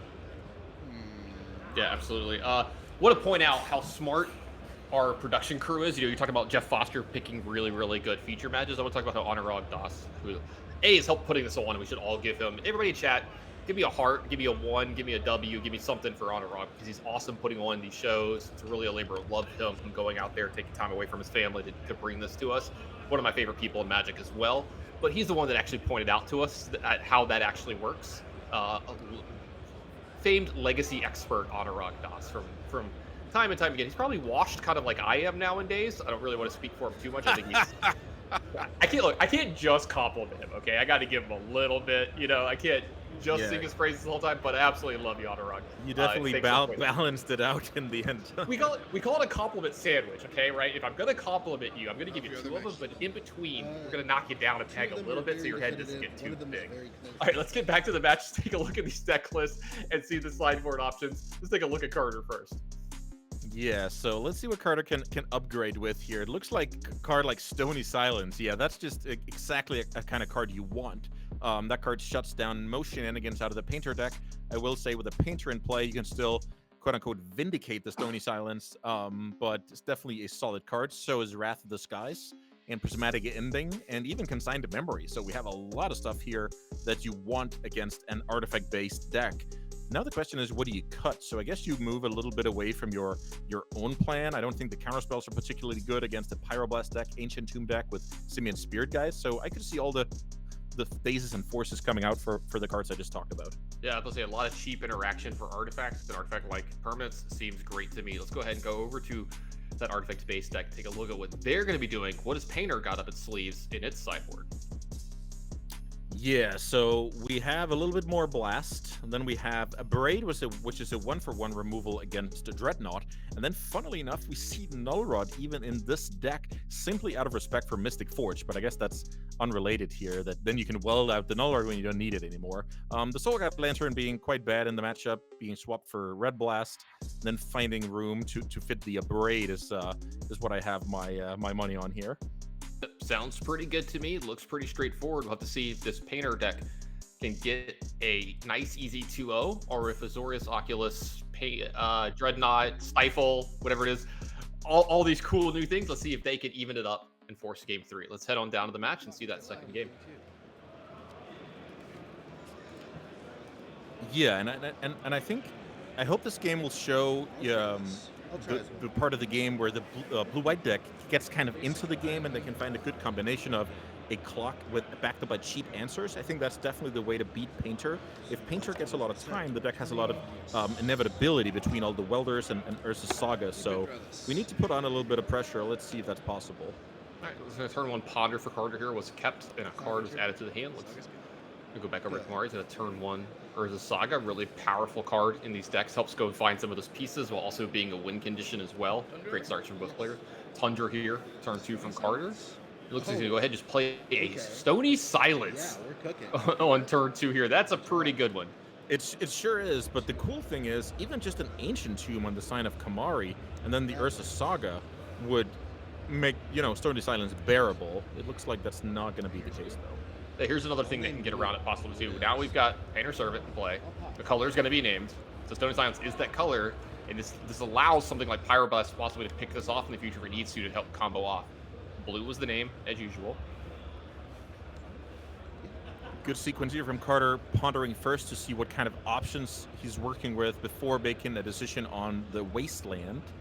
Worth noting is that if you kill the Saga off, there's not going to be any tutoring, but if you kill the red mana off, you're going to make it harder for your opponent to cast Pyroblast, and you are in the market of pressuring your opponent's mana because you have days in hand. So I don't think this is a straightforward decision, but I like taking out the Saga. It simply represents too much danger down the road. Yeah, too much value too as well, letting Margo maybe find possible answers. I know you have a Stony Silence in play, but you can't assume it's going to be there for the whole game.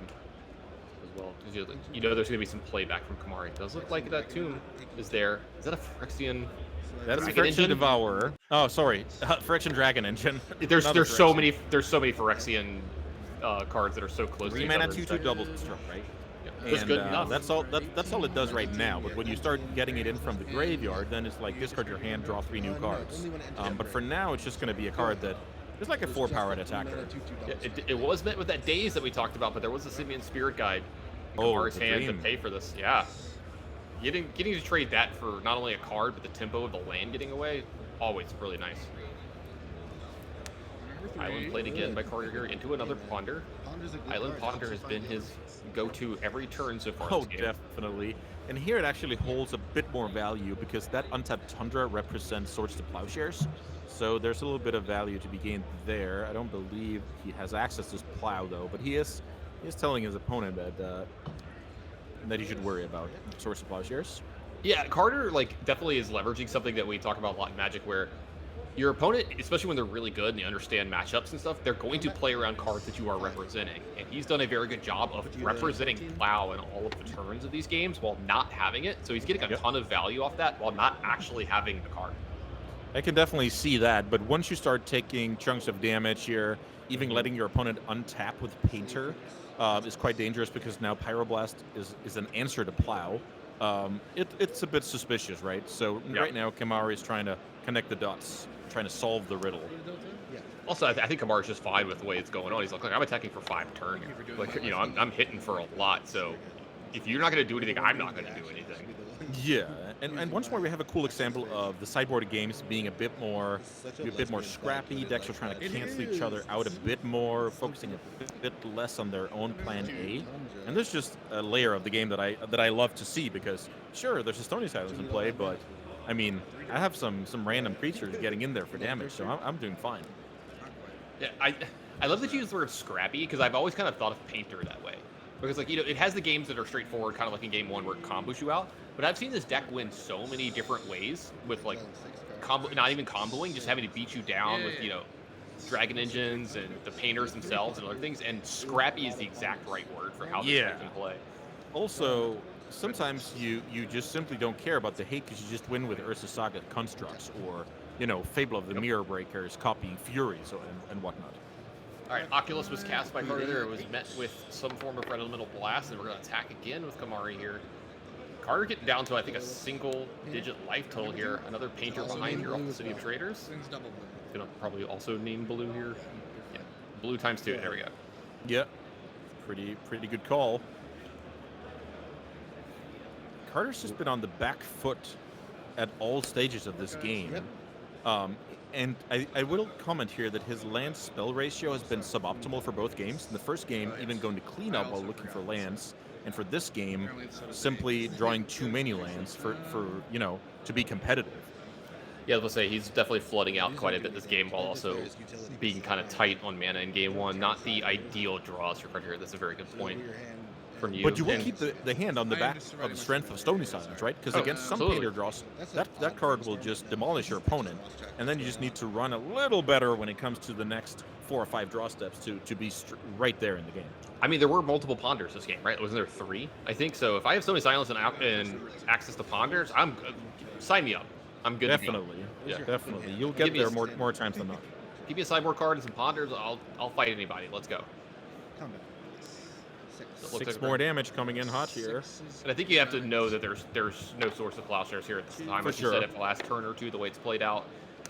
Yeah. Also, Carter down to 2 here, so I think there's much effects in Bobble play here. Kamari shut down some of the things Carter can do. I think it's a Sink into Stupor in Carter's hand. Yeah, I think it's that as well. I wonder if he was better off. So now even the Painters are lethal. That's kind of the problem next turn. Yeah, I was going to say, this doesn't actually buy a turn. But Dragon Engine returned to hand here. Carter's going to get to make a draw here. Maybe a creature can buy him extra. And there's a Phyrexian Dreadnought, but I think it's land, Dreadnought's Daze. That is indeed a creature, but that creature needs a little bit of help in order to actually impact the battlefield. Yeah, that's not one of the ones going to, and that's going to be it for Carter here. Kamari going to move on to 4-0. Carter not really getting the draws he really needed to show off his deck here, but that Painter deck, man, it's so cool seeing a lot of these decks that have been around for 10 or 15 years, and then the way they've changed, like the cards that have been added to it from the last few sets to make them look really cool and do a couple of really nice things here and kind of power up some older, maybe a turn too slow things that these decks were doing from the past. That's a good way to put it, that it's powering up historic archetypes, so it's still we're still trying to win with Paint or Grindstone. The support system around it, the skeleton of the deck just got so much more powerful over the years, and we definitely saw that here. All right, that's actually going to be it for round 4. We're going to be taking a break, but we're going to be turning over into round 5 very quickly. So don't go anywhere. We'll be right back with more Magic the Gathering.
Welcome back, everybody. We're going into round 5 here of the NA Eternal Weekend. I'm Tanner Grace. I'm joined by Andreas Peterson. Andreas, been awesome here today. One of the best parts about it is we've had very fresh decks every round and almost no repeats. And we're going to be having that again this round. Before I get into that, though, how's the day been going for you so far? I've been absolutely loving this. Oh, me too. Love the company, love the cards, Thank love you. love how the games play out. Love to see the players' enjoyment and passion. And yeah, as I said before we started, I'm very, very content with my first row seats Yeah. to this weekend of celebration. Yeah, you usually got to pay extra for seats like this, and we're getting paid. It's like actually nice to have that inverse thing. But anyway, enough about that. What we're going to be playing this round, some really, really cool decks. So I'm really interested in that. Let's head on down, take a look at the players, and we can start setting up this matchup. So you see on the left, we've got Colton Sanford. On the right, we've got Kendall Frame. Both these players are 4-0 here. And I know we've had Demir, but when we get into his deck, you'll see that it's a little bit different. But I believe we're going to be starting with Colton's deck on 8 cast.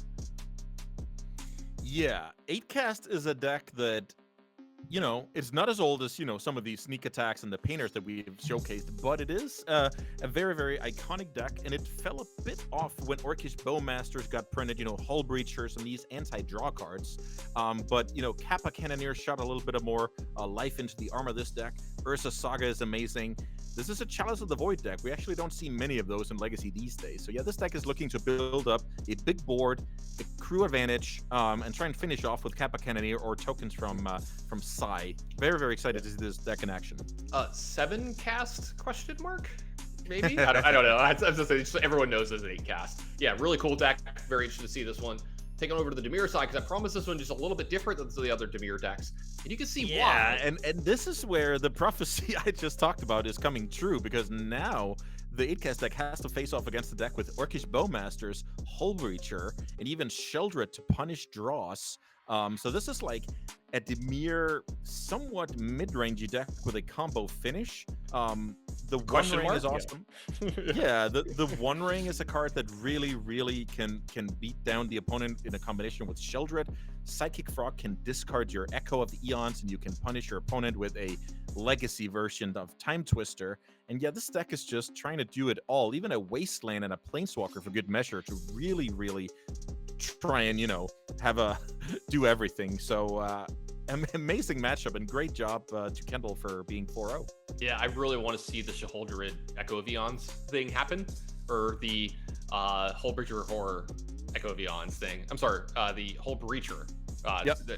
Echo of Eons thing happened. Lots of cool stuff. Even in Orcish Bowmasters, tons of little combos of echoes here. Well, enough talking about it. Let's go ahead and head on down to the feature match area and see these players play this one out. Love seeing the cool off, I don't want to say off meta decks, but maybe not like, you know, one of your top 3 represented decks or top 4. I think it's fair to say that these are niche decks, and that these players also chose it for a reason, and they're 4-0 for a reason. So with all of that combined, it just makes me even more excited to see these decks. Yeah, I think that's a really good comment to make. It's like when you see a player doing this well with this deck, it's mostly because A, it's probably a better choice than you think it is, and B, they're probably very good with their deck. Like this is, like you said, this is a pet deck. This is probably something they've been playing for years and understand all of their matchups in and out. So I expect good play from these players as well. Yeah, I think that's safe to assume here. Seed of the Synod and Lotus Petal gives away this deck, and it must have been, Kendall might be thinking, oh, it's been years since people cast against me in Legacy, but I guess here we go. Yeah, I was going to say, you know, this is kind of keeping up the trend of someone doing something really busted turn 1 almost every round that we've gotten here today. We have seen some very explosive turn 1s. Like, Legacy in my day was like, you would play a Delver on 1 and your opponent would play a Flooded Strand and pass. Or cast a Ponder. Definitely. Yeah, a lot of draw, play a land and pass the turn going on back then. Not as much right now. And wow, let's see. This ancient turn 1 Thought Monitor. After a turn 1 Thought Cast, this is an unbelievable turn 1 from Colton here. Yeah, this is really making you like, yeah, this is a real deck. Did you see why you're playing it? If you're gonna have hands like this, sign me up. No doubt, that is quite the turn 1. And a cool detail here, note that the bubble stayed in play, which means that Colton cares about the artifact count for the following turn. Otherwise, they would have been cashed in for extra cards. Yeah, Metalcraft here. That's another seed of the Synod. So now there's what, 1, 2, 3, 4, 5, 6 artifacts in. So let's see how many he wants to start utilizing here. Wonder if they're going to get cashed in for something here. Because he does have Force of Wills in his deck, so it is something worth getting. But it's just a swamp and a pass from Kindle as well. Second Yeah, if my opponent goes Swamp Pass in Legacy, I'm very, very concerned about the end step Entomb and what's going to come out of it. Okay, now the Force is here. Also, the card getting pitched to this Force is telling, too. A lot of information getting exchanged here. And I think it's also a sigh of relief here for Colton that he's, in fact, not up against Reanimator, which is actually a deck that can come back quite easily from this spot. Yeah, it looks like it could actually be kind of a rough matchup of spots. Oh, Dark Ritual, okay. This card's never done anything fair in its life, especially not in Legacy, so it looks like the One Ring. Okay, that's about as fair as it gets off of Dark Ritual. I was about to Legacy. say, yeah, definitely. And I really love this. Like, Dark Ritual to power out the One Ring is really cool. Some Doomsday decks even is taking advantage of that combination. Play Emery. Trigger. This looks like Emery, which mills 4 cards on ETB, and then it can recur artifacts from the graveyard. Yeah, really cool with Bobble. If you're not getting anything else, that you could just kind of start cycling Bobbles every turn. But this one sets up some card advantage engine because while we saw some explosive starts from Colton here, he's still only attacking for 2 every turn. Good point about this game not getting out of hand just yet. It was a lot of permanents in play, but this is like the Frogmite draw out of Affinity back in the day, where they would put 5, 6 things into play on turn 1, but it would just be like 2 Frogmites. And you're like, okay, I can deal with this. Now this one will speed the game up. Kappa Cannoneer getting into play is quite large. Kappa Cannoneer is actually with some beautiful artwork done by a local guy from my country, Jesper Icing. Yeah, he does amazing artworks, and Kappa Cannoneer is definitely one of those. He also did Thassa's Oracle, funnily enough, so he's been lucky with some good ones recently. He's gotten some good spread on the coverage here today. You gotta love that for him. So Kappa Cannoneer, funnily enough, triggers itself and has a ward 4, so very, very tough card to kill. Usually a card you have to race. Absolutely. 2 new cards drawn here off that activation of the One Ring. Kindle. Gonna go ahead and brainstorm here, main phase as well. Maybe trying to find a way to set up some of his own combos here. I don't know if he's gonna be able to win the game through any normal means, the way the board is looking for Colton over here. Yep, great point about the path to victory is definitely going over the top here. It's not trying to play fair. I will say this deck is pretty well set up to do exactly that between the draw punishers and the draw 7s. But then again, only 2 draw 7s available in the list, so who knows? Let's see. Is that... Oh, that was the graveyard getting revealed. Yeah. Okay, I got it. Sorry about that. I think he's just seeing how bad is this Emery going to be for me next turn. Maybe considering if he wants to try to Fatal Push it, but like Emery being a 3-drop is actually kind of good in this format right now. Fatal Push, not... You need a fetch land or something along with it to take care of Emery. Yeah, definitely a solid point. And Kappa Cannoneer really just immune to most removal spells getting played. So if you can get a few attacks in, it usually ends the game. End step, I will bobble you. There is one of those fetch lands, so Bobble's going to go ahead and take a look at the top card of the deck. So an extra draw. I think that was the land. Extra draw step here for Colton. Bobble draw. I love how this 8-cast deck is trying to... Colton just enjoyed Vintage so much yesterday that he's turning his Mistress Bubbles into Mox Sapphires to help cast the Cannoneer. It's just lovely. Speaking of Lord of the Rings, I think we're getting one of those pesky little orcs here in response to the Bobble trigger. Yeah, and that definitely must have been on Colton's radar after seeing the pitched Hull Breacher and kind of the Dimir shell getting visible. Oh wow, maybe it's even 2 Bowmasters. Yeah, possibly. There we go. We've got a Dark Ritual. First Bowmaster. Does this resolve? This will tell us a lot about where the damage goes. Or yeah, exactly. Where the damage goes is going to tell us a lot about what's to come, right? Yep, one of the Emery. Okay.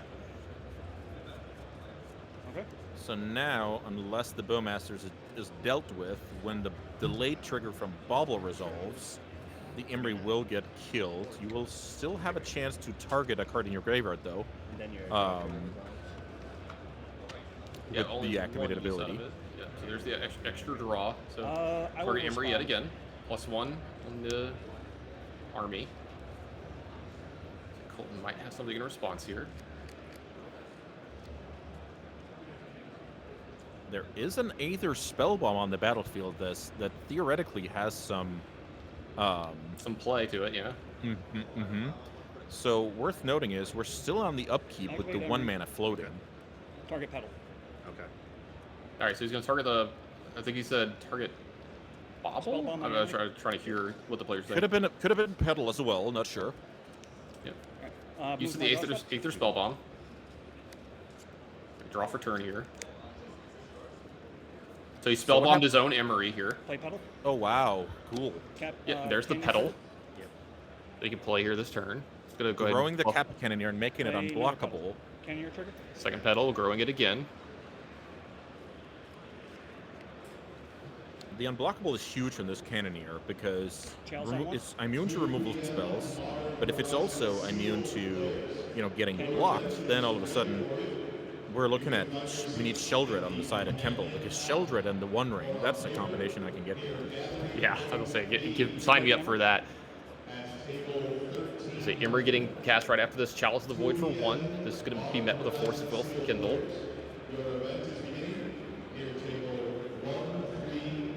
Was that Kendall's last card in hand? I think he has 1 left. Okay. Move the combat. Attack Cap Cannoneer for 10. and Thought Monitor coming across for large chunks of damage, over half of Kindle's life. Definitely, it's going to be, Yes. I believe, 10 damage coming over. Let's see what the number is that Kindle ends up at. Chalice for 1 is interesting here. I think I like that play. You're kind of breaking off some avenues of, cantripping Okay. into what you need, or maybe you're still Last a one. little bit worried about Entomb. I'm not sure, but it's just solid. No bobble getting cracked here. Yeah, the One Ring not going to be long for this game. If something happens to clear this board, then Kindle will probably die to his own One Ring at some point. Yeah, I Get down imagine to a 3. second copy will hit the stack here. A second copy of One Ring, clearing the old one, and kind of time walking.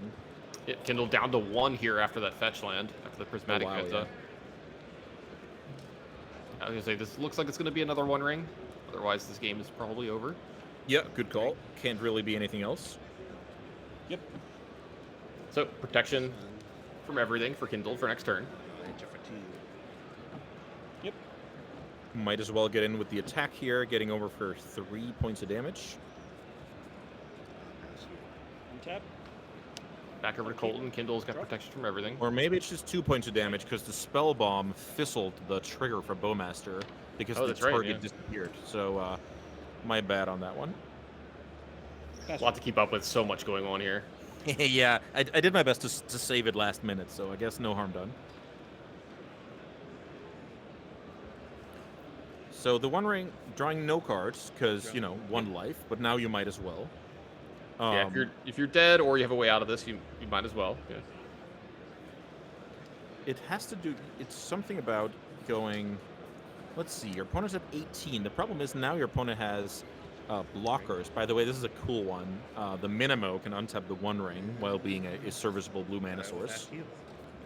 Tap. Yep. Another One Ring here is going to give protection yet again, so it's going to fog the entire turn. For Colton, while keeping Kindle at 1, not taking damage from that extra card that he drew back over. Can Kindle find a way out of this game? Was he no She-Holder before the One Ring here? That's not an avenue of life gain for him, so the card drawn here. Let's see, does he have a way out of this? We know that this list contains 2 copy of Echo of Eons, and we have Psychic Frog to put that card in the graveyard, but it's very, very mana hungry, so we would need help from maybe even multiple Dark Rituals to get there. I think we've already seen 1 or 2 of them in this game. Oh, I spoke too soon. There's Dark Ritual. So we got 3 black mana floating. The good old Chalice of the Void check here. Colton is That's the 4th. an experienced veteran of the game, points at the Chalice of the Void, so Ritual doesn't do anything. This is the last ring, if I remember right? This is the 4th Yeah, one? this is Okay. 4 rings straight. Without, actually developing anything in the meantime, which Kendall would have needed to do in order to have a chance this game. 3. Break that for a blue. Yeah, I'm trying to wonder if She-Holder can even get Kindle out of this now. Chalice for 2. Okay. All right, Chalice for 2 is going to lock out a lot of the parts of Kindle's. Yeah, so the funny thing is, we know that, Pass. what kind of cards we're shutting down, but Colton doesn't know, but he also prefers to not find out, so I like this play a lot. Back over to Kindle. He uses the One Ring, then he will be dying to that in his upkeep. Okay, so there's a Shieldred. Is there a Force at Will from Colton? No, it looks like it resolves. So Shield or Trigger. Draw a card, gain 2 life. Go up to 3. Yeah, I have a hard time seeing how Kendall is not just delaying the inevitable here. Well, is this a Brainstorm or a Ponder? It It's is, a Ponder. Yep. It does get counterspelled though for Chalice, and that should be able to. If you make Kappa Cannoneer unblockable here. Yeah, you need if you can deploy an artifact here, then the Kappa Cannoneer can swing in for lethal. So let's see if the mono blue artifact deck can do that. Yeah, it's not really asking much here. Yeah, That is not an artifact. So in theory, this game goes on. it'll get there. But I guess, yep, that Opal will trigger the Cannoneer, makes it unblockable, and takes care of game 1, which felt like a long time coming. Yeah, with no crack of the bauble as well. I was like, I gotta believe he's got an artifact. Oh, in his yeah, hand that's set up true. and ready to go. Yeah. So all right, game 1 over to Colton and 8cast. Demir down the game here. Let's take a look at these decks and sideboard and see how these players are gonna change things up. Yeah, so the Demir deck, I love all the anti-draw cards, so I'm looking at small upgrades here, but let's have a look. So we have something like Consigned Memory. The problem is that card is not countering, the impactful cards that actually turn around the game. I might want something like Engineered Explosives because clearing all the zeros can be very impactful. Harbinger, I think, is too narrow despite my opponent being a Saga deck, so I'm actually looking at incredibly low amount of adjustments here. Long Goodbye could be a reasonable card because the opponent has showed both Sai and Emery. But yeah, I would like to keep my core intact, maybe lean a little less on 1-drops and get rid of some Thought Seizes because my opponent is a Chalice of the Void deck. Yeah, that's my best bet anyway. All right, let's take a look at that 8cast deck. This is mono blue artifact deck, as you like to call it, and see what they've got in store in their sideboard. Yeah, so the tricky part about a deck like this is you can't do too much sideboarding because you kind of, alluding to the affinity stuff we talked about, we kind of have to keep our critical mass. And here we're playing against somewhat of an unknown entity, but my opponent did show Sheoldred, Bowmasters, and Hullbreacher, so the Dismembers are just going to be an easy fit. But aside from that, I'm not sure what I would do here in Colton's place, but those Dismembers are a shoe-in, and maybe we trim some equipments and, we could trim like a pedal, or maybe we can trim a Chalice when we're on the draw. I'm looking at light sideboarding here. Yeah, absolutely. I don't think there should be many changes for both players. So that sounds good. It seems about what I think both the players would do. Let's see if they make any changes that we weren't anticipating as we head back down to the feature match area and get this game 2 and underway. You got it. Man, that turn 1 from Colton in game 1. I don't know if I've ever seen that deck do that before, and I'm sure if you're Kindle, you're like, yeah, that was cool to see. Can we not have that happen again? Definitely way too high of a storm count on turn 1 out of that deck for the opponent's liking. So let's see if we're a bit more measured this time around. The Undercity Sewers there in the front of Kindle's hand. Yep. I see Echo of Eons as well. It does look like he's going to lead yes. off on that as well. Legacy Powerhouse play turn 1 Undercity Sewers. Yeah, worth noting is we see Baragoyf, which is a card that is a good haymaker if the game slows down. So if you can get your 8-cast opponent to play somewhat fair, then that card is going to be very impactful. Count the Chalice for Okay. Nice turn 1 here from Colton. Yeah. Lotus Petal into Chalice of the Void for 1, shutting off probably half of, or a decent portion of Kindle's deck. Yeah, but Kendall is really eyes on the prize here, saying, I have a Psychic Frog and a Baragoyf, so my Force of Will is not going anywhere. I'm totally fine that I can't play my 1-drops. I don't need them. Yeah, you just pitch them to Psychic Frog and make it really, really big, really, really fast. And I think there's a good chance Kindle just plays Protect the Queen here in this game. Yeah, exactly. I like that a lot because Psychic Frog will not only pressure your opponent, but also bury them in card advantage. So if you're having... I've had multiple of these games where in most games, Chalice of the Void is very impactful, but in this exact draw, it's not really that strong. So I'm just happy with the situation and protecting the frog. Response for the trigger. Absolutely. Ancient Tomb from Colton as well here with no play behind that with all that mana. It does look like, though, he's possibly got something here. It looks like a Trick Bind. I'm sorry, Tidebinder. Yeah, Tishana's Tidebinder is a fun one because with the draw trigger from Psychic Frog on the stack, this gets cast in an attempt to shut down Psychic Frog for good, basically. Let's see if Kendall is accepting this. Okay. Looks Yeah, like it does. okay. It does look like he has. He did pitch one card to it though to make sure that that happens before the text gets completely erased on Psychic Frog. So Echo Vions into the graveyard for Kindle here. Can we talk about how Echo Vions can be a huge combo just for Psychic Frog as well? Definitely, yeah. I mean, I play my fair share of Vintage, and Time Twister is oftentimes a pump spell, not only with, Bowmasters doing unfair stuff, but just with Psychic Frog. So definitely, card quantity is the name of the game for that card sometimes. I might not play a lot of Vintage, but I do some Vintage Cube, and I actually killed someone from like 18 with a 1/2 Psychic Frog the other day with like, I just, pitched my entire hand, twistered, went off, cast Gush, like... Just definitely. I'm pretty. Yeah, I was about to say, since we saw the Baragoyf, but we didn't see it cast on turn 3, we must assume that either Hull Breacher or Orcus Bowmasters was a draw from Ken Pull. And with, the Time Twist, the Legacy Legal Time Twister waiting in the graveyard, this could be a very, very strong turn. Yep, and he's going to go ahead and slam it, his Kindle. So Echo Vion's getting flashbacks. I'm sorry, if I remember correctly, I think Force Blue card is in... Wow, this is the perfect draw when your opponent has Force Blue card as protection. Yeah, Otawara from Colton here is going to go ahead and return the Orcus Bowmaster to Kindle's hand. Not only does it stop this, but it actually is a pseudo removal spell now because that's going to get shuffled back into Kindle's deck. Another cool one is it was actually on a discount thanks to the Emry being legendary. Otherwise, it wouldn't have been an answer. Really heads up awesome play from Colton there. Yeah. Love those where Kendall thought, well, I have my opponent covered, from Dismember or whatever the case may be. Sometimes Metallic Rebuke sees play out of these decks, but yeah, no luck this time. Otawara being uncounterable activated ability. So now it's just a fair actual Time Twister. Sure. Yeah, instead of and that's not what you want to see playing against the deck that has, more cheap stuff, more mana in general. So not ideal trait here. But for Kindle, you still do have the Psychic Frog as well, though. So you at least have something going, to use with all these cards. So the problem is that card does not have any abilities anymore, thanks to the Tidebinder. Right. So that's just a 2/3, straight out of a limited set. 2/3 for blue-black. I don't know if I'd be playing that one in today's limited. No, that's been a lot of years since that was decent stats. Yeah. All right, Emry, second cast of this card, so that one's going to go to the graveyard, but the trigger, more importantly, is starting to fill the graveyard back up for Colton because the other one isn't sick anymore and can actually start activating this turn. Yep. Great point about Echo Vions actually disrupting her opponent's graveyard a little bit. Something that comes up a lot in Vintage as well with Time Twister against decks like Dredge. Yeah, the incidental graveyard hate is always nice.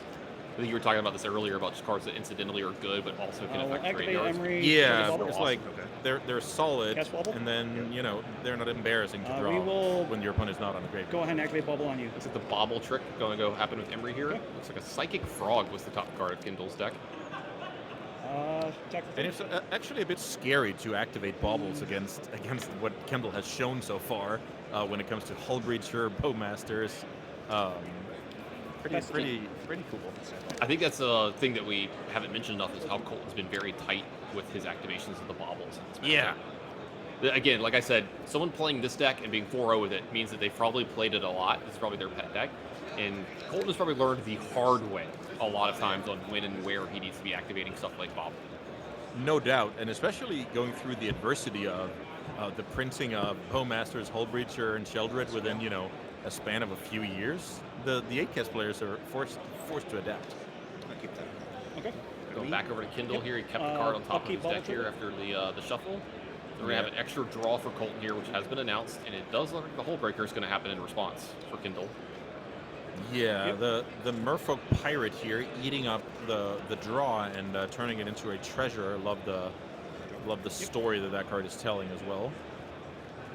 Breaching the ship and getting a little bit of treasure for hitting the goodies. Yes, definitely the hard word. Kindle looks like he might be attacking with a Psychic Frog. I wonder if he's got a removal spell for this Tidebinder. Yep, great point about this being a temporary effect.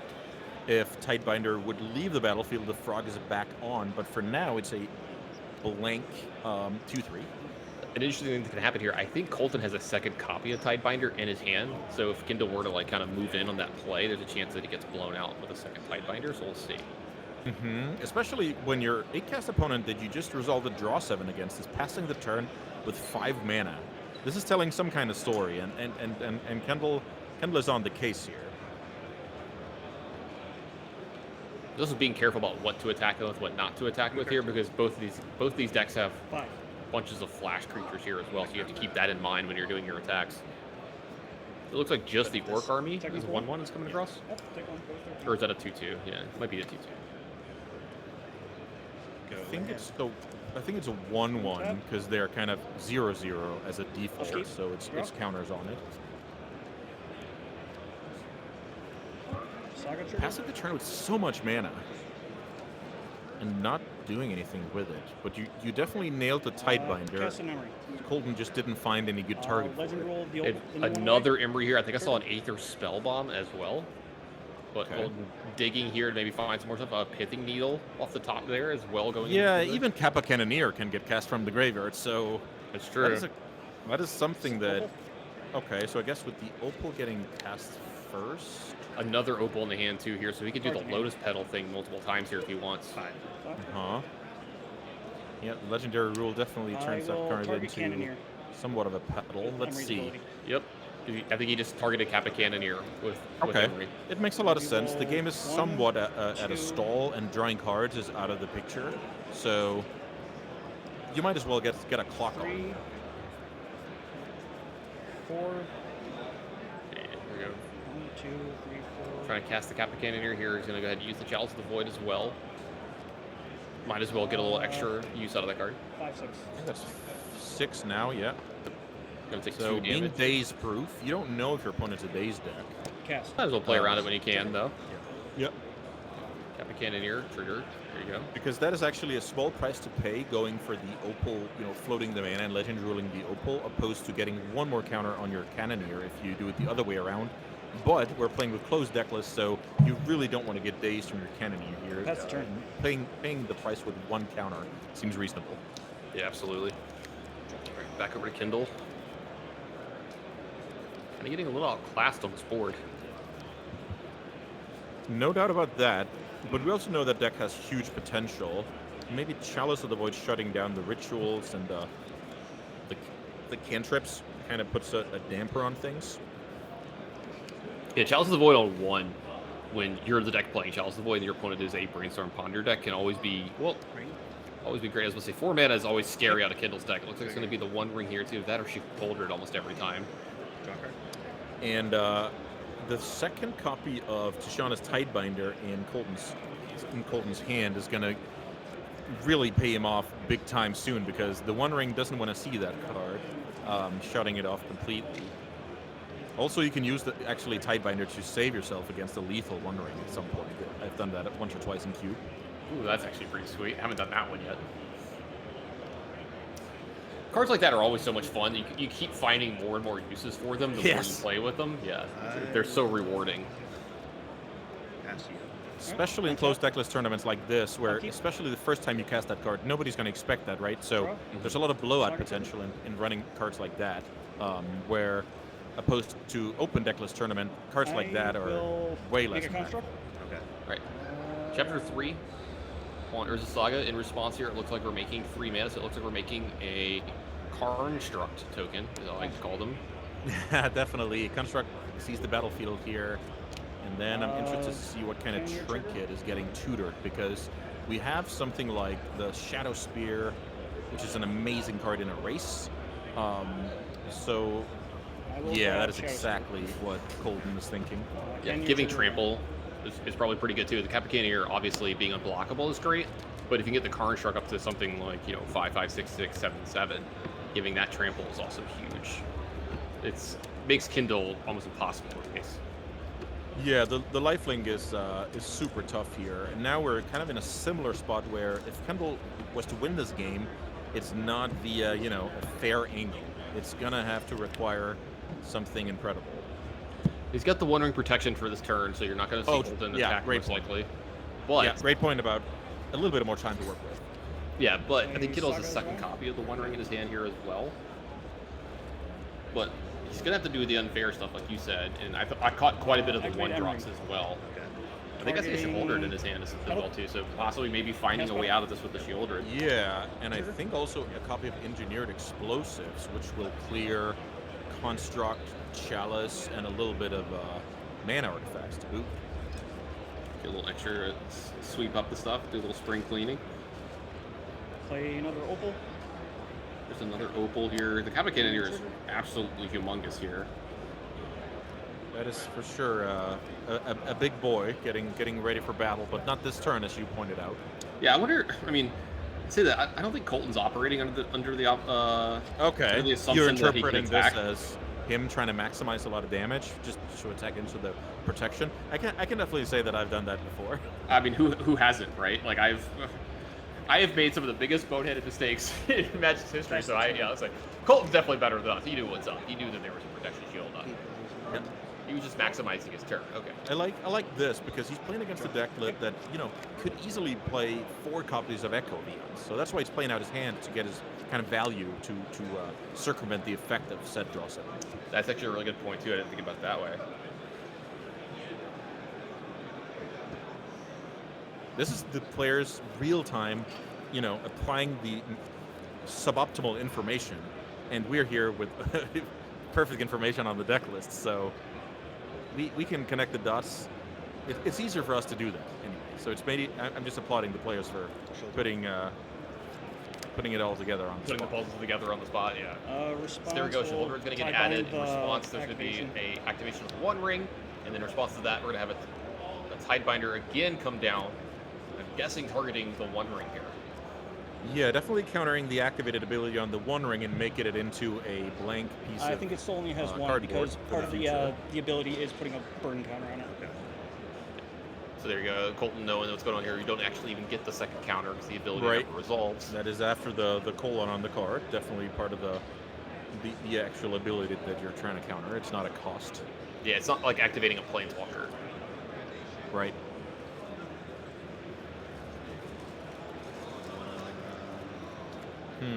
This game looks very complicated for Kendall because those One Rings, as we saw the other game, sure you can chain One Rings and stay in the game, but how do you turn the corner? That's the question.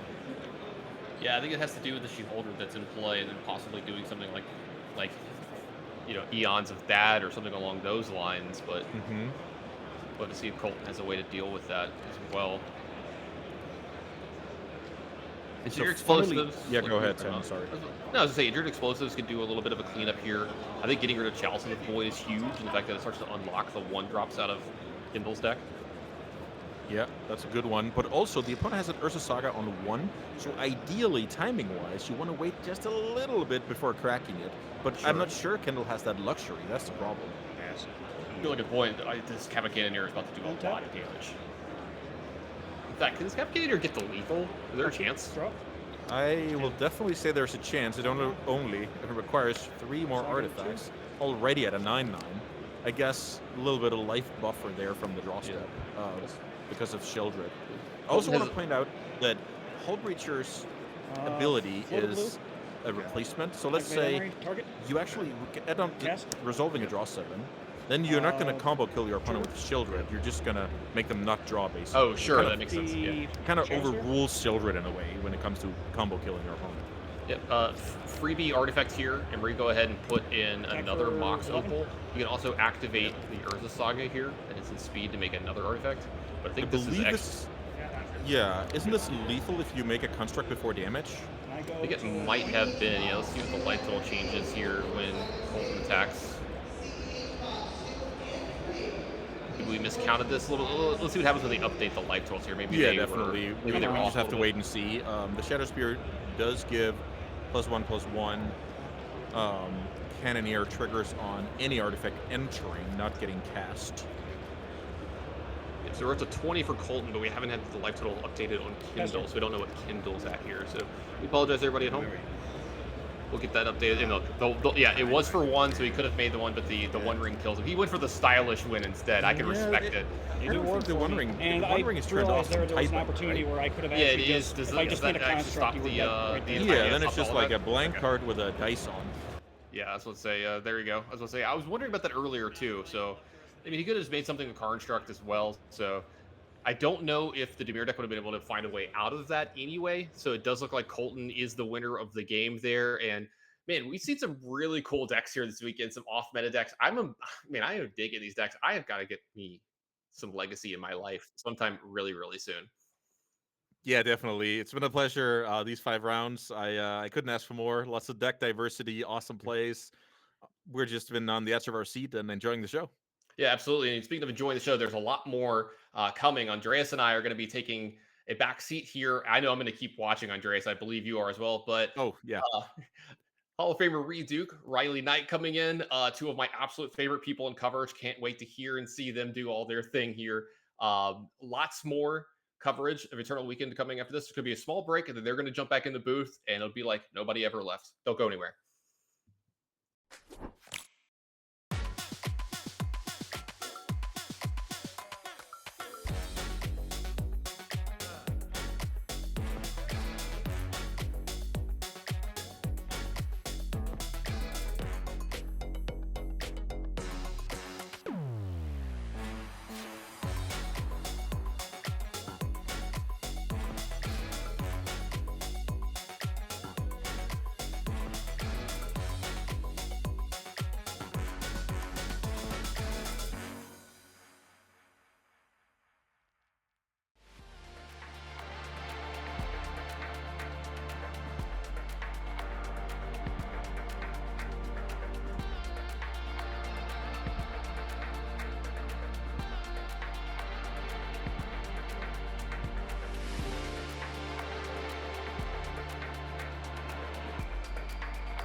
Hello, everyone, and welcome back to live coverage of the North American Legacy Championship at Eternal Weekend 2024, presented by Card Titan. For the first time today, it's your good friend Riley Knight. That's me, joined by the Hall of Famer, the legend titan of the game, Mr. Reed Duke. Reed, it's good to have you along for this part of the broadcast. I know you're a fan of Legacy. You played this format, you played Magic for a long time.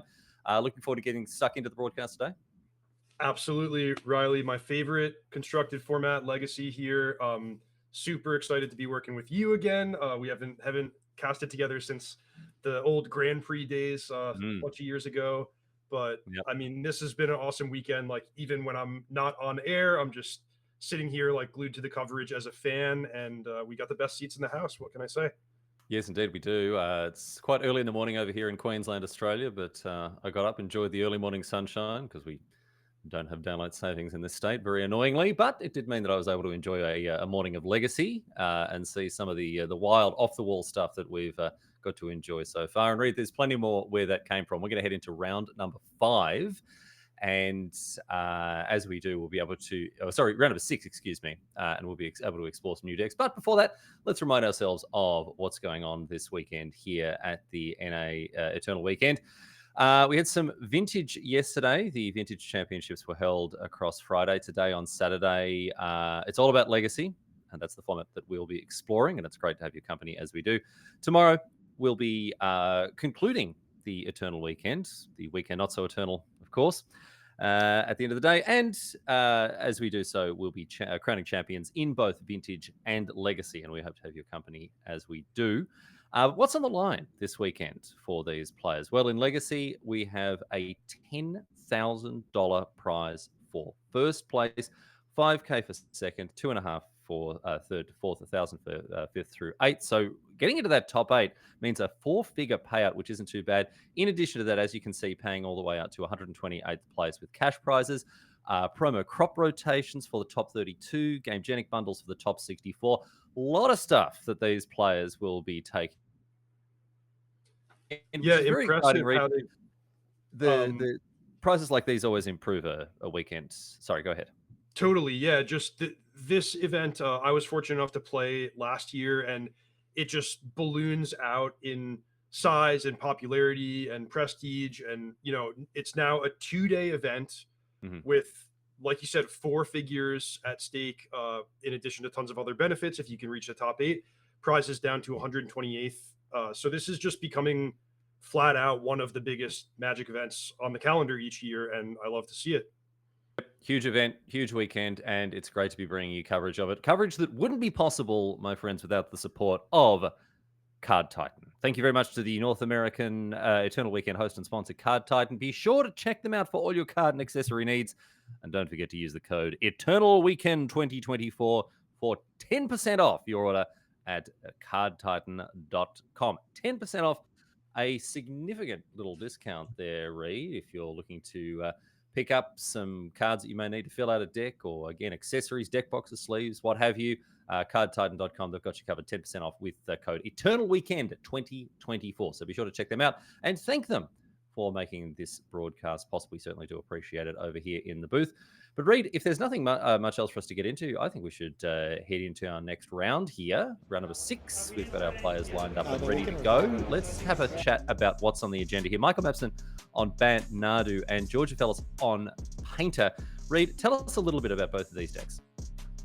Okay, so Painter is the one that has been around forever. If if you're a Legacy enthusiast over the years. So what George is going to bring is a mono red artifact-centric deck. You see Ancient Tomb and City of Traders as kind of the main power engines to get some of these 3, 4, 5 mana spells out ahead of schedule. And in addition to the instant win combo of Painter Servant plus Grindstone to deplete the opponent's library, you can also just play Painter Servant, name blue, and then start pointing your Elemental Blasts at absolutely anything you want. The card that's going to threaten your combo, your opponent's lands if you want. So this is a really cool deck with a lot going on, kind of all the strengths of the Ancient Tomb prison style decks, but then also the I win combo of Painter Servant. So that's the key card we've got to keep an eye on here. Painter Servant is going to make a huge difference as soon as it hits the battlefield, not just because of that instant win combo, as you say, but because it turns, Pyroblasts and Red Elemental Blasts into, a 1-mana Vindicate, essentially, which isn't too bad. On the other side of things, Bant, Nadu. Now, Reed, we were catching up before the broadcast. You mentioned that you didn't play Nadu in Modern at the last Pro Tour, last and only Pro Tour that you could play this card, and you considered that to be an error in hindsight. Yeah, an error is like a nice, polite way to say it, but this deck is truly broken. Nadu is an outrageous card, and I had one shot to play it in Modern before it got banned, and now it exists mostly in the Legacy format in the form of Bant Nadu. Actually, there are several other archetypes that make good use of Nadu Winged Wisdom that we'll probably see over the course of the weekend, but Michael's deck is just the cleanest, most low to the ground effective version of Nadu. The goal is to pair that card with easy ways to target, like Nomad's Encore is the kind of the I win button, and just combo off, generate tons of value, and in the meantime you just have all the best cards across white, green, and blue. So there's really an awful lot to like about this Bant Nadu deck.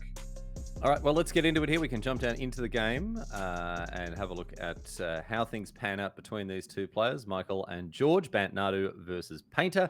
Let's get underway here at the North American Eternal Weekend. It's great to have your company. We are stuck in now with the Legacy Championships, and oh dear, it looks like the Painter player is going down to 5. Reed, is this a deck that mulligans effectively? I would say yes. For one thing, Ancient Tomb kind of provides virtual card advantage in that you're just literally stapling 2 lands together in one. So the fact that George was able to have an Ancient Tomb in his hand kind of makes it feel like he has more resources than a normal 5-card hand. And then additionally, it only takes 2 cards to assemble that Painter Grindstone combo. So if Michael's hand is low on interaction, we could just see George 1, 2, 3 get Grindstone with Urza Saga Chapter 3, deploy Painter, and the game might be over very quickly. All right, so the down to 5, not necessarily the death sentence that it would be for some decks. On the other side of things, Delighted Halfling, the play of a Trop on turn number 1. Delighted Halfling, terrific in this deck, not just because it powers out a turn 2 uncountable Nadu, but there are other cards in this list as well that it can get on the battlefield through counterspells. Uro, Bristly Bill, Teferi, Time Raveler, really, really useful mana dork here. Yep, Delighted Halfling is just everything you want in a mana dork. The uncounterable ability, as you mentioned, fixing for any color for these multicolor legends, and also second point of toughness against the likes of Orcish Bowmaster. So we don't get Deathrite Shaman anymore, but Delighted Halfling is just about the best you can ask for as a green mage. Yeah, particularly against all the free counter magic that flies around in Legacy. Force of Will obviously not going to be an issue in the Painter deck, but still an important piece of the puzzle in the overall format. But on the other side of things, here's that Painter. So Reed, you mentioned how we could sort of do this this 1-2 punch here. The Painter with the Urza Saga now hitting the 3rd chapter. So are we going to go and get the Grindstone out here? The game might just be over here, Riley. I mean, let's see if Michael is able to... I think Swords to Plowshares would really be the only card that would interact, and if he had that, he may have chosen to use it already. So I would not be surprised if this is just tap some lands, activate Grindstone, we're done. All right, so Grindstone comes out. Of course, George hasn't played a land yet, so can pay the 3 mana with a land to activate Grindstone's ability. Target player puts the top 2 cards of his or her library into his or her graveyard. If both cards share a color, repeat this process. Well, all cards share the same color because of the Painter's Servant here. So this might be all she wrote, sports fans, for game number 1. Yes, indeed it is. And George is very happy about that win. Reed winning off a mulligan to 5 is it's a good feeling. I thought about mulligan. Yeah, I mean, I love the emotion from George. It's like, I can't believe that worked. I can't believe I just won the game here. I can't believe I got away with it. Yeah. But hey, that's why he brought such a powerful, effective, tried and true deck. Is You know, you get to, in the course of a long tournament like this, 11 rounds, I really value that quality where it's like, hey, I'm here to play Magic. I want to settle in, get some good, scrappy games, and, you know, make great plays and try my best. And I'm also going to take it if I get a freebie here and there. That really helps over the course of a long day. So we're going to be able to have a look at the sideboards of both players here, and there's one card in particular. Look, I don't know how good it is in this matchup. I would, it's certainly something that would tempt me. But first, we'll come to the deck here. We saw go down in game number 1. Bant Nadu. Reed, casting our eyes over this sideboard. Oh, there's a card that I absolutely associate with you, Reed Duke, when you started main decking Ground Seal back in the old days of Abzan Reanimator in Standard. Oh man, that was a hot piece of technology that flew around my old. Oh, Reed Duke's he's main decking Ground Seal, and everyone all of a sudden started main decking that card. What are you looking at in this matchup though? Well, thank you so much for remembering that about Ground Seal. That is a card that I have fond memories of. It probably won't be a major player here, although Michael could choose to turn to it against Goblin Engineer. But basically, the further to the left we go in the graphic as displayed, the better the cards are going to be. So Blue Elemental Blast against a mono red deck, slam dunk. Collector Oof against an artifact-based combo, slam dunk. Consigned to Memory, also going to be quite effective. I think that Michael will want some number and very, very possibly all three, though, you know, at least having access to that effect in small doses will be useful. And then as you go further to the right, you know, Prismatic Ending, one more removal spell, a couple of graveyard hate options as the Painter deck uses the graveyard incidentally. But let's not forget, even though it was George who dominated that game, Michael also is capable of producing a fast, resilient, and deadly combo. So might just choose to focus more on his own primary game plan, depending on what he thinks of the matchup and how he wants to approach it. And this is one of the things to keep in mind when you're playing a deck that's a little bit more linear, a deck that doesn't have as much flexibility as others.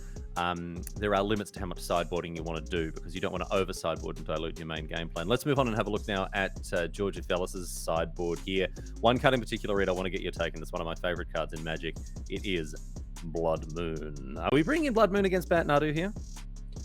It's a good question. It's sort of like a gambit. You could choose to go for Blood Moon if you thought either your opponent was going to be unprepared for it, or if you felt like the matchup was, you know, kind of tricky and you wanted an opportunity to steal a game.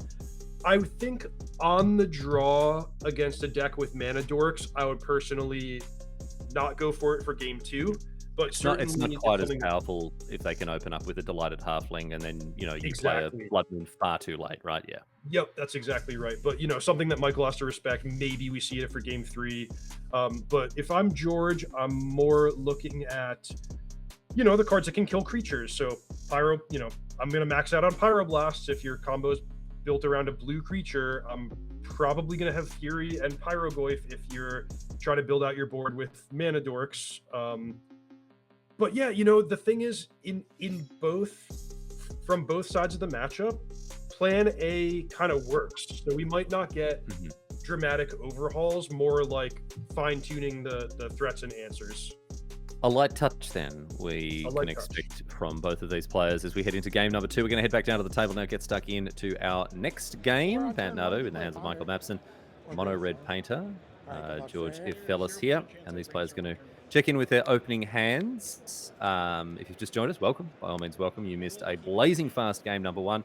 George down to 5, still pulled off a dramatic victory with the classic combination of Painter Servant and Grindstone. Can he do it again? Not with this hand. All the same, we're going to open things up here. And it looks like it's Birds of Paradise this time on Michael's side of things. Just a one-of, but still very useful to have a mana dork open the game up, Reed, when you've got so many high. Yeah, it is. It's the Monty Python one. Yeah, I love a one-of Birds of Paradise. It's, you know, in theory, it's there as a Green Sun Zenith target if you feel like you need a flying creature or just an unconditional add mana of any color. But the reason you really don't mind is it's also just good to draw naturally, as we see with Michael deploying it on turn 1. You know, even after all these years, Tropical Island, Birds of Paradise, you could do a lot worse. Still good. No lightning bolt to take it down on the other side of things, however. So that means that Michael's going to untap and have access to up to 3 mana this turn. which means we could see one of these high impact plays, something like a well, there's Uro in this deck as well. It's not just a the most recent banned Simic 3 drop read. We've got multiple banned broken Simic 3 drops. Yeah, why not? I mean, once you got those colors of mana, you can choose your pick of broken ways to spend it. So Dryad Arbor is going to restrict Michael's mana development. As a creature, it does have summoning sickness, can't tap for mana the turn that it's played. But still with 2 mana, let's see what Michael plays. One card I was interested to see in this Bant Nadu list was Scythe Cat Cub. This is a new card from the Foundation's Jumpstart set. It's got a very powerful suite of abilities. A 2/2 with Trample. Landfall puts a +1/+1 counter on target creature. And then a second landfall in the same turn read doubles the number of counters on a creature. Yeah, super cool. I'll confess, I really tried to do my homework for this job, for this coverage of this event, but I was not familiar with the Scythe Cat. So that's great to see already. Wow. In the first round. Reed Duke card I've never seen phoning before. it in. Unbelievable. This man has a reputation as being a professional. Failed to memorize every single one of the 28,000 cards that are legal in Legacy. Yep. What can you do? Terrible. I confess, guilty as charged. So I feel that Michael has dodged a bullet here. The card that really would have been devastating for this particular opening is Fury. You know, just 1, 2, 3, 4, take out all those mana dorks, leave Michael with just a tropical island. But George is actually looking to have a bit more of a reactive draw here, turning to the Disrupting Flute. Is that off the sideboard? It is indeed. Yeah, Disruptive Flute out of the sideboard is a nice one. A sort of Pithing Needle type card here that obviously has flash, so offers a little bit more utility. Oh, I thought you said you. When it can be deployed.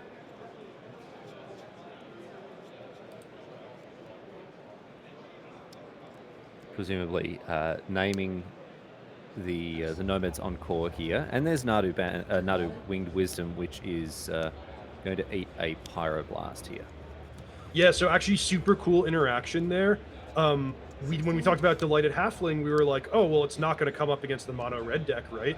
But it actually is kind of important against Pyroblast and Red Elemental Blast, because against Nadu Winged Wisdom, which punishes spot removal spells, you want to counter it before it ever hits the battlefield.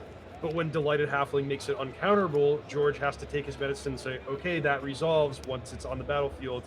I will Pyroblast it. And that actually results in Michael getting to, quote-unquote, draw a Nomad's Encore into his hand. Which is, again, not looking like the... it's not the best card ever printed when there's a Disruptor Flute naming it, for sure. But here's Teferi, Time Raveler, another nice one. Again, uncounterable because of the Delighted Halfling. And what are we going to... We're going to see the token bounce. Very neat little turn there for Michael, who had to sort of rebuild after that Nadu was dealt with, but he'll be happy with how that turn ended up. Yeah, so, I mean, you could kind of just tell from the number of permanents on the battlefield that Michael is starting to get ahead in this game. For George to come back, I would like to see him either find a Fury or just work towards his combo. But thankfully, he has a lot of mana, and the Chapter 2 coming up with Fable of the Mirror Breaker will give him opportunities to find those key cards. That's what I'm thinking too. This next turn is going to be a big one for George. The fact that he's going to get to see a bunch of new cards, that he does have a lot of mana thanks to those Ancient Tombs. He's on a nice high life total. This isn't a matchup where your life total is necessarily under the hugest amount of pressure, so you can get a good amount of value out of those Ancient Tombs. So this is the key turn here for George, Reed. We're going to discard some cards here. 5 cards in hand, going to discard 2, draw 2. Looks like it's going to be Grindstone and another Fable hitting the bin. What's he looking for off the top here, Reed? Well, interestingly, he's kind of toying with the idea of keeping Pyrogoyf plus double Red Blast.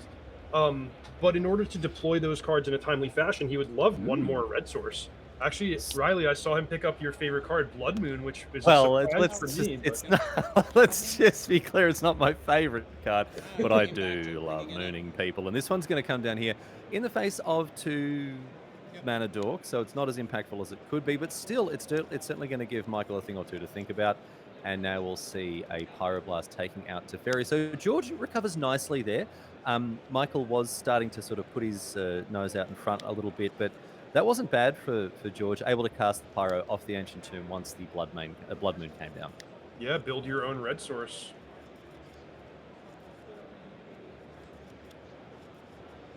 So now it's back on Michael to find a way back into this game. He's not in bad shape, I would say, but certainly will have to leverage his mana very carefully in the face of this Blood Moon.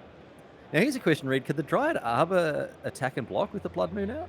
Yeah, it's still a 1/1 creature, and it actually taps for red mana rather than green, but it still maintains its creature type. Okay, all right. So it's a Dryad Mountain rather than a Dryad Arbor. I see. It's an Oread rather than a Dryad. There you go for all the mythology fans out there. How about that? You can let me know exactly what you thought of my assessment of that situation. All right, here's Kiki Jiki, reflections thereof. Red Elemental Blast will put a Nadu in the bin, but will also put a Green Sun Zenith into Michael's hand. Once again, unable to counter it. There's the Fury. Yeah, this game just got bad. And that is that's a Stone Cold 3 for 2, I guess. Yeah, I was wow. going to say 3 for 1, but not quite. The key here is George has assembled this deadly combination of Blood Moon to shut off Michael's lands, plus Fury to shut off his mana dorks. And while I was a skeptic of the card Blood Moon in this particular game, being able to pair those two cards together, and Michael having a draw that was a little bit light on lands, no flexibility to fetch a basic. I mean, he's done. He's very close to locked out of the game at this point. Michael is playing basics. He's playing one of each color, but now doesn't have the opportunity to fetch them. We'll have to just draw them naturally. And then when he does, he's only going to have unlocked one color at a time. There's 6 cards in hand, 7 cards in hand for Michael, and they're going to be all essentially uncastable, right? I'll fight you. Yeah, that's right. Just a really, really good showing from the Painter deck. And this is kind of how it goes. Like, one game, you go for the fast combo. One game, you go for your disruptive elements with the Flute and the Blood Moon and some removal spells. And it's just the power and flexibility of the deck really, really on showcase here. And Michael recognizes that is not going to be a position he can dig himself out of.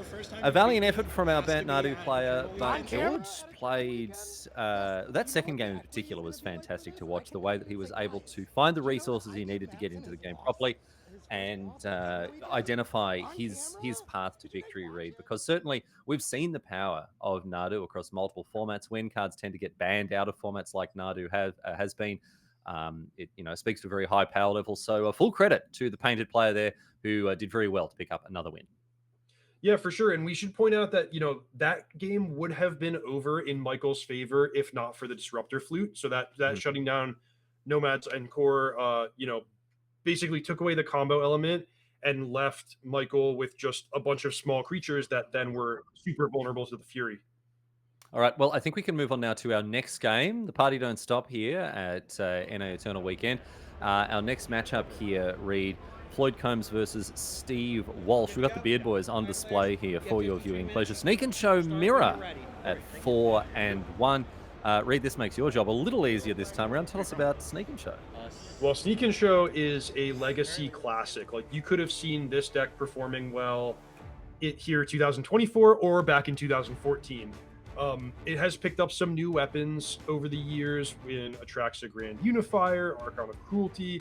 We see actually Floyd's deck has the One Ring, which is super cool, but the strategy is the same. It's just effectively a 1-card combo. If I can resolve either Show and Tell or Sneak Attack, then it's lights out. I'm going to start deploying these game-winning creatures one after the other, and there's no deck in the format that can keep up with that. This is one of those decks that the core of the list hasn't really changed. It's just the window dressing. If you wanted to look at it through that lens, it's still a Ponder Brainstorm deck. It still plays fast mana to try to accelerate out its Show and Tell, its Sneak Attacks.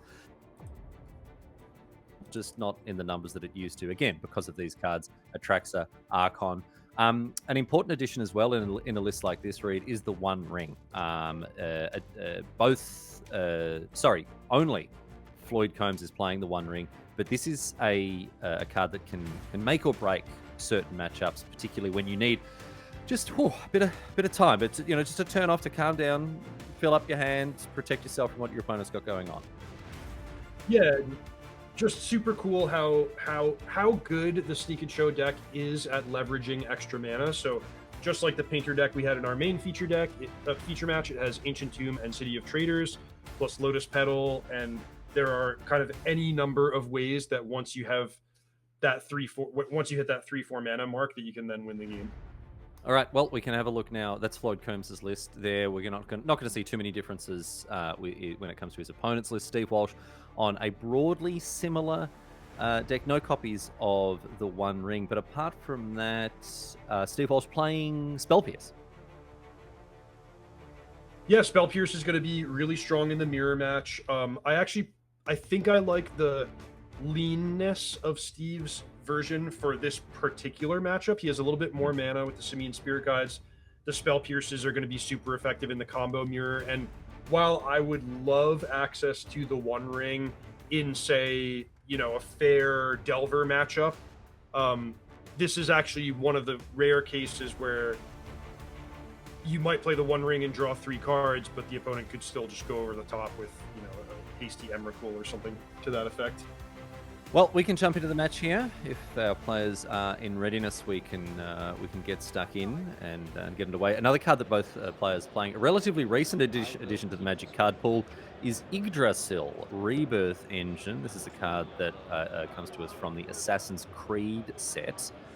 I don't know how into Assassin's Creed you are, Reed, as a franchise. I've been a fan of it for a very, very long time. It's a very cool card that also, obviously, very well suited in this deck. It exiles all creature cards from your graveyard when you play it. You can exile more cards from the top of your library with it, but importantly, you can pay for and tap it to put a creature card exiled with Yggdrasil onto the battlefield, and it gets haste. Yeah, we'll come back to that one, but a big moment here in game number 1. The thing that I'll point out is this is not an open deck list tournament, so the players do not know what one another are playing, and holy smokes, Floyd can only laugh at this. He's like, I picked the wrong guy to show and tell against.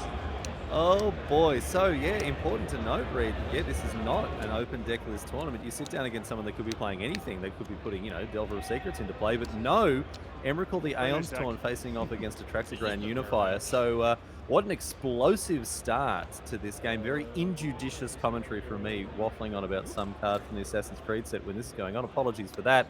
But wow, what an opener here in this Sneak and Show mirror, Reed. Yeah, crazy. And, as we were saying with the One Ring, there's a time and a place for, going for the card advantage route. Like, there are plenty of situations where I would rather show and tell in Atraxa than Emrakul, but in the heads-up battle, when they're both on the battlefield and Emrakul is actually turned sideways, Atraxa is actually not going to be good enough. So, I mean, the best Floyd can hope for here is that he's gonna take 15 damage down to 3, lose his permanence, and then somehow just try to combo again using whatever free mana you can find off of the, out of these 10 cards. Because Atraxa can't block the Emrakul. Atraxa is going to be sacrificed to the Annihilator trigger. Now, it's important to note Steve doesn't get the extra turn because the Emrakul wasn't cast. You only get an extra turn if you cast the Emrakul. But all the same, that Annihilator 6 is going to show up just the same. Having said that, this is not a bad haul from the Atraxa here. Are these the cards that have been put in hand? Yeah. Yep. So Floyd's going to go up to 9 cards. He's going to have to discard, and just to recap this, the Emrakul is going to attack him and annihilate his 2 permanents. He's not going to die, but I think the only way he can get back into the game is to actually sneak his own Emrakul, which would require 5 mana from 0.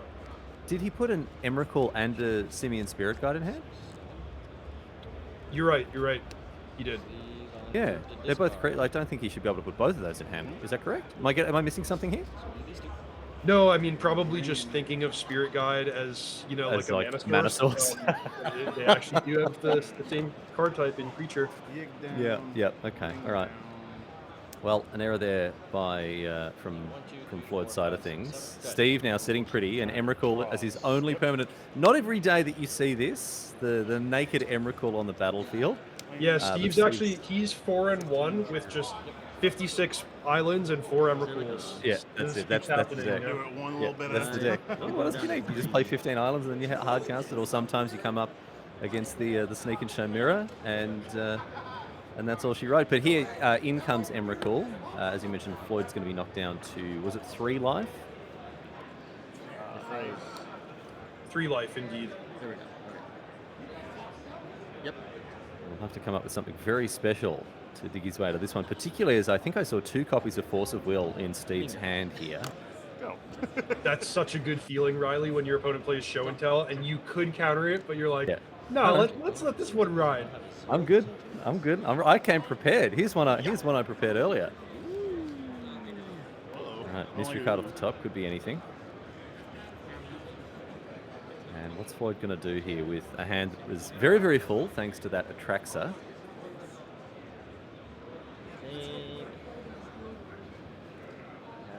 Yeah, at a quick glance, the only thing that I could think of is 5 mana sneak attack Emrakul, but that's extremely hard to do from no permanents.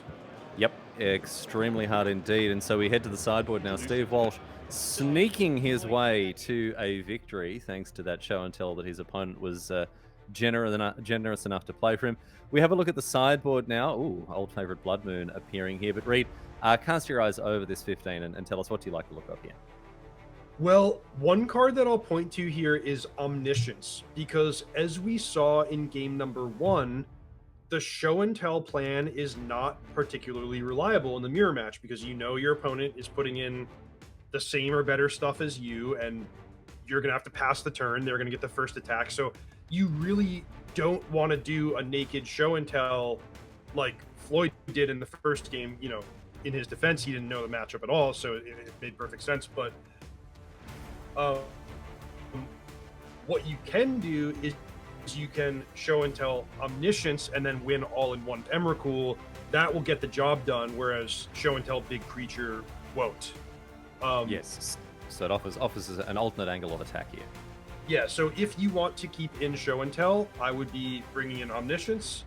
Alternatively, you could just try to play, a super disruptive game with tons of counter spells and try to win with Sneak Attack.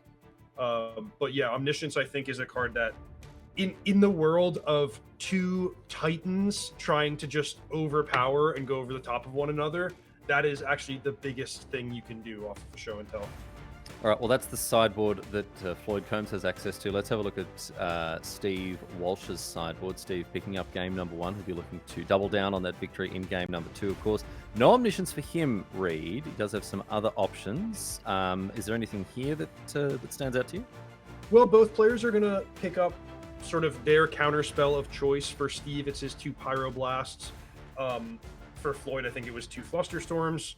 But yeah, just kind of trimming the fat, focusing on just assembling the most powerful combo you can with the most consistency that you can. Some more interesting cards include Vexing Bauble and Defense Grid, because those can help you force through your combo if your opponent does have that reactive counterspell based hand.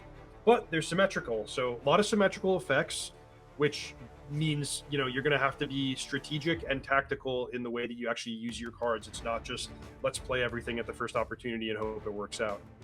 Yeah, I think a card like Defense Grid is a little bit better against Steve, given that his deck is more reactively slanted, playing those Spell Piercers instead of the One Ring. It's close, but still something to keep an eye on. We can move back in now to game number 2. Steve Walsh picking up the win in the first game, thanks to a Show and Tell, putting his Emrakul into play rather than the opponent winning off the back of it. His opponent sort of handed him the win. Certainly a risky run playing this sort of deck in a closed deckless tournament. So let's have a look at now and see what the players open up with. All right, kept in the show and tell here, Reed. Interesting hand. Yeah, very interesting hand. So basically lacking the win condition. Has the show and tell, nothing to put in. But okay, Floyd is already on 6, so I think it makes perfect sense to keep that and just kind of really value that Flusterstorm as one of your best cards in the matchup. Good. But things are going to have to develop. He's going to have to find something before he can really make any big moves. Trying to get it fully Okay, altered. opens things up with, is that an Ancient Tomb there in the Lotus Petal? On the other side of things, Volcan That Apparent, is, I think, just a Wonder. volcanic island. Oh, altered true. In Yes. a nice way. Yep.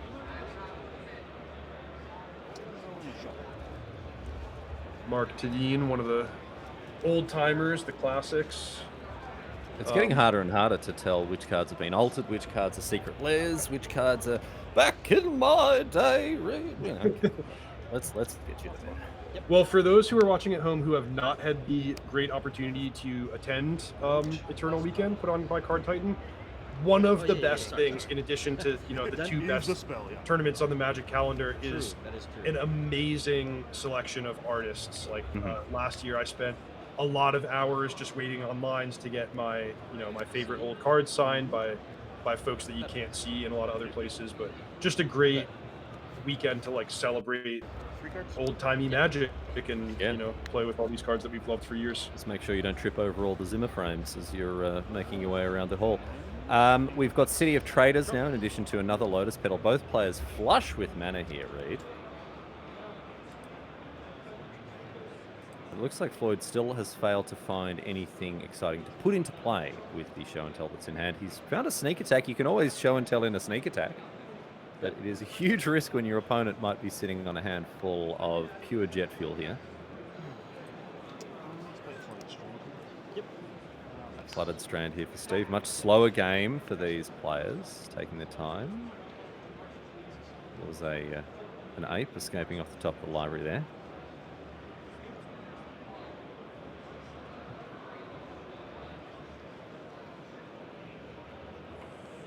So Floyd can't play any more lands without losing that City of Traders, hamstringing himself a little bit when it comes to mana development. There's Ancient Tomb in the hand as well, but it does mean that when he does want to start spending mana, he'll have a lot of it to spend. I love covering a match like this where you have the same decks playing two different games, and one game effectively ends on turn 1, and in the next, no one's taken an action by by several turns in. We've had one spell cast in the form of a Ponder. I think we're going to see another one here. I would imagine it's going to be Sneak Attack. And I would also imagine it's not going to resolve, given that Steve has sat there with a lot of, or maybe he's happy to try to fight through it. But this seems like a pretty easy thing to counter here. Yeah, Steve will have to pull out all the stops to counter this one. Let's keep in mind that Floyd does not yet have the creature to actually win the game if this hits the battlefield, but Steve can't take that chance. Spell Pierce, offering the trade of the Spell Pierce versus the 2 Lotus Petals. So a little bit of an opportunistic play here for Steve, who is just looking to winnow. Oh, sorry, no, there was already 1 mana floating, of course. So now we see a Force pitching Atraxa. So just a little trade there. Steve essentially using his Spell Pierce as a shatter on a Lotus Petal. But there's a Force coming from the other side of the table here from Floyd. So players trading off resources here. Reed, what do you think of this exchange? Well, I mean, it's a key moment. Like Steve, again, just this is the scariest card that he could see on the stack. So he's going to have to use all his resources to fight it. Looks like he's not able to win the fight. So now he's breathing a sigh of relief that Floyd doesn't have a creature as the last card in his hand. But now it's walking on eggshells for the rest of the game, because any card off the top could instantly end the game in Floyd's favor. Here's a nice one. Thundering Falls for Steve. Going to allow him the opportunity to surveil, improve his next draw step. And Reed, the thing is, we can't really fairly say that Floyd is just at the mercy of the top of his library, because he doesn't just have to draw, an Atraxa, an Emrakul, an Archon, whatever. He can also draw a Ponder or a Brainstorm or a Thundering Calls of his own, which are going to, all of these cards are going to help him find something to put into play with a sneak attack. So Floyd is live here. This is a dangerous moment in the game here for Steve. Yeah, super good point, Riley. In fact, when you look at it from that angle, there's actually not that many cards that don't help Floyd. It's like, you can draw a mana source, he can draw a counter spell, but that's good in its own way, or any card selection spell or creature is really dangerous. But watch out, because here's a sneak attack from Steve. He does have the ape to make the red in order to pay for the sneak attack, and in comes Atraxa. This is looking much better for Steve Walsh, who is not only going to have this Atraxa on the battlefield, but also will have a fresh hand in 3 copies of Fossil Wheel. What is this Atraxa flip? What is this Atraxa flip, dude? No creature, which was exactly what he was looking for. This is what you want to happen is you sneak attack in Atraxa or Grizzlebrand, and then that finds you your Emrakul, and you attack with, a super friends style team to end the game. Yeah. But he didn't find it, so he's either gonna have to wait till next turn or brainstorm. And next turn means an opportunity for Floyd to find his own heavy hitter. No, he's live here, because if the Brainstorm draws into an Atraxa or an Emrakul, he does have the Simian Spirit Guide. There's another Atraxa. We could spin the wheel again here. Yep, we could spin the wheel again. The difference is that he has now made his land drop, so he'd have to hit big creature and a free mana source of And a Simian Spirit Guide Guide or a Lotus Spirit Petal. Guide. Yeah. I say we do it. Come on. Yeah, this is what we love to see, Steve. Steve's not a coward. Away goes the Simian Spirit Guide. Out comes Atraxa number 2. Get rid of this one. New trigger off the second one. Let's have a look and see if we can find something. Okay, it is just looking like the big old whiskys once again. This poor bloke. Oh, there's an Emrakul and... No. Emrakul, but has to wait till next turn. All right, Yggdrasil, the pickup. Floyd's going to get a shot. In addition to Pyroblast, Sneak Attack, Ponder, Ancient Tomb. Unless you have like that was a much healthier Atraxa flip, but still wasn't exactly what he was looking for. Would have loved to see a Lotus Petal. Would have loved to see another Simian Spirit Guide there. But as it is, Steve's looking to be in much better shape than he was this time last turn. After that's the opposing Sneak Attack was off. Ponder, Tomb, and attack. You can see there Floyd has almost perfect information. Just one hidden card in Steve's hand. Yep. Go to 10, And he you clicks go the to Atraxa. significant. And moved in step. All right, not a bad turn here for Steve on the right-hand side of your screen. Back to Floyd now to see what he can do. And your turn. Big moment, folks. Scalding Tarn is not it.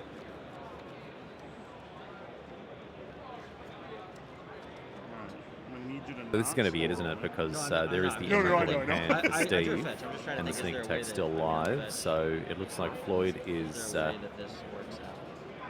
playing on borrowed time here, Reed. I don't think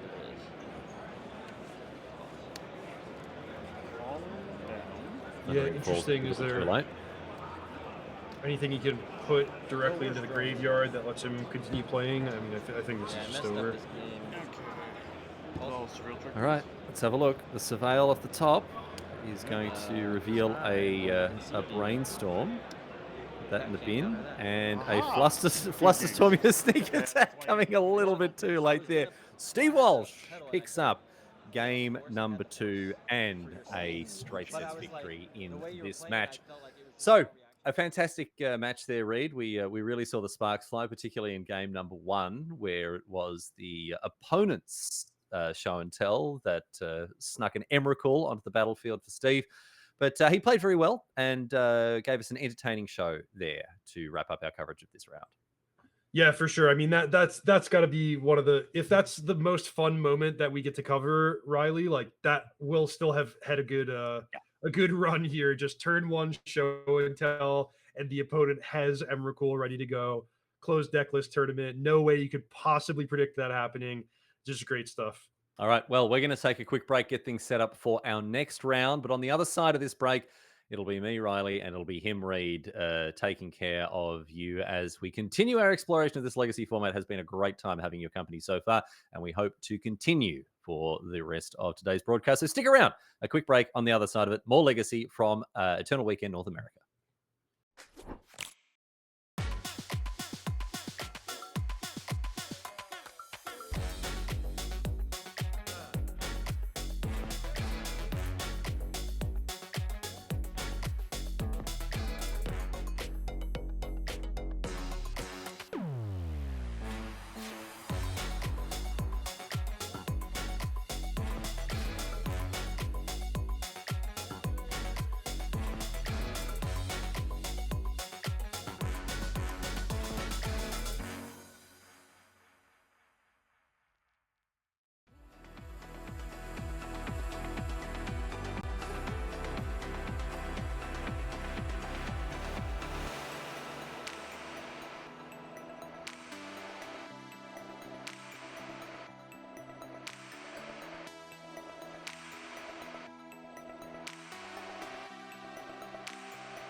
Hello, everyone. Welcome back to live coverage of the North America Eternal Weekend. We are getting stuck into the Legacy Championships here. My name is Riley Knight, and I'm joined by Reed Duke, the Hall of Famer. Reed, we are continuing to get stuck into your favorite constructed format, Legacy, and we've got a special match coming up. Before that, a quick thank you to the people making this broadcast possible at Card Titan. You can use code Eternal Weekend 2024 for 10% off your order at cardtitan.com.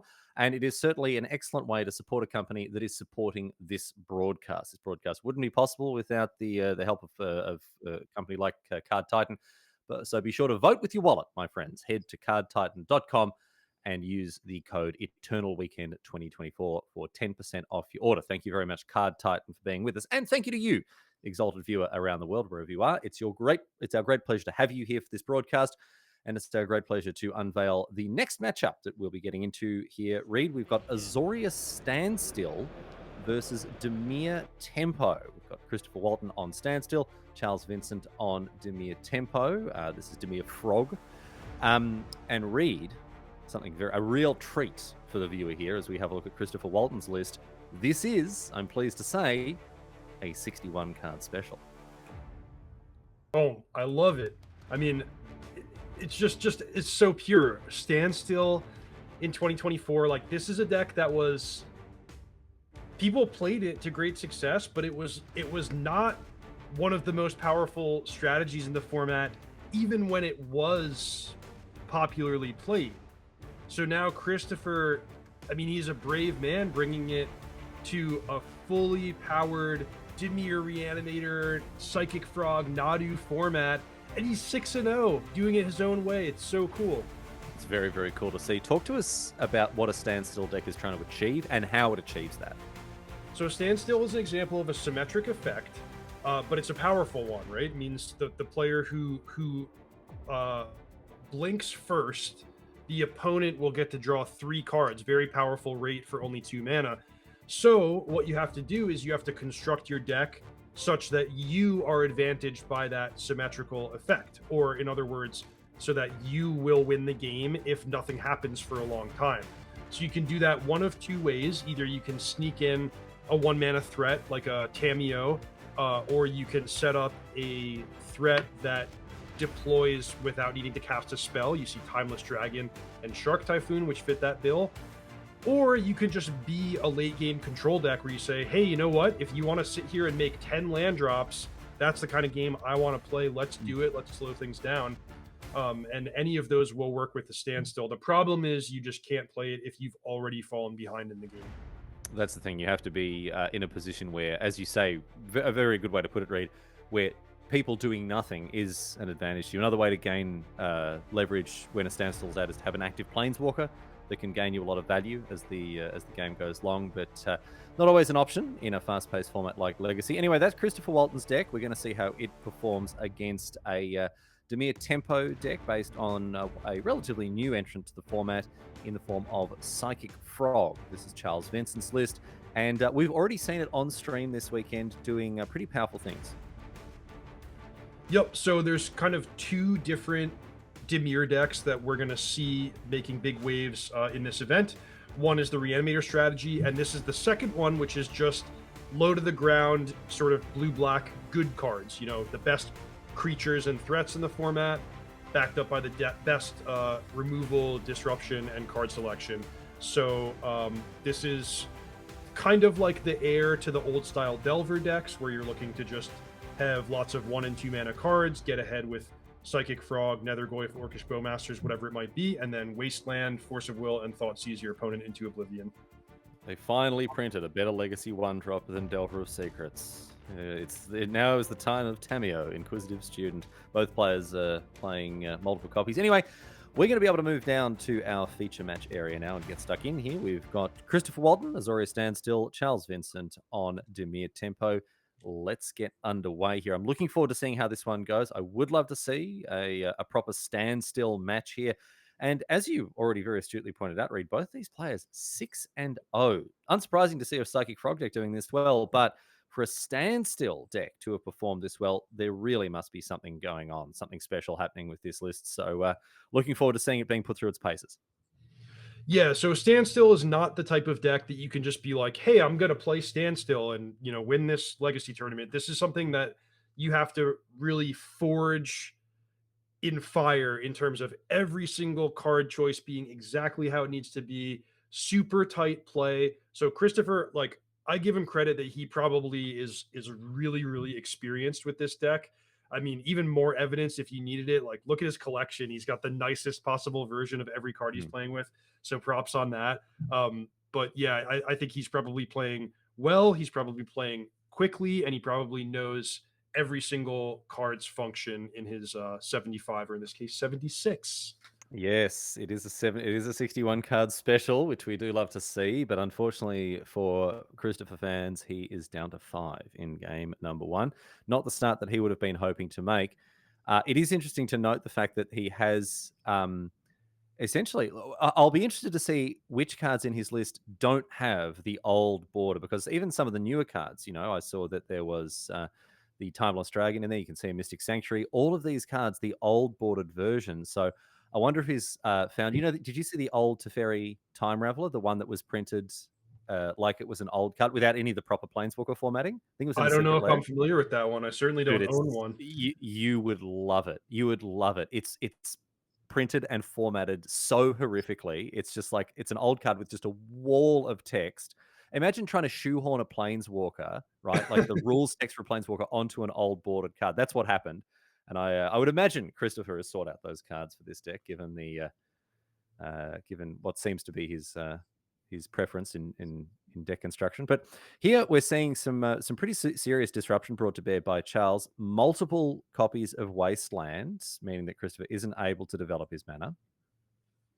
Yeah, so the Dimir Tempo deck, there's almost no better deck for just capitalizing on an opponent mulliganing, because Dimir is so effective at trading resources. So, Christopher has dodged the bullet of not being fully mana screwed by these two wastelands, but still, he started with 5 cards, and the first 2 cards that he played got killed. So he's just sort of finding it difficult to breathe and maneuver with this stifling resource disadvantage.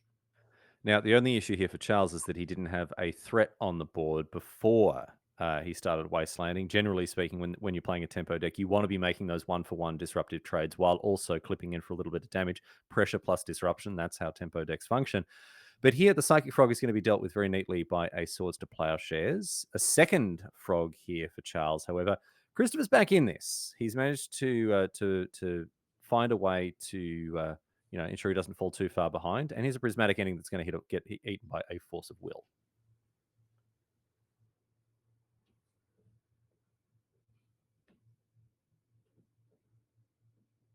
In comes the frog.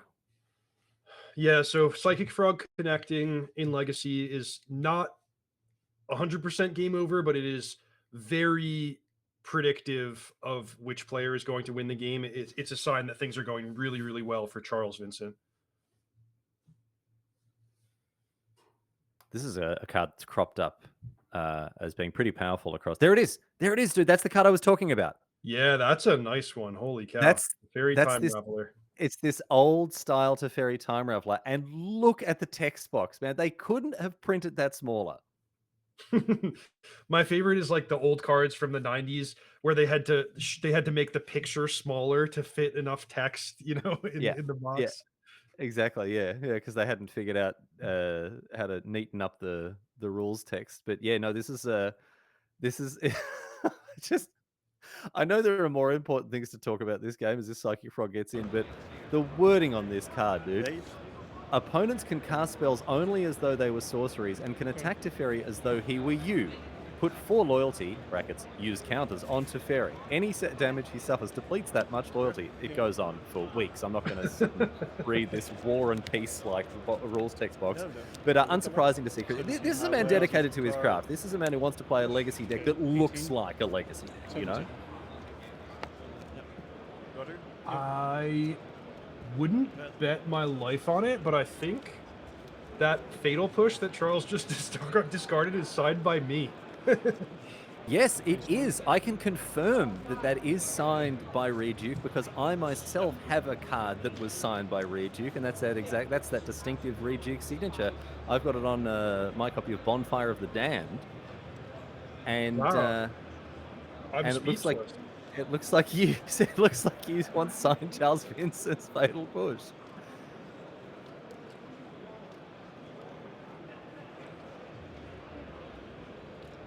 You have 4 in hand? Yep. I would love to know, Reed, if you've ever been playing a game of Magic and someone has beaten you with a card that you've signed. I believe it has happened, yeah. It has happened? Hmm. I love that. That's very pleasing to me. That must be very humbling for you in more ways than one. Yeah. There's I've been at this a lot of years, and there are now, a healthy number of cards with my John Hancock in circulation at this point. So it's just bound to happen. Right? Statistically speaking, it becomes ever likelier. Yeah. Plus, people who request, that I sign their cards, they're disproportionately invested and skilled and good-looking, Yes. and Passionate. That's what I would say too. Charming. Yeah. No, I agree with that assessment. As someone who has a card signed by the one, the only Reed Duke, look, I couldn't agree more with that assessment of your fans, mate.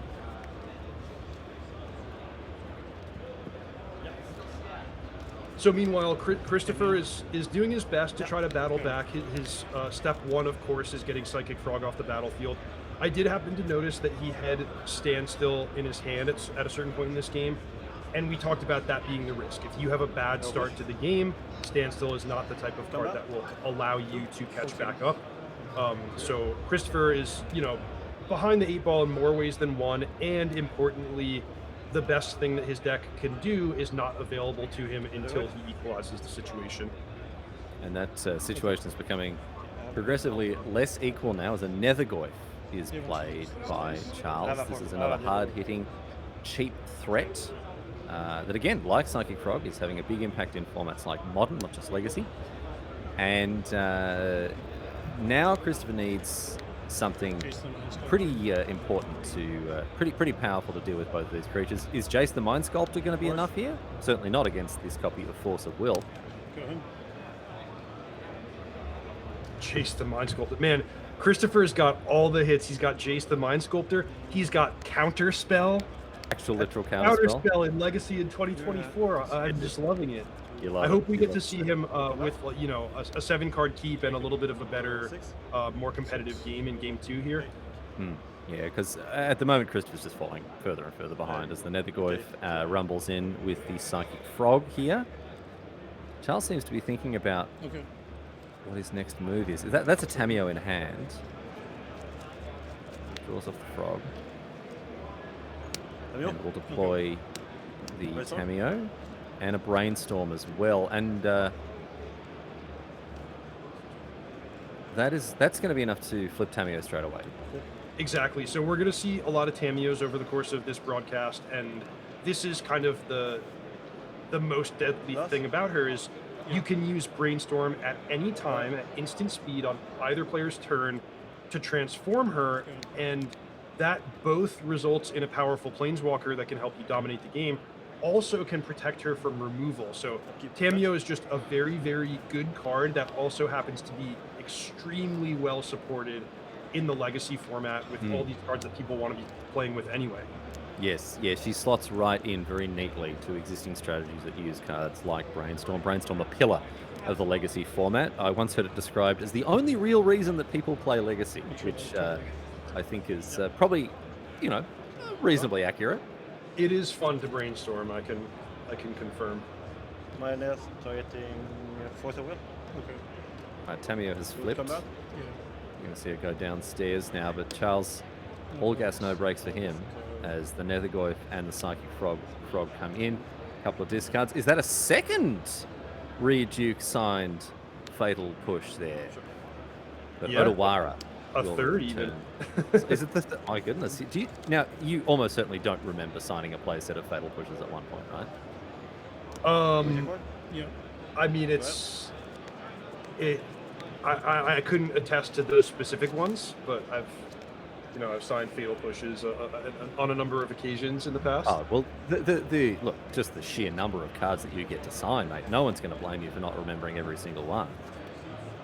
I've seen the queues form around Reed Duke at the feature match table at the Pro Tour. All these people coming up to get him to sign their cards, kiss their babies and all that sort of stuff, right? Like, this bloke is in demand, let me tell you.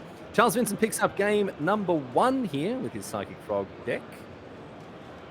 It's now back to the standstill play to try to equalize in game number 2. He'll have access to the sideboard to do this, Reed. Let's bring up the sideboard and have a look. What do you like the look of here in trying to take down this Dimir list? Well, I would say that Dimir Tempo is enough of a known quantity that Christopher probably was actually choosing his main deck cards to be effective in this matchup, more so than his sideboard cards. And, in Legacy, there's a lot of pressure on your sideboard to have potent cards for very specific matchups. You see 4 Consigned to Memory, that's for the Eldrazi matchup, 5 pieces of Graveyard Hate, that's for the Reanimator matchup. So it's going to be, to use your words, Riley, a light touch. I think maybe Wrath of the Skies could come in, maybe the Wandering Emperor, but probably more of the same, generally speaking. Right, yep. It does make sense that, when you're positioning an outsider deck like Standstill, when you're looking to sort of pre-sideboard a little bit, I guess you could say, prepare yourself for the format at hand, you would be thinking about, those heavy-hitting titans of the format, the Psychic Frog decks, the Dimir Reanimator, the Painted Servant, that sort of thing. So that's Christopher Walton's list. Let's have a look now. Let's flip the script and decide what Charles Vincent might be bringing in here against Standstill in 2024. What do you like the look of here? A lot of one-offs, a lot of options here for Charles. It's worth mentioning as we go into game 2 that Christopher is playing a pure homebrew deck. So Charles, he might have some vague concept that, okay, my opponent's playing a white, blue, red controlling strategy, but he has no clue as to the exact configuration that he's up against here. I'm so glad you're reminding us that this is a closed deck list tournament, because I'm used to covering... Oh, of course they know, right? It's an open deck list tournament. Everyone knows everything. Everyone has information to what... But no, but Charles has to sit there and be like, right, what is this guy doing? What's the end game? I saw a Jace. I saw some... Is this just like white blue control, but how does it win? So yeah, he has to make some guesses, really, as to how he wants to position himself in game number 2. Yeah, so the one card that really jumps off the page is Counterbalance. I tend to like that in any matchup that you believe is going to go long, just as kind of a value card. If you get that out and you counter 2 spells over the course of the game, it's really made things stressful for your opponent, and that's worthwhile. He might look at his main deck Fatal Pushes, even though they are so pretty, and think, this is a card I want access to, but maybe not in the full 4 copies. Well, the thing is, Reed, maybe he's looking at them, he's like, wait, what is this card? I can't read what this card does, because there's this stupid bloody scribble all over the text. I've got no idea what it does. I don't know. That would be a reason to take it out. He might go to that Shouldred's Edict, because that's a card that can hedge your bets against a surprise creature, but also guaranteed to be effective against counterspells like against planeswalkers like Teferi. You could go to Hydroblast if you felt your opponent was going to have enough red cards and Pyroblasts of their own to make that worth it. But again, I'm expecting more or less a light touch on both sides. All right, well, let's jump into game number 2 here. Charles Vincent currently leading at 1-0. I'll start us off. Yep. And we'll see how these players, what changes these players may have made as we jump into our second game here. I would love to see a better start from the Standstill player. I'd love to see this deck fire on its game plan a little more, because it's going to be entertaining to see this deck do what it's been designed to do. Okay. Standstill is a particularly effective card when you're on the play, because you're that much more likely to be on the front foot by the time you're ready to cast it. Opening things up with a Tameo here. And a decent enough looking hand here for Christopher. He's got a Force of Will, he's got a Teferi. I noticed a couple of other little treasures tucked away in it there. Charles is going to force the Tameo, but that's going to be met with a force from Christopher's side here. So both players trading off resources very aggressively. I think Chris is down to just 3 cards now. But another force here from Charles Vincent, and another force from Christopher Walton. Oh, fireworks. I was ready to settle in for the 20-turn game here, but players deploying all of their resources over this one key battle.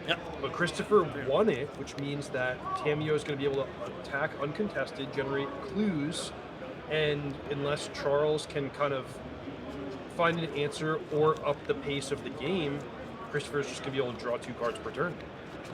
That was an unbelievable start for these two players. We saw 4 copies of Force of Will cast between the two of them. Christopher ends up with just 1 card in hand after that exchange is done, but that won't be the case for long. As you say, Reed, he's collecting those tokens, those blue tokens from Tamio, to be able to build up his hand nicely in the coming turns. So it's really up to Charles to try to answer what's on the battlefield, because as it stands now, Christopher is he's looking to be in a good position.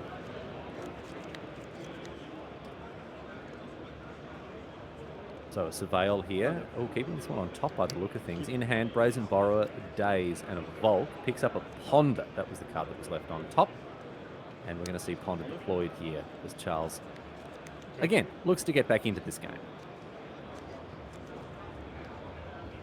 Oh, so he actually did make the sideboard swap that I suggested, bringing in the Shouldred's Edict, but unfortunately with the fast-paced fireworks of this particular game, he would have loved for that to be Fatal Push so that he could ponder into it, cast it on turn 2. So he's just a little bit behind. He might be able to equalize, but only after the Tamio has generated a couple of very critical clues along the way. So, Eternal Dragon here. Or Timeless Dragon, I should say. The play. Eternal Dragon, a much older card. Timeless Dragon cycled away for a Plains here for Christopher. And back over to him now. Plays the Plains. In comes Tamio again. Another clue token. Good. And ships. I didn't get a good look at that last card in hand, Reed. I don't know if you spotted it. Nope, couldn't tell. End of the turn, island cycle. All right, we're going to see it here. Oh, it's a Lorraine reveal. Yep.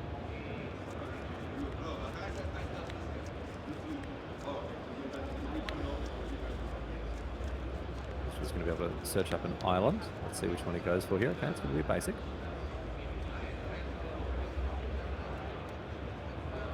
And Charles in hand for him, Brazen Borrower, Daze, and that Shieldred's Edict that we saw before. Yeah. I will stop you at your upkeep. Sacrifice. Okay, and in the upkeep now of Shieldred's Edict. Non-token creature. So a subtle timing thing, but actually kind of a big outcome. Charles, of course, was just biding his time, waiting to Shouldred's Edict away the Tamio, and he passed kind of with the expectation that Christopher would crack a clue and Charles would be able to respond. Christopher didn't bite, but the outcome of that is that he also didn't get to spend his mana. So I think that Charles was actually fine doing that in the upkeep, and as a result of Christopher not spending his mana on the end of turn, but spending it on his own turn instead, then his standstill is met by a Daze. So it would have been easy to kind of brush past what happened there, but these small micro decisions and sequencing choices matter a ton in Legacy and Vintage, and that mattered there. That standstill is now in the graveyard instead of on the battlefield. So Charles knew that there was a big difference between when playing that edict on his turn or on his opponent's turn, and he was rewarded extremely heavily for that, particularly given the days in his hand. He wanted to maximize the potential value he could get off of that. He wanted to make sure that he was going to constrain his opponent's mana as much as possible. Look, Reed, 9 times out of 10, it's not going to matter. But then we just saw the 1 time out of 10 where it has what is potentially a decisive impact on a game's development. The fact that the standstill was dazed late in the game with 4 lands in play for Christopher, a huge play for Charles. He did very, very well. But right now his mana is he's the one with the constricted mana. Double Wasteland, removing his black-blue lands. We see Tamio off the top of Charles, though. That's not a bad one for him. Although stuck, languishing on just 1 land. Christopher Walton Tameo in hand for him, a Brainstorm, and another Timeless Dragon. Things looking good for the Stoundstill player. Yeah, so this game has had some back and forth. The last few turns have been fireworks, but basically everything is going according to plan for Christopher. So we've had a lot of even exchanges. Plus, Christopher made 2 clues with Cameo, and he got additional free value from the Timeless Dragon in his graveyard. And that's just the difference in a really close game of Legacy, is if you can get 2 or 3 well-placed card advantage exchanges, that's enough to win the game. It's kind of the purpose of building a deck like Christopher's slow, grindy Standstill deck. Dueling Tameos here. Charles makes a clue. We're going to see a Brainstorm flip his Tameo as well.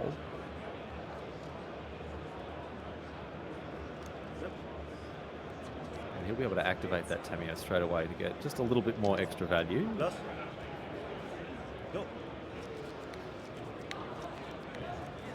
But obviously the -3 is what you're really looking for when it comes to Tameo Season Scholar. Not really hugely relevant, making your opponent's Tameo have -1 power. No, that one's not, but the other ability to keep an eye on is the ultimate, the -7. Okay. Because that effectively wins the game. You know, in a format with as many free and cheap spells as Legacy, if you get to draw half the cards in your library, you're going to find a way to win. So Christopher is kind of on a clock here. You know, presumably a white Sword Splashers deck is going to have a lot of answers to creatures, but a smaller number of answers to Planeswalkers. So if he can't pressure this Tameo Season Scholar and Charles just goes up, up, up, -7, that's actually a really threatening sequence. And yeah, just looking over Christopher's list here, he does have cards like Prismatic Ending, which are useful, but pressuring Planeswalkers isn't always necessarily the easiest thing to do. You can't really hope to invest 5 mana into a hardcast Timeless Dragon and hope that it's going to do the job. Instead, this one is Planecycled into bin and can be eternalized. Is that going to come too late to threaten the Tameo? If he makes it this turn and it goes unanswered, it's relevant. I mean, Charles could maybe flash in Brazen Borrower to block, or use any of a variety of weapons to get in the way. But Christopher would really prefer to just find Prismatic Ending like you lined up. That's the nice neat answer here for the Tameo. Alright, in comes Christopher's Tameo. Another clue.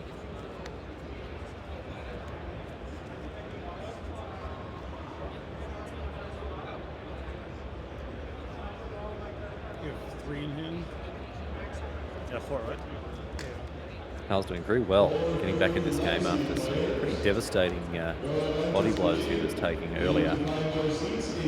Multiple wastelands, effective disruption. He's played really, really well. Another Timeless Dragon being internalized here. Back over to Charles.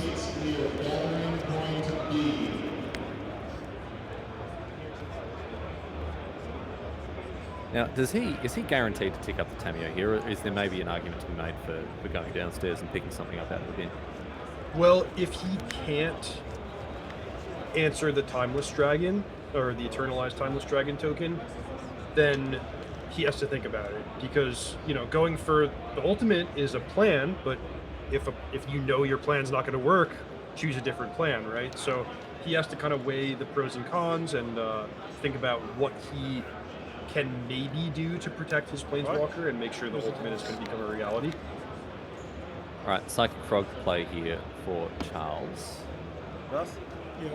And, okay, we're going upstairs. We're going upstairs.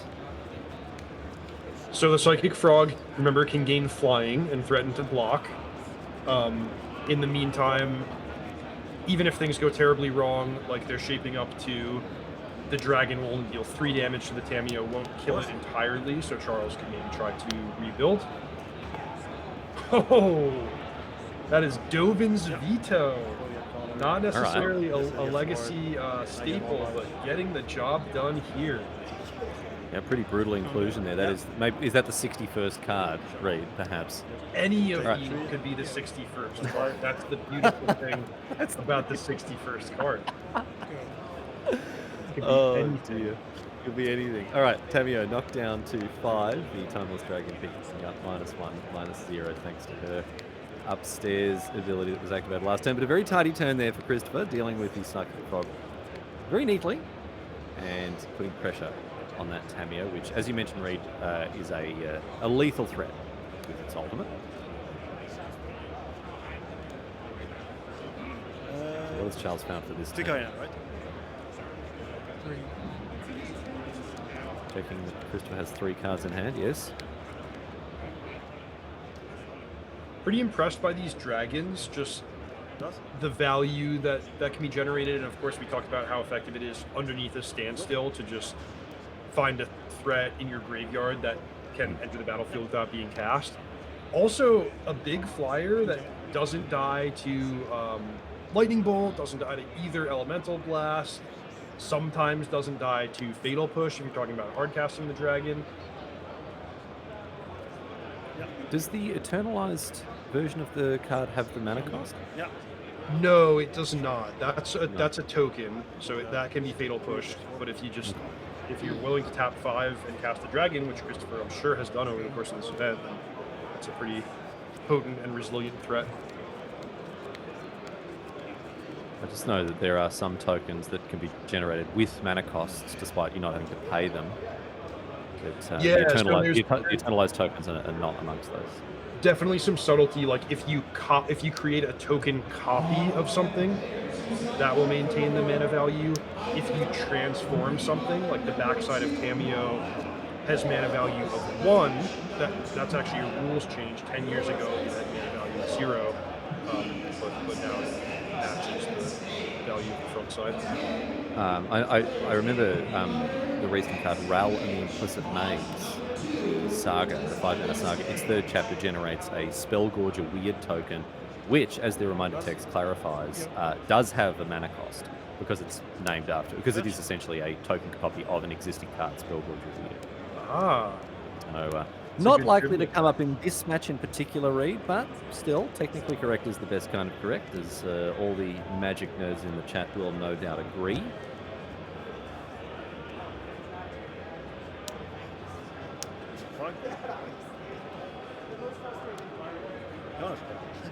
Counter and here is the spell. literal counter spell. Here it is. Nope. Counter spell dealing with yet another Psychic Frog here.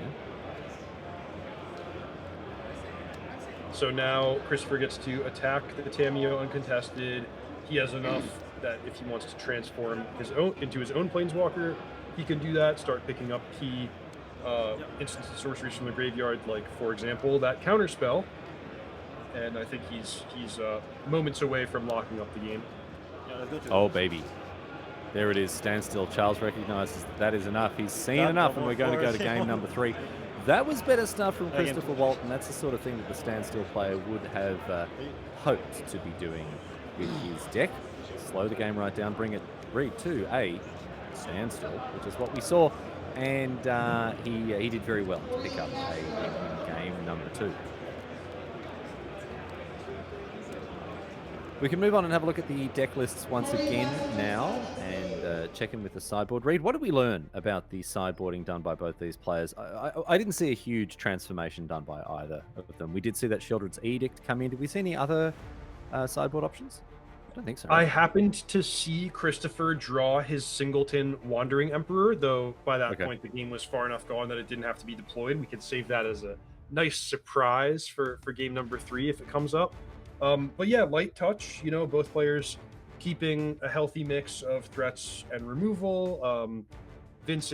Charles Vincent, we don't know if he left in all 4 fatal pushes, but he certainly had access to Sheldred's Edict, and I think he may even respect Tamio a little bit more for the 3rd game if he had chosen to trim some removal spells. What about a card like Shoot the Sheriff? That's got to be too slow and irrelevant in a matchup like this, surely, right? Fatal Push just deals with everything. Good question. There is Timeless Dragon if it gets hard cast, but I think that you're right. I would rather have, if Tamio and the eternalized tokens are the main threats that I'm contending with. I'd rather have the efficiency of Fatal Push. Something that we should mention explicitly is Legacy is a very unforgiving format that's centered a lot around efficiency. So you can't really afford to just spend extra mana. Like spending 2 mana on an effect that you could get for 1 mana is a tall order, and you can't do that too many times before you've just fallen quite far behind.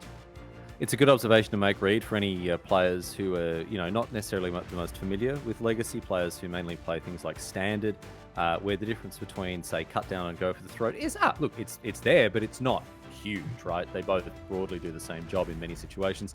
The difference between 1 and 2 mana in Legacy, much more pronounced in many situations. We can have a look now at the list played by Christopher Walton, the 61 card Azorius Standstill Special. You love to see it. And this is a deck that people probably weren't expecting. People didn't come ready for, but a deck that right now is undefeated in the hands of Christopher Walton. Something he'll be hoping to carry into the next round as he has evened things up at 1-1 in this match. Not too much to say about the sideboarding. You mentioned before, Reed, that he probably wasn't going to change too much. The Wandering Emperor coming in there. Maybe a Force of Negation to compete on the stack a little bit more, but not going to be any titanic changes here. Yeah, I certainly wasn't expecting this one. It's shown that it can just do its thing, and it looked pretty good against one of the top decks in the format in that game too. By the way, Riley, I'm glad you highlighted that this is just a plain Azorius deck. I think I had called it Jeskai before. There's even an Underground Sea in the main deck, but as best I can tell, those are just for prismatic ending and maybe corner case things like if you want to tap a black mana to cast your Surgical Extraction. But yeah, this is just a good old-fashioned blue-white control deck. Yep, love to see it, and we are going to see it right now as we continue to get across this match. Let's get into it here. Christopher Walton, Charles Vincent Standstill versus Demir Tempo here at the North American Legacy Championships, coming to you live thanks to cardtitan.com. Riley Knight's my name. I'm joined by the Hall of Famer Reed Duke, and what a pleasure it is to have your company here.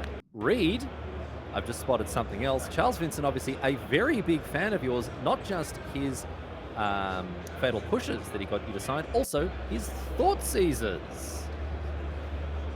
Yeah, that's a nice one, and it might be really effective. I love a small number of Thoughtseize. I wouldn't consider it to be one of the best cards in Legacy in the way that it's one of the best cards in Modern and Pioneer. But we've seen the way these games play out. They're long, they're scrappy, the decisions matter, and I think just getting to see your opponent's hand and sort of carve a hole and take the game in the direction it needs to go is a significant advantage. Good action shot there. Reed's just so happy with the situation. But look, Reed, in all seriousness, this is one of the cards that I think is most, if not the card that is most closely associated with you and your career as a Magic player. I remember years ago you wrote essentially a thesis on this card. You wrote an iconic series of articles called Thoughtseize You, which broke down all the different aspects and facets and values and strengths and weaknesses of this card. So it's very fitting that your name appears across this copy here. But this hand doesn't look that bad in the face of a Thoughtseize. There are some hands that look terrible when your opponent Thoughtseizes and you're just growing like, oh no, but picking up this force is nice for Charles, but by no means has Christopher had a huge gap carved in this hand. It was pretty resilient in the face of Yeah, for sure. Sometimes your hand is dependent on a key card, or in a deck like Demir Tempo, you can go Thoughtseize Psychic Frog, and if your opponent has exactly one way to answer the Psychic Frog, that's a really easy recipe for getting ahead early and often. But looks like Christopher just had a good, well-balanced hand, and in this case, Thoughtseize is just a way to trade 1 for 1 and get that information advantage, which I suspect a player of Charles' caliber will be able to leverage to good effect. Tamio in turn number 1 here for Christopher. Okay. Yep. Yep. Go. Going to attack and find a clue token with the Tamio. Other. And we're going to see Ponder now from the Dimir player.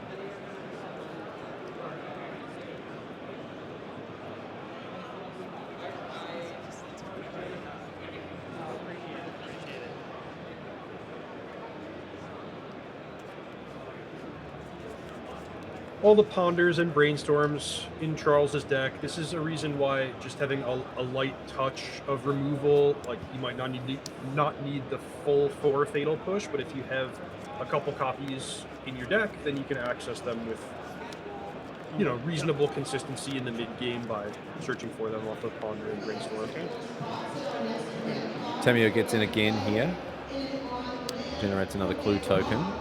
Just for continuing to just hit his land drops. Might be able to flip to Tamio next turn if he wants to invest all of his mana into that. A risky proposition, but an opportunity.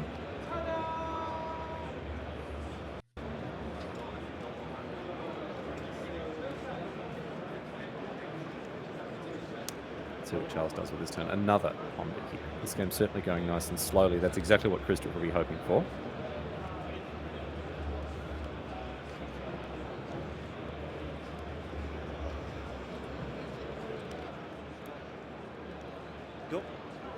Force of Will in hand for Charles here. Psychic Frog. What else have we got? Barrow Goyf. That's a cool one. Yeah. And what's that like? Is that a Price of Progress in hand? Yeah, so Charles with the surprise red splash. Just a very small number of red cards in his sideboard, but Price of Progress is one that it's not obvious that it's a great card against Christopher, since Christopher has so many basic lands in his deck, but especially when that card is not on your radar, like you don't even think your opponent's playing red in the first place, it can get you. I mean, that thing packs a punch. The only thing is I don't see it in his deck list. we must have the wrong deck list here, because when we brought up that graphic, and I've just checked here about the list that we have available on Melee, it's listed as Pyroclasm. Yep.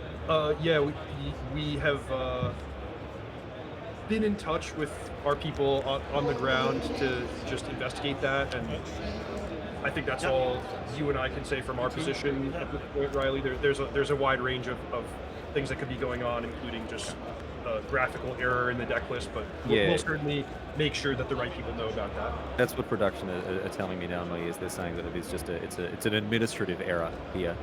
It's either been a typo or a graphic that's been put up incorrectly. So that's fine, and we can move on here.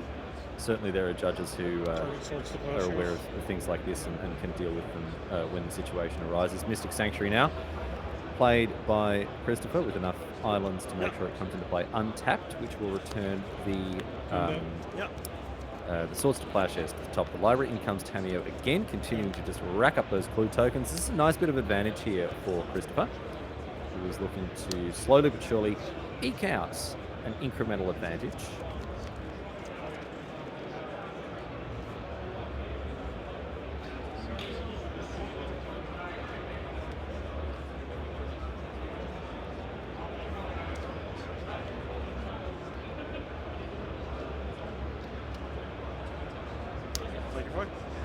And a Psychic Frog. Go.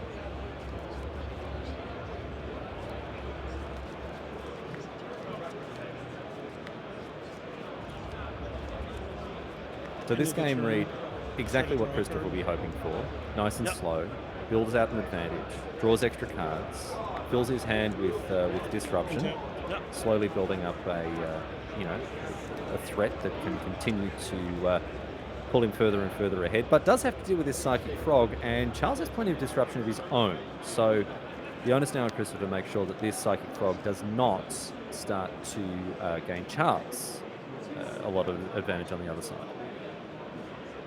Yeah, so speaking of small accumulated advantages, the presence of Mystic Sanctuary is a pretty nice one for Christopher, giving him not card advantage, but a second shot at whatever effect is most important in the given situation. This time, it's Swords to Plowshares. So Christopher has been able to effectively answer that Psychic Frog, whereas Charles has not found any answer to Tamio. Fetch. All right, Bloodstained Mire now for Charles. Immediately cracks it to go and find something. Now, price of progress is symmetrical, correct? Yeah, that's exactly right. It hits both players. Yeah, Okay. the asymmetry here is that Christopher doesn't attack Charles' life total very much. You know, he's attacked, what, 4 times so far in this game for a grand impressive total of 0 damage. So Charles can, I think he feels that he can just take 8 off of his price of progress, and that might still be a useful exchange if he can take the game in the direction he wants it to go. Especially with a Barrow Goy. Now, that's a really nice vulnerable 3/4 Death Touch lifelinker here that will be able to recycle creatures, but not importantly, that Psychic Frog is excellent. But still, a respectable threat in the form of Barrow Goy. So Charles is on the board, certainly. What's Christopher going to do about this threat? You probably, I think you're supposed to be at 14. Yeah, it's possible. My bad. Thanks. Thank you. Players confirming life total. Oh, how could life total possibly matter in this game? Everyone's at such a nice, comfortable, high life total. Nothing Might as well be crazy. might as well be 100, Reed. Yeah. The way things have gone. Yeah. So in hand, Days, Force of Will, Orcish Bowmasters, and a Price of Progress for Charles Vincent. Christopher plays a Wasteland. What has he got? I think is that triple Brainstorm in hand for him? It might be. So he's being really cagey, which is a hallmark of a really good, patient legacy control player. Additionally, Brainstorm can be used as sort of a counter to a removal spell on his Tameo by transforming it at instant speed. Okay, I think we just had the. All right, this is an interesting sequence. You're at 13 The right now. Wasteland was activated. I'm not sure of the target, but in response, the Flooded Strand was cracked, and now we've got a Brainstorm in response to the Flooded Strand. So, Reed, have you got any idea as to exactly what dance is being done by these players? It's difficult for us to tell. Yeah, so this is all about Orcish Bowmasters. As you highlighted, Riley, Christopher's position here is just all about drawing extra cards. 100 Brainstorms in his hand, 100 clues on the battlefield. So he does not want to be caught by surprise by Orcish Bowmasters. So what he's doing is he's using his Wasteland in this unorthodox way in order to force a clear window where he can deploy all of this card drawing with no risk of getting surprised by Orcish Bowmasters. Right, I see. Because it's not often that we see Wasteland deployed against a fetch land, because obviously they just crack it in response and not really lose out on any value. But this does mean that Christopher was given an opportunity to freely flip Tameo, get her onto the other side with the Brainstorm, while a Bowmaster's could come down. So yeah, well spotted by Christopher, well spotted by you as well, Reed. All of the cloth-eared buffoons like myself completely missing that particular little interaction. You're very modest, Riley, but you're the one who pointed it out to us, and I just did the easy job of figuring out what they might be thinking to make a play like that. I'm Scotty Pippen, and you're the Jordan just dunking it straight. Yeah, setting me up. That's it, man. Many people have called me that. Many people have called me the Scotty Pippen of Magic Broadcasting. You know, Yeah, I can't tell you who, and I'm not going to say. You know, I'm not anyone watching at home can feel free to call Riley that. At any time. People have said that in the past at some point. A person has. One person did me on this broadcast just now. But it still counts. In comes now the Goy. Oh, sorry, Barrow Goy here. So yeah, really cool play with the Wasteland. Not for nothing, this is a close game where the players have access to a lot of cards in hand, a lot of card drawing, a lot of resources. So a 1 for 0 exchange in terms of lands on the battlefield actually could matter and be a somewhat significant advantage for Charles. But Christopher, of course, believed that it was going to be worthwhile in the long run in order to create that window to use his Brainstorm and to transform his Tameo. Okay. So Baragov still at a 3/4 here. And a cycling of the Timeless Dragon. I mean, I think it's a basic plains this time.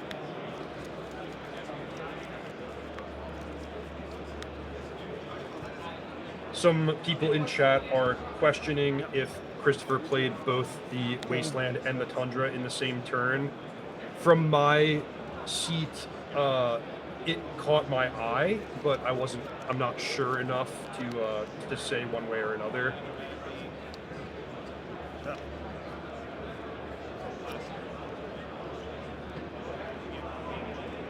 Definitely tough to keep track of all these things in a game that has so much going on. Baragoif in now is a 4-5. Gets knocked down to a 3-5 by Tamio. She's down to 1. There's a clue token. Still playing around the Orcish Bowmasters here.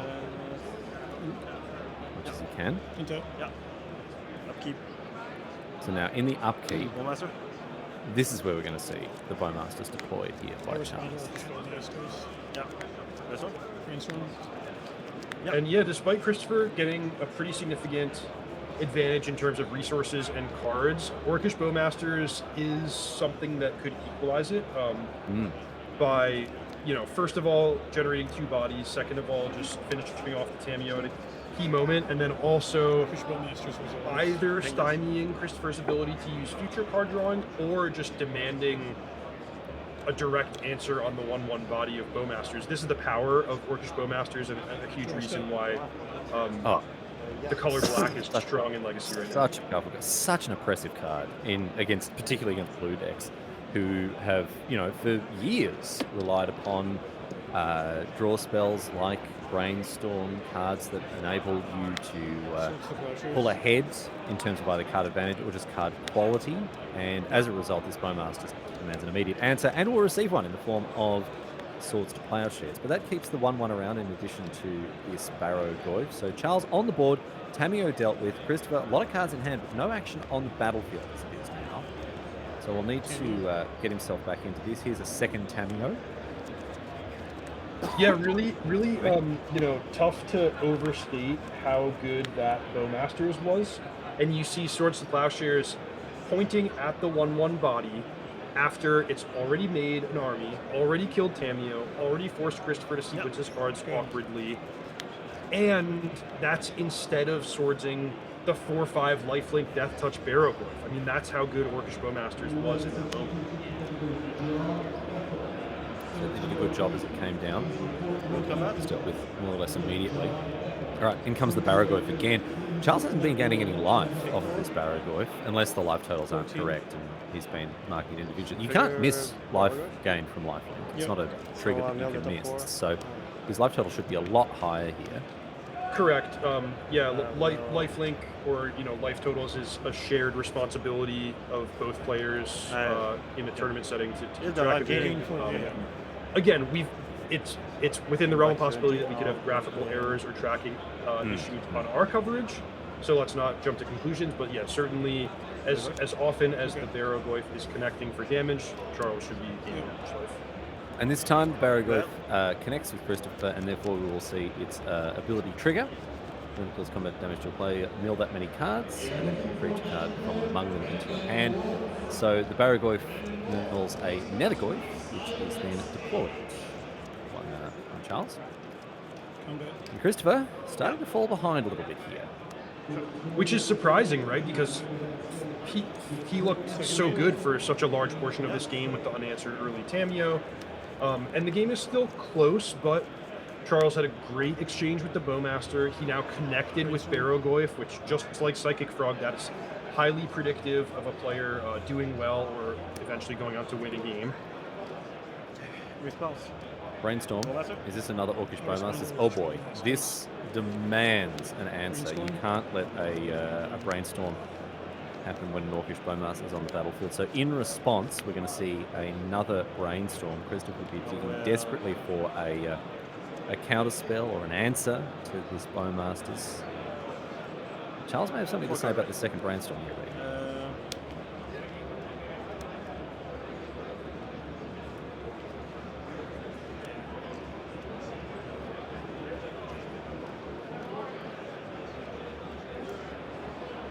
Looks like I would predict he's maybe thinking about a Fatal Push or actually just Force of Will on Brainstorm. Unusual, but perhaps really values not letting the Tamio transform.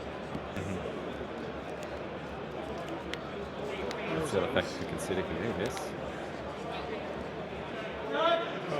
Force Reserve, yes. Spellmaster still on the stack. Draw a card. Yep. Draw a card. Draw a card. Gonna activate a clue as well here. So you draw a card before this. Transform the Tameo. Fetch. And in response, that Polluted Delta, which has sat there for a long time, is going to be cracked, going with the Volk. And the Sheldred's Edict will deal with the Tameo before it can flip over. Now, the Brainstorm resolves. Now we're going to see the Orcish Bowmasters really heat things up here. And Charles looks to be drawing further and further ahead in this game. Yeah, Charles really battling back. Super interesting sequence there, fighting over the Tameo transforming. Eventually, Christopher just brute forces it by spending 4 mana to crack 2 clues. You can't counter that. But Charles was ready with the Sheldred's Edict. I'll point out one alternative is that because you can only activate Planeswalkers at sorcery speed, and there were so many things on the stack, Charles could have just let Tameo transform and made sure to use the Sheldred's Edict before Christopher had any opportunity to actually activate the Planeswalker for value. But, you know, among many good options, he chose to pick a fight and seems to be in a pretty good position. Now the card that I'm most interested in is a 2-of on Christopher's side. It's Supreme Verdict, which would equalize the situation in a way that's uncounterable. You're at Yes, that would even things up very nicely here with the, 4-0 deficit in creatures in favour of Charles. But we haven't seen Supreme Verdict. Wrath of the Skies was also in the board here for Christopher, which would, I think, would also do the same. Yes? Yes, available. So in the world where Charles is not ready to counterspell Wrath of the Skies, could possibly be a third way to wipe the board. But man, I mean, Charles might just have lethal right now with shields down. Let's find out. A big board assembled here. Brazen Borrower. To bounce the Tameo, I think, just as a blocker. And with Christopher at 10, this is a big attack. I think that's more than 10, right? That Nethergoyf and the Barrogoyf by themselves are a lot of damage. The Orc Army for 4, the Orcish Bowmasters for an extra 1. And Christopher Walton, I believe, is going to pack them up. Wow, well fought. That was a match of ages there. Just super long, scrappy, mentally exhausting 3-game set. And Charles was able to battle back in game 3 from an early deficit. I would really point to the quality of Orcish Bowmasters in the matchup and in the particular game that we just witnessed. But, through some well-placed key cards and masterful navigation, Charles was able to win a really, really close one there over Christopher Walton. Scrappy old match at the end of things there, but Charles did very well to pick up a win at the end of the day. So well done to him. He continues his onslaught at this tournament at 7-0. Our standstill player picking up a record that matches the number of cards in his main deck, 6-1. Reed, we're going to take a quick break. We're going to move on to our next round of Legacy before very much longer. So to everyone watching around the world, thanks for being with us. Stick around because on the other side of this break, more Legacy coming your way.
Hello, everyone around the world, and welcome back to coverage of the North America Eternal Weekend Legacy Championships. My name's Riley Knight, and I'm joined by Reed Duke. Reed, we are well and truly into the thick of things with Legacy here. We've got 11 rounds in total to bring people across 2 days of competition. Let's bring up the schedule here and remind ourselves of what we've seen so far and what we're still due to see.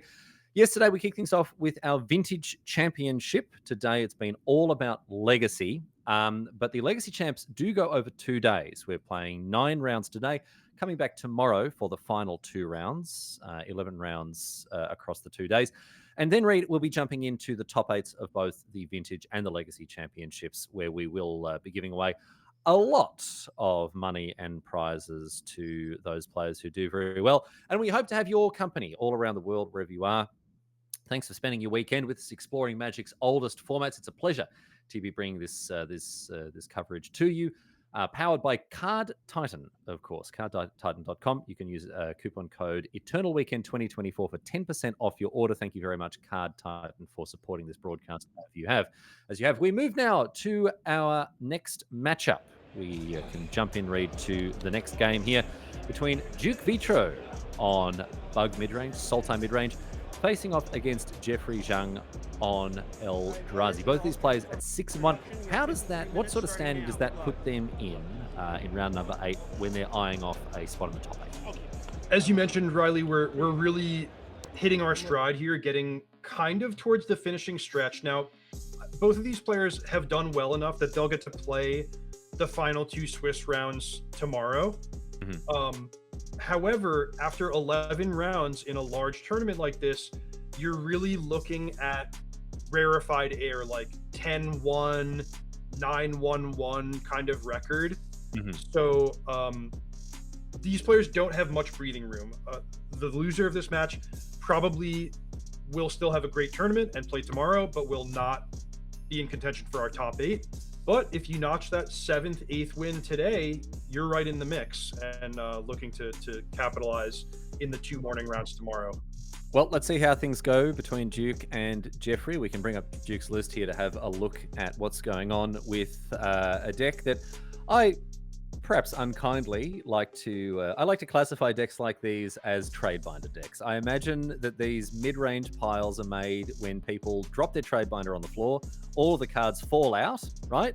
And you just pick up the first 60 and register them in a tournament. These decks are exactly, Reed, the kind of decks that you like to play, my friend. Your description is accurate, and it's so beautiful, like a Jackson Pollock painting. Like just style upon style, and I love what Duke Vitro has been able to put together here. So this is a Sultai mid-range deck with a lot of familiar faces, you know, for Brainstorm, Orcish Bowmaster, Psychic Frog, all that great stuff, but some spice. It's mostly spice. It's mostly spice. Yeah, look indeed. at the one-offs. There's a Grista Hungertide. There's a Metamorphosis Fanatic. There's a Hogak, Arisen Necropolis, just as a one-off. Yeah, so significant graveyard theme here, but not in the same way as the more sort of stock Dimir Reanimator deck. Instead, Duke Vitro is looking to play a long game. He's going to mill over some cards. He can entomb for not just a Traxa or Archon of Cruelty, but maybe a Hogak, maybe a Life from the Loam, get that going, further fill his graveyard to lock people out with Wasteland or find Uro in a long game. So basically, it's just all of the best cards that we've seen put to good use in many effective shells, plus all of these additional angles that he can tap into if the game goes long enough. It's just the deck building philosophy behind lists like this is, well, all of these cards are individually good. So if you put them together cumulatively, right, they must be greater than the sum of their parts. It's a wonderful deck building philosophy. I'm a huge fan of it, and I'm excited to see this Sultai mid-range deck get underway. But on the other side of the table, in the hands of Jeffrey Zhang, we have Eldrazi Stompy. This is an aggressive and quite disruptive deck, Reed, that can really put the hurt on the opponent very, very quickly. Yep. So when I was kind of preparing, researching, studying for this job, Eldrazi was a big deck that I saw showing up time after time putting up abnormally strong results, and I kind of had this as the second place deck after, you know, whatever your favorite flavor of Dimir Psychic Frog is. So a big matchup here with Duke Vitro playing kind of, in a way, the top deck in the format in terms of blue-black Psychic Frog stuff. But let's see if his particular take on the archetype puts him in a better or a worse spot against this other big deck in the format, the colorless or green-based Eldrazi deck. Let's get into the match here. This is a deck that looks to be preying on some of the lean, mean machines that define Legacy. The main deck, Chalice of the Void, is a real indication of that. But against this Sultan mid-range deck, I don't know that the Eldrazi list will have come prepared. And also, Reed, it's very important to point out, once again, you've made this observation a couple of times, this is not an open deck list tournament. These players don't know exactly what the other person is on. And that, I think, is something that really benefits players like Duke Vitro, players who are unafraid to bring weird lists like this one. Oh, so okay. So I love what's happening right off the bat. We have a flurry of action before any player has even begun their main phase. So what happened is Jeffrey Zhang had the pre-game action of revealing Devourer of Destiny to set the top of his library, and he responded to his own trigger with Once Upon a Time, the free spell as the first spell of the game. So now he's gotten to do a lot of sculpting of both his hand and the top of his library. He's found Ancient Tomb, or more specifically Balin's Tomb, which is a really cool one. And he has deployed Chalice of the Void before his opponent has gotten a turn. So if you were skeptical of me saying Eldrazi was one of the top decks in Legacy, here is my evidence for you. This is just a great start from Jeffrey Zhang on the play. Decent start for Duke as well here with a Wasteland taking out the Ancient Tomb, although the Chalice is already down. Now, it does say that Duke is playing Bug Beanstalk. It does seem like he's playing Beanless Beanstalk. I don't see any copies of Up the Beanstalk in his list. I think it is just a straight-up mid-range good cards deck, which is reflected now in the way the deck's been named. But here's a blast from the past. Eye of Ugin and a, excuse me, Lotus Petal to power out our next creature here, Sowing Myca Spawn. Excuse me. So Jeffrey is, I think, particularly heavy on Yavimaya, Cradle of Growth, which I like a lot because it, you know, gives you your requisite green mana for Sowing Myca Spawn, which is an amazing card, by the way. But it also pairs really, really nicely with Eye of Ugin, letting that land effectively give you 3 mana for the purposes of your Eldrazi. And in addition, now we see Thought Not Seer. Fetch basic swamp. Dismember, take 4. 1, 2, 3, 4. And a Dismember. So you see the spice coming in already, Riley, with Duke Vitro using his One of Dismember to kill Thought Not Seer in a scenario where Fatal Push would have been countered by Chalice of the Void. Now, in fairness, he does have 4 Fatal Push also, but just coming prepared with the 1 mana answer to the 4/4 creature that gets around Chalice of the Void.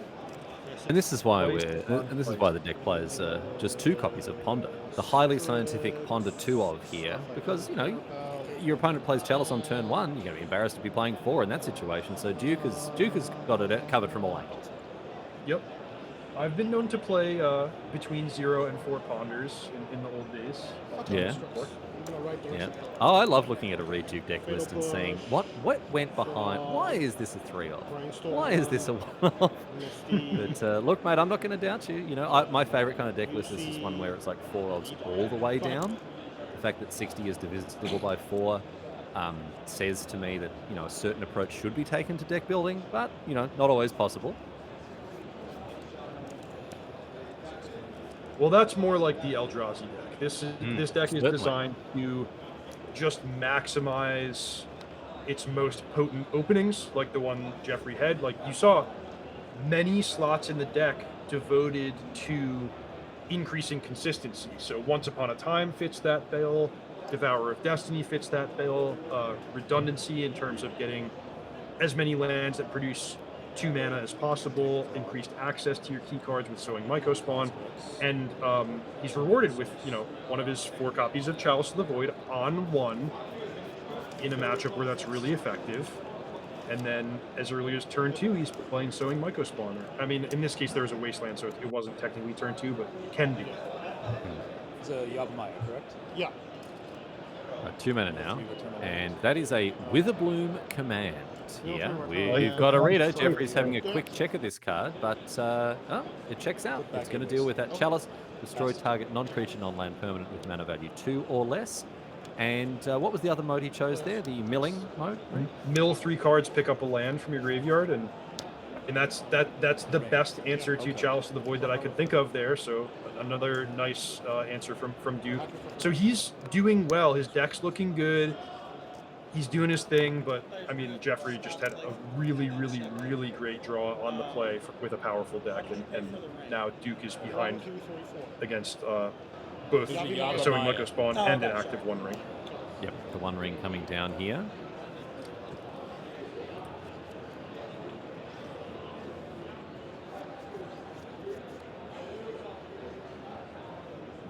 So now it's back to Duke to try to get back into this game.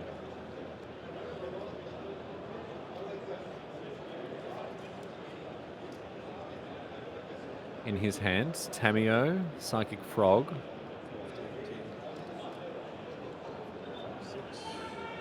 Other cards I didn't get a great look at. What have we got hidden away in the back of the hand there? Could be anything.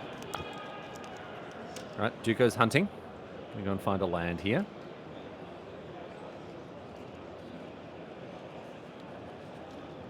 You might ask, why isn't he setting himself up with green mana? Well, the opponent has Yavimaya on the battlefield, so no worries about green mana for either player.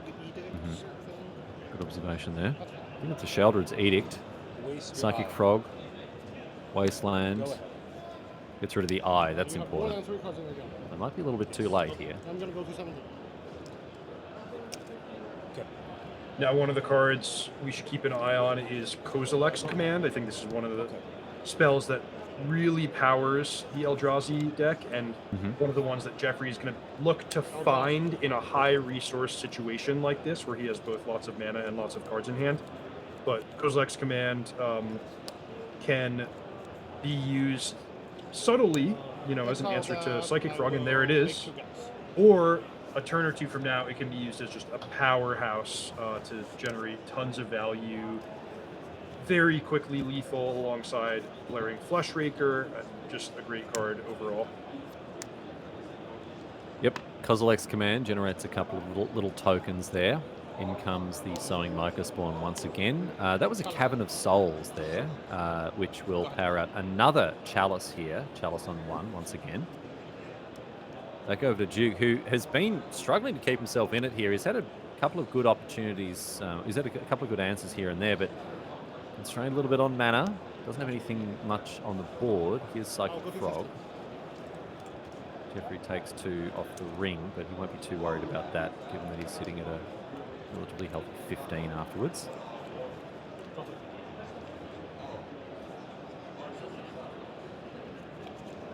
Now draws 3 cards off the ring. So the Eldrazi player in a great spot here, and a bunch of glaring Fleshrakers drawn off that 1 ring. He'll be happy to see them. Glaring Fleshraker is, alongside Kozilek's Command and Sowing Mycospawn, it's one of the cards from Modern Horizons 3 that has powered up Eldrazi to a premier strategy in Legacy, and Fleshraker can serve either as a way to get ahead early and fuel your deck, or as a way to just get the game well and truly over with once you pulled ahead a little bit. Speaking of getting the game over, here is a Wastscape Battle Mage. This is a nice interactive card here for the Eldrazi deck, and it's being played with the Cavern of Souls to generate coloured mana here. Looks like a judge is assisting with a question as this Wastegate Battle Mage is played. But if it's kicked with blue mana, which looks to be what has happened here, it can bounce a creature, and that's going to see the Psychic Frog head up into the hand from the battlefield for Duke, and in comes the Sowing Mycospawn, flipping in for another 3 damage. Hit me twice. Yeah. Things looking very good for our Eldrazi player here, Reed. Duke Vitro, not a whole lot going for him at the moment.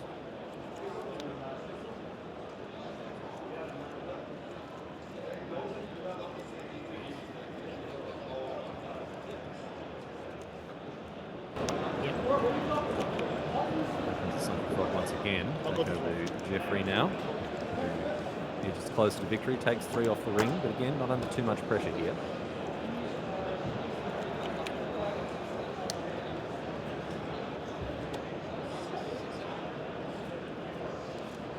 And someone in the chat pointing out that Duke Vitro so dedicated to that Sultai Live. Reed, I don't know if you noticed, he has Baleful Strix tattooed on his arm.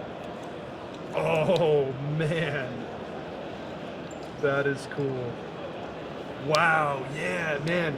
It's like you have to zoom out a little bit to realize what it is, but Yeah. that's really cool. I've just spotted that. So we've got great taste in Magic cards, also great taste in films. You can see the Remember Sammy Jenkins tattoo as well in reference to the Christopher Nolan classic Memento, created by actor Guy Pearce, leading one of my favourite films of all time. Baleful Strix, one of the greatest Magic cards of all time. Duke knows how to get himself inked up, I'll tell you that, but he's going to have to do something very special to get himself out of this this predicament he's in here. And that, as it turns out, is heading to game number 2. Well played by Duke, he did what he could, but as you mentioned, Jeffrey Zhang, just an incredible start from him. Those opening turns, devastating, so difficult to come back from the Eldrazi deck firing on all cylinders. A very convincing win for our Eldrazi player there. Yeah, most definitely. I would expect any deck in the format to struggle against that opening. The Eldrazi deck, one of the most powerful in Legacy, on the play, with kind of the most potent card played at every step of the way. But that's somewhat according to plan. And after sideboarding, things should equalize a little bit more. Players often getting access to potent answers like Consigned to Memory, in addition to the simple change of Duke getting to go first and now have a land on the battlefield before the Chalices and hard-hitting Eldrazi start getting deployed. It looks like Duke's deck in particular is not uniquely hateful to the Eldrazi. He has 2 copies of Consigned to Memory. That's kind of the baseline that I expect every Blue Mage to have coming into this event. He might turn to Barrogoyf as a creature that can just brawl with some of the larger Eldrazi's. Thoughtseize on the play could be pretty effective. Force of Negation I would definitely bring in. And then the artifact hate cards of Collector Roof and Pick Your Poison. You could choose to tap into some number of those if you wanted to neutralize your opponent's Lotus Petals, One Rings, whatever it might be. The problem with Pick Your Poison, apart from being, obviously a great answer to the One Ring, is that it's not a clean answer to the Chalice. And I'm wondering how much of a worry Chalice is for Duke Vitro. I would say that it's not quite as devastating as it would be to, some of the more traditional, really low to the ground tempo decks that have dominated Legacy for so long. But it's still a problem. If you lay out this deck by mana curve, a Chalice for 1 hits a lot of the key cards. Of course, Brainstorm, Ponder, the key considerations, but Fatal Push, Entomb, Thoughtseize, lots of reasons to fear a Chalice on 1, Tameo another, not to mention Consigned to Memory. So I think that Duke has to be really aware of that card, has to be ready to deal with it, have a plan for it. But as you say, things improving for him a little bit on the play here, and with a good hand filled with powerful cards, I think that this Sultai deck can face all comers. The raw power level of this deck makes up for its lack of synergy.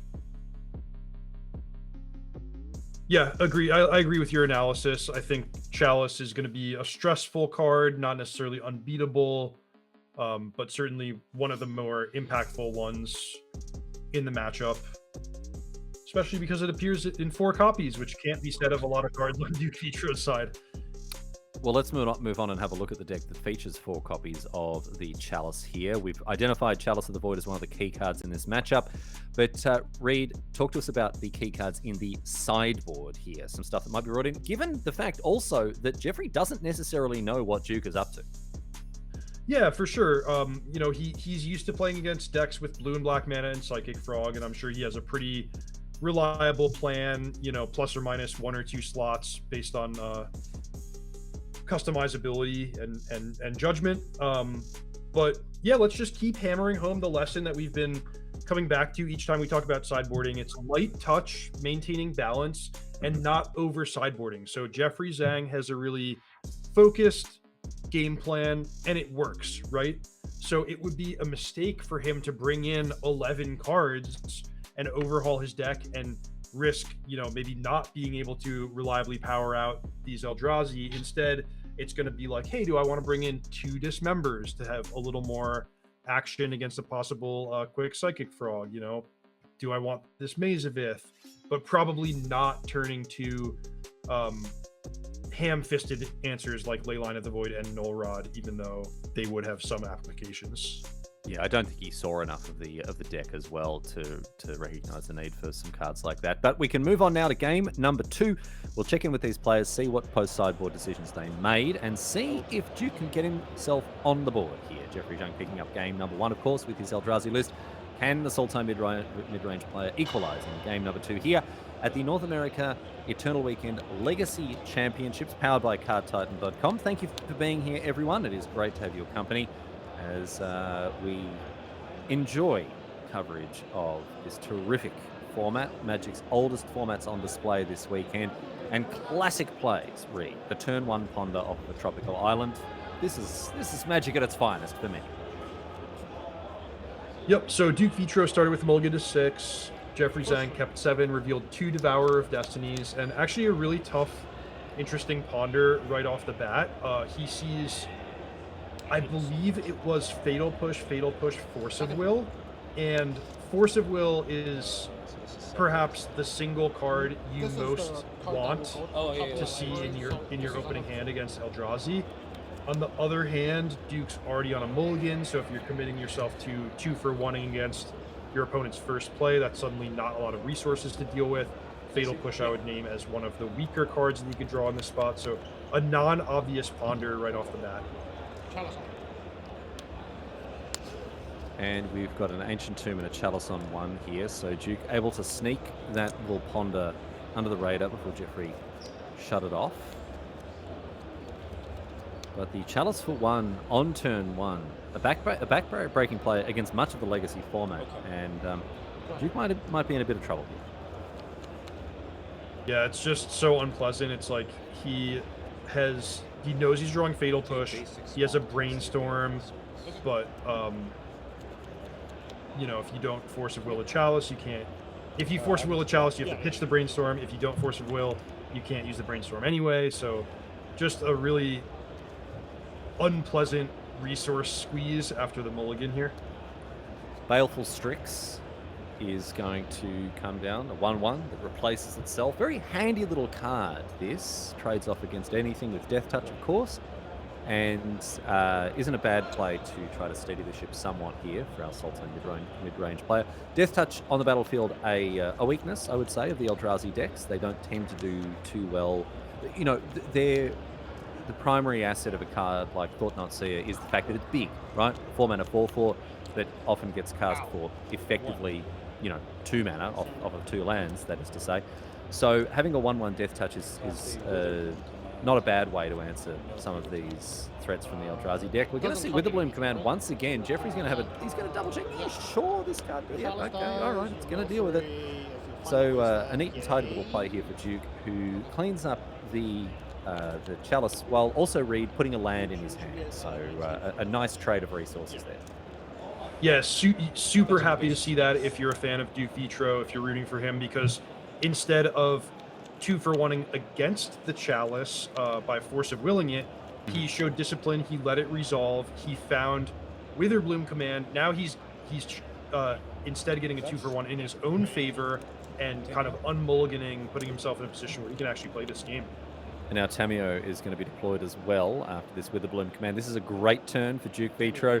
Some interaction with what his opponent's got going on, placing a threat on the battlefield of his own. The other thing is, Jeffrey didn't play anything, right? Jeffrey played a land and passed. We're going to see a Kozilek's Command, but this is not a huge Kozilek's Command, right? It's a Kozilek's Command where X equals 2 and is going to deal with a Tamio. And I'm not sure what the other mode chosen was. No, it's going to Yeah, be 4. not a dramatic Kozilek's command, but that's what's so great about the card in this deck is it's not just some heavy-handed, like, huge spell. It can be used as an early game 2-for-1 to try to, you know, remove the Tamiyo and get a little card advantage along the way, and it does draw the Force of Will from Duke Vitro, but I'm impressed, by the way, both players have navigated this game, Duke being, Doesn't have reach, you know, correct? prioritizing the Force of Will with the Ponder, but then being really choosy about picking a spot, not going after the Chalice, and instead using it to neutralize that otherwise really powerful Kozilek's command. Tamiyo and the Strix both come in, generates a clue token. One more damage here across for Jeffrey. And Duke fetches. He may have something else to play this turn. Goes and gets a black-green duel here. I can't help but mention I'm really impressed by both players' collections too. Duke with the nice first edition dual land. Yeah, Alpha duels, right? Yeah. Nice version of every card he's playing. Jeffrey, I like how he's got the Lord of the Rings themed versions whenever possible. Yeah, so the Paths of the Dead in addition to Balin's Tomb. Yep. All right, here's Grist the Hunger Tide as well, another one-off. I have insects. We're good. And is going to make an insect here.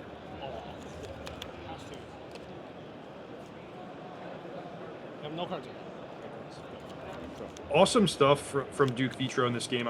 I was really worried for him after the mulligan and the turn 1 Chalice, but just, you know, as these decks do, he's put every card in its proper place. He's answered his opponent's threats properly. Now he's getting ahead with these accumulating value threats of Grist and Tamiyo.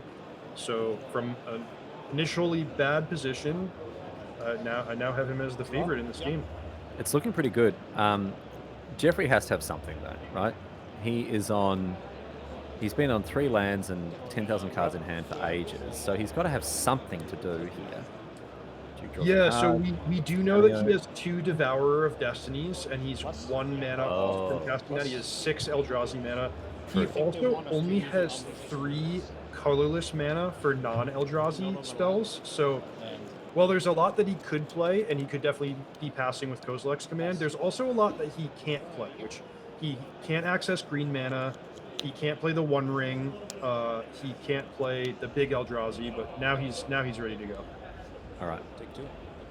Here we go. We're going to see a Devourer of Destiny. Exile. And when it's cast, it exiles a card. Permanent. It's one or more colors, and that is going to be Grist.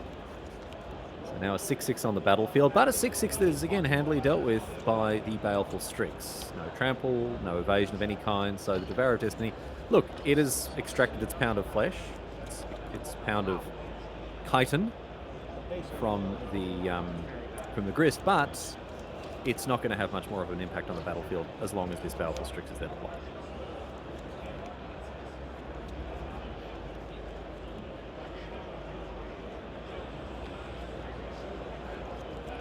So a number of options for Duke this turn, mostly related to the Tamiyo Planeswalker. Does he want to pick up a spell, maybe dig a little deeper with a Ponder, maybe put a Force of Will in his hand?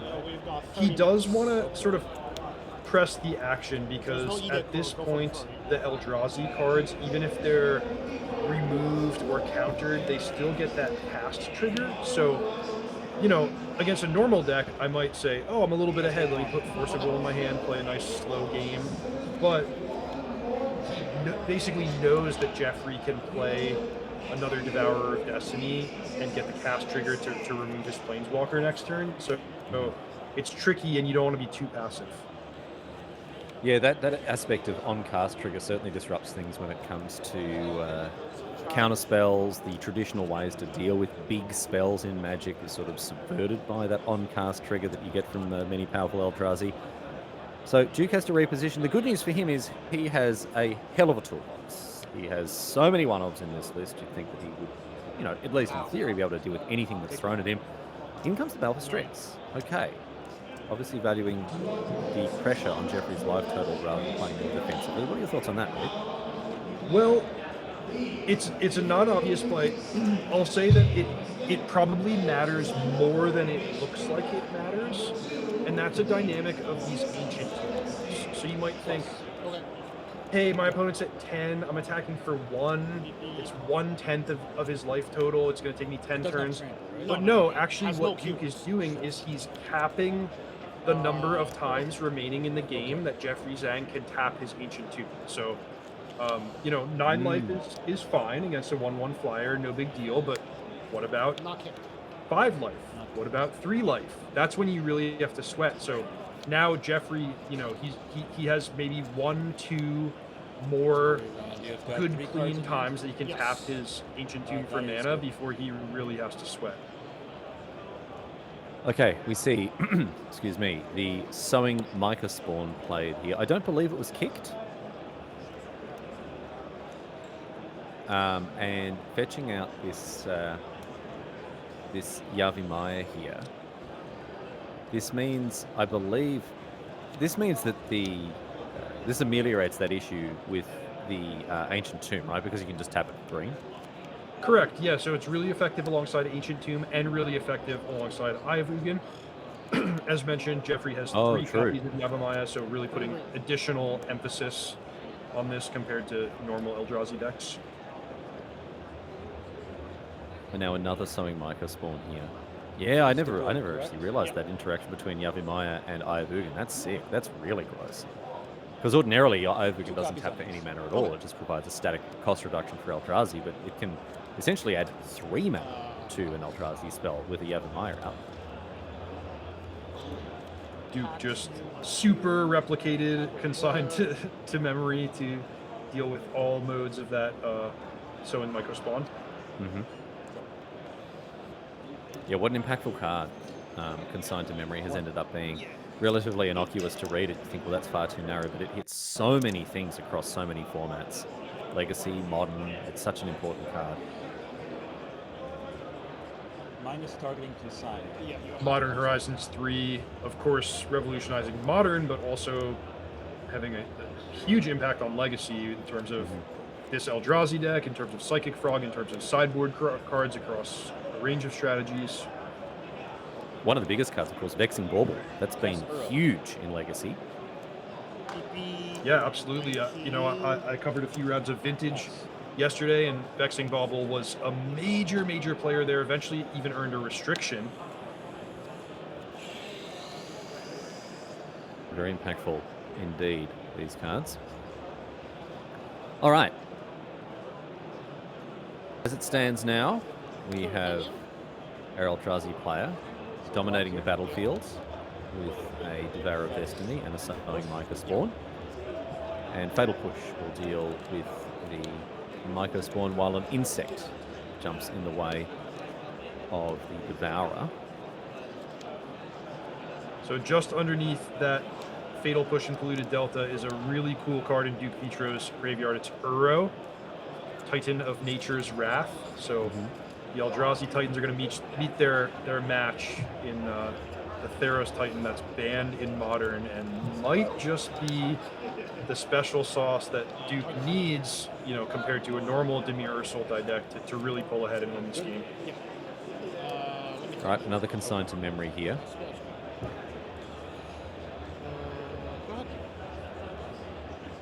And Duke still with that Tameo hiding away at the top of your screen there. And prepares his mana here. Escape arrow? Yeah. He could have used that swamp, right? Not that it would have made much difference tapping a Bayou instead. Green But, mana, yeah, good. well, it does, yeah, against Bayou, I guess it's not hugely important. But here is Uro, Titan of Nature's Wrath. 21. Multi-format all-star before it was banned out of most of the newer formats. And will come down, draw a card, gain life. I don't think Duke has a land to put into play. But a 6/6 on the battlefield, no joke here Yeah. for Jeffrey to have to deal with. Brazen Borrower, Orcish Bowmasters in hand. Yeah, which is a nice configuration of cards. The Bowmasters just further pressuring Jeffrey Zhang's low life total, and then Brazen Borrower really effective for like a burst of action when he needs it. He also minus his cameo to pick up his time to memory. I really like that. Just trying to, close all the doors, cover all the possible bad things that might happen. You don't need ongoing value from the Tameo when having an opportunity to essentially close the door on this game here and now presents itself. And Jeffrey knows. Jeffrey Zhang knows that whatever he tries to do, there's going to be that counterspell waiting for him. And now he's still with an active Uri, he has to deal with a Baleful Strix, and he can't attack with his 6/6. It's going to be bounced by the Brazen Borrower. In come the Clowns, and for 7 damage, nice and neatly. Look at this. Duke Vitro, fantastic stuff from him. Calculated, exactly lethal. We talked about that attack earlier with the Baleful Strix read. It ultimately ended the game very neatly here for Duke, taking Jeffrey to 0 life. Very tidy end to the game for our Sultai. Masterclass, Riley. I give that performance an A+. It was a really tough game against a strong player, a strong deck, and a strong draw, and it was like everything Duke did, from deck construction to sideboarding to mulligan decision to his ponder choices to navigating each card, each answer lining up against the proper threat, allowed him to just walk the tightrope and win that game. It's just beautiful magic. So huge props for him winning that game. But that's not all. We're going to game 3 now, and this is going to be yet another tough one for the Sultai deck if Jeffrey Zhang can be on the play and keep a strong 7-card hand. Yes, indeed. Game number 3 here. And just to, keep up at least the pretense of professionalism, I would like to apologize at this point for my co-host's brazen, biased commentary here. On two fronts. Obviously, not just, clearly a fan of the player playing the mid-range pile Tradebinder style deck, but also obviously favoring the player who he has a name in common with. Apologies for that, but I give all of my Witherbloom students A's, and I give all of the other students much lower grades. Of course, Professor Duke, known for his rampant favoritism, and we can only apologize for it. In game number 2 now, or game number 3, I should say, Duke Vitro evening things up in our second game. So our third game now featuring an early copy of Sowing Microspawn, which is going to be neatly dealt with by that consigned to memory. Duke's done some good work with those consigns. He's got a lot of value out of that 2 of. And now I'll say slightly less than neatly dealt with, because Jeffrey on the play was able to play turn 2 Sowing Microspawn, and that has both the 3/3 creature itself and the cast trigger, and because Duke was so far behind in terms of mana, he had to pick one or the other to counter. So true. So he stopped Jeffrey from just catapulting ahead in terms of his mana development, but still a 3/3 creature on the battlefield, which at this early stage in the game is a bit of a headache. Cannot cast causeless. Yes, you sort of think, consigned to memory, a nice neat answer to any Eldrazi that's played, but no, the Replicate does have a cost, and you do need to pay it, and that wasn't something that Duke was able to do here. So we're going to see Psychic Frog potentially offer the trade here. No, sorry, not a trade. It'll be just a straight up removal of the Sowing Microspawn, assuming that this, all goes to plan here for Duke. Yeah, so discarded Ogak, so that's a nice one. I like everything that's going on in this game. I kind of like the attack from Jeffrey, just forcing the issue and making Duke devote some resources. But I think I would do the same thing if I was on Duke's side. Just, hey, I put this Psychic Frog in my deck so that it could brawl with other creatures, and I'm gonna do it. But Jeffrey kind of set it up well and has the right answer with Kozilek's command to finish it off after Duke discards a couple of cards. Amazing draws and performance from Jeffrey Zhang. I mean, your favorite configuration, Riley, of the Yavimaya plus the Eye of Ugin, delivering 4 mana, 4 Eldrazi, including green, ready to go, turn 2 Sowing Mycospawn, and now turn 3 he's got 6 Eldrazi mana for this Kozilek's Command. And chooses to put a bunch of tokens onto the battlefield rather than exiling the Hogak from the... When was the last time you saw a Hogak cast, Reed? 2019, I don't know. I was going to say 2018, 2019 at those GPs that were... Those were some of the hardest coverage gigs I ever had, I have to say, because the game would be over effectively turn 1, turn 2, but you would still have to wait for the Hogak to come. You'd have to, like, the opponent would have to go through the motions. They wouldn't always just scoop to the Hogak. So you'd have like a good 3 to 5 minutes of just filling every single round, every single game when Hogak was... It was hard yakka, man. I'm glad we're not in Hogak times anymore, I'll tell you that.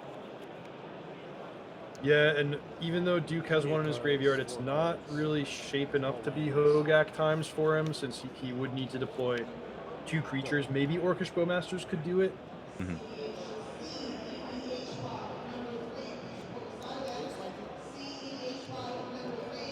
Well, it's going to be even harder now with another copy of Wasteland.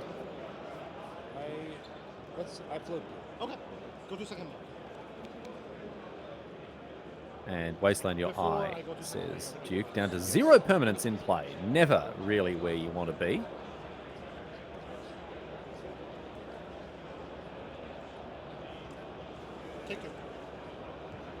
Things looking very good for our Eldrazi player.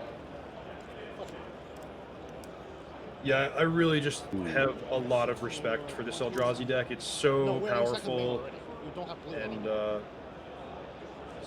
okay, so they are clarifying the game state of whether or not Duke Vitro has mana floating. Yeah, it would be very unusual unless combat has already happened for Jeffrey to allow him to keep that mana floating. You move to the second main phase. And yes, okay, this is going to make a lot more sense. The Glaring Fleshraker comes down, the Lotus Petal to follow that up with, makes another 0, 1 damage to each opponent. And Duke Vitro, I wouldn't even say treading water at this stage. Hoping for some kind of a lifeline to be cast from somewhere, but it does not look good for him. Agreed. Admirable fight, but just if you told me that I had to play against Eldrazi, lose the die roll, and my opponent was going to keep strong 7-card hands in all 3 games, I would not be optimistic about my chances, regardless of what deck I had brought. Exactly, and that's what we've seen here. Duke has done very well to win game number 2. That was a masterclass, really showed off what this deck is capable of. But what we're really seeing the capability of this game is the Eldrazi deck, which can put on a huge amount of pressure very early, sowing Mycospawn number 2 here, which is going to trigger the Fleshraker again. Mycospawn, a devoid card, so it doesn't have color despite needing green mana to cast.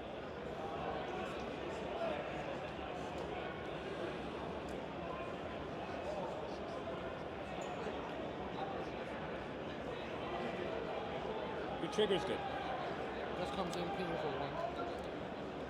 And that's 2 damage from the Fleshraker, 1 for the Mycospawn, 1 for the Eldrazi spawn. Now these Eldrazi spawn, worth pointing out again, Reed, that they are 0/1s, they're not 1/1 scions, so they can't attack. That would just be bonkers were that the case. But we will see the Mycospawn hit the bin, thanks to that consigned to memory, so we won't get the extra Fleshraker trigger.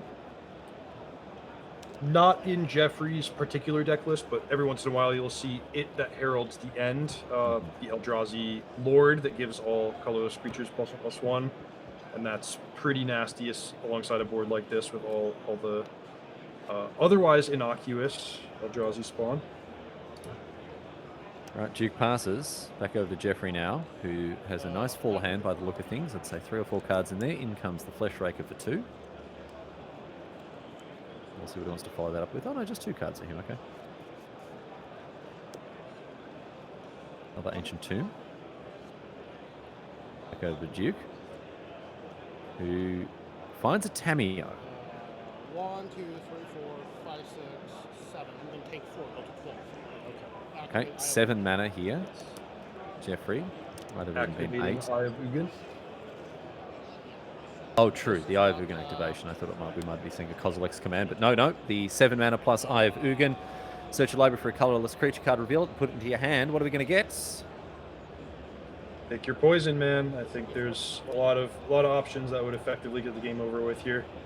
Sometimes what you'll see people do in this late game situation is use the spawn to get Gaia's Cradle and then just do the whole thing over again. But Duke knows that he can't contend with even what's on the board, and that's going to be Jeffrey Zhang advancing to 7-1. Really good showing. Yep, really good stuff from the Eldrazi player, but also great to see a deck like Sultai Midrange do as well as it did. X-1 until this round, moving on now to 6-2 into the final round of play here on day number 1 of our Legacy Championships. So full credit to Duke Vitro for a well-played match, but at the end of the day, Jeffrey Zhang there taking it out 2-1 with his Eldrazi deck. And Reed, we had a fantastic round there. That was a lot of fun to get across. It's great to see some of the strange, the weirder, the more off-the-wall decks coming out of the woodwork for Legacy. And so I know you would have very much enjoyed watching the action unfold there as well. Yeah, that was great. And it's just one of the hallmarks of the Legacy format. Like, in preparation, I wrote a Legacy power rankings where I went about 20 decks deep in terms of the best strategies that I expected to show up at Eternal Weekend. And honestly, it's just scratching the surface of what's possible in the format. And even what's showing up at our top tables, like there have been tons of off-the-wall strategies, and there's really no limit to how deep you can go in this format. Yeah, I was going to ask, where did the Sultai Midrange list appear on the top 20 power rankings in Legacy? Probably didn't even get a run, would it? On paper, it didn't make the top 20, but in my heart, Riley, you know, it's way up there. Very different power ranking there indeed. Anyway, we're going to take a quick break. We'll be back with our coverage of the final round of action here at the North American Eternal Weekend Legacy Championship. So stay with us. Round number 9, the final round of today's action before we come back tomorrow for rounds 10 and 11 coming your way. To stay with us. We'll be back very soon.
Welcome back to coverage of the North American Eternal Weekend Legacy Championship. Thanks to CardTitan.com. My name's Riley Knight. I'm joined by Reed Duke for our final round of action today in today's broadcast. A reminder, of course, we'll be back again tomorrow for more Legacy, more Vintage. We'll be crowning champions. We've got top 8s. We've got a full docket for your viewing pleasure tomorrow, so we do hope you're going to join us. But right now, we're going to head into our final match of the day's plate. And this is going to feature AJ Franklin and a familiar name to some, Ari Lax. Both of these players at 8 and 0. Reed, both of them have done very, very, very well. We can jump into their deck lists here and have you break down exactly what we're looking at. Yori on Death and Taxes versus Rakdos Painter. Yeah, so our 8-0 match, feature match table, it's not the number 1 deck of, Dimir Psychic Frog. It's not the number 2 deck of Green Eldrazi. It's once again just in that realm of like fringe strategies where it's not that I'm shocked to see these decks. It's just that Legacy has such a deep roster of playable strategies that it's impossible to predict what's going to do well on any given day. But here's AJ Franklin 8-0 with 80 card red-white Death and Taxes. So this is a disruptive white-based creature toolbox deck where he's going to be able to use Stoneforge Mystic, Recruiter of the Guard to access his most effective threats or disruptive elements in any given situation. Well, let's see how this one goes against Ari Lax, who is playing a Rakdos version of Painter here. Generally speaking, correct me if I'm wrong, Reed, we only... Oh, I'm sorry, it's not a Rakdos deck. This is just a straight up... I guess there's Chaos Defiler. Is that enough? Is that enough? Well, we'll let it slide. That this is a red-based Painter deck with all of the strengths that you're used to with the Painter Grindstone combo. And then Chaos Defiler is just a little bit of extra spice that you can put in your graveyard directly via Goblin Engineer and get some long-term value and utility out of. Yeah, there aren't any black producing lands in this list. I guess you could hard cast the Chaos Defiler with Mox Opal or a treasure token, but I don't think that's plan A. Just as you say, Reed, a little bit of spice. Let's see how these two decks go against each other. Head down to our feature match area. For the last match of today's broadcast, our 8-0 players here, undefeated so far. AJ Franklin on 80 card Death and Taxes. Ari Lax on, technically, Rakdos Painter. All right, we're opening things up from AJ Franklin with Fetch Land. Ancient Tomb for Ari Lax. Let's see what he wants to do with it. We're going to kick things off now with... I didn't see that card. What did he open with there? Agatha's Soul Cauldron. Agatha's Soul Cauldron, sorry. I mean, boy, hard to imagine a better card between 2 utility creature decks where you can just steal the most potent abilities of everything ranging from a Goblin Welder to a Mother of Runes. Just super cool, like, techie artifact from Ari. If that sticks around, I think it could be a major player. By the way, folks, Ari Lax is the Pro Tour Khans of Tarkir champion nearly a decade ago. Not a full-time player anymore, not a Pro Tour mainstay these days, but certainly in that top echelon of at least American players to really ever play. Back it up. Khans of Tarkir Pro Tour champion. That's not, mate. That wasn't a decade. What are you talking about? Khans of Tarkir wasn't a decade ago. Khans of Tarkir was released in what was that? Like Khans of Tarkir release dates. When was that? Early 2014. September. That was 10 years ago. That was 10 years ago. Oh boy. Time comes for us all, Reed Duke. What are we doing on this earth? Yeah, it's tough. I mean, it feels like the last 10 years shouldn't count as a decade because no, definitely not. I agree. I feel like we should be able to take a mulligan on some of the more recent years. Yeah. Oh dear. All right, Ajani here. Played modern. The play What's from up? the Come Death on, and Taxes man. player. Painter How can it be? on the other Let side me of things. flip Painter a server kitty. Like, for he's just so Arilax. cool looking.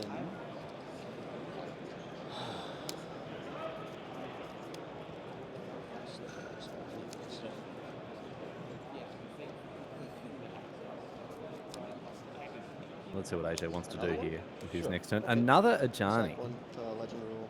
Make a cat. I'll flip this one. This is going to create a cat token, and it's going to result in the original Ajani transforming. Mm-hmm. So sad about his own death that he flips. Yep. All the way out or just... So it's a... Arilax sportingly giving his opponent a bit of a hand here with flipping the Ajani over. It's going to transform into Ajani, Nakatl, Avenger, 3 loyalty to start, +2, put a +1 counter on each cat you control, which that's getting increasingly effective. And then 0, create a 2/1 white cat warrior creature token. If you control a red permanent other than Ajani, which AJ currently does not, but could relatively shortly, you get to deal damage equal number of creatures you control to any target, and then a -4 ability that might at some point come up. Each opponent chooses an artifact, a creature, enchantment, and a planeswalker from among their permanents and sacrifices the rest.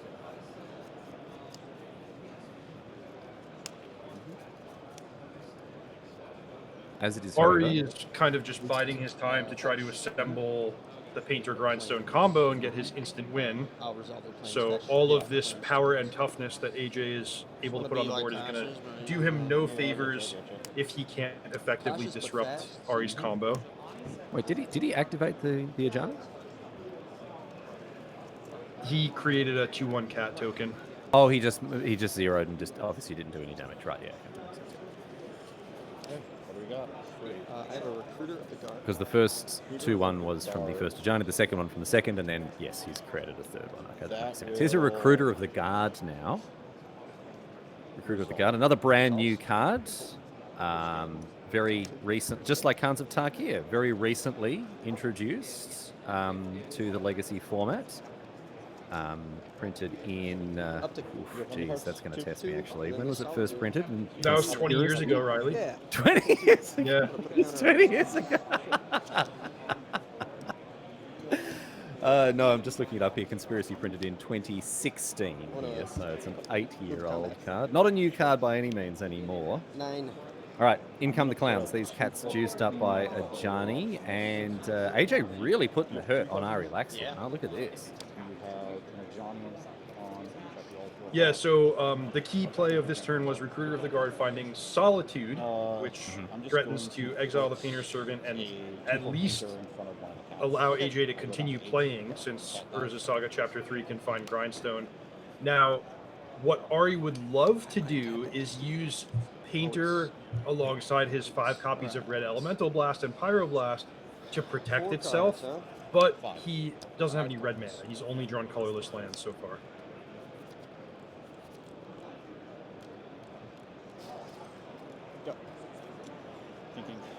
So Franklin ships back over to Arilax now. Who, in the end step, will take to... Is this making a construct token here? I believe so. Now, AJ, I think, is going to want to pull the trigger on the Solitude before Chapter 3 goes off, because there's a range of things that could happen. One, Ari could just put Grindstone on the battlefield and be ready to respond to anything tricky. Oh, this is actually great news for AJ that he had the Swords to Plowshares in addition to the Solitude.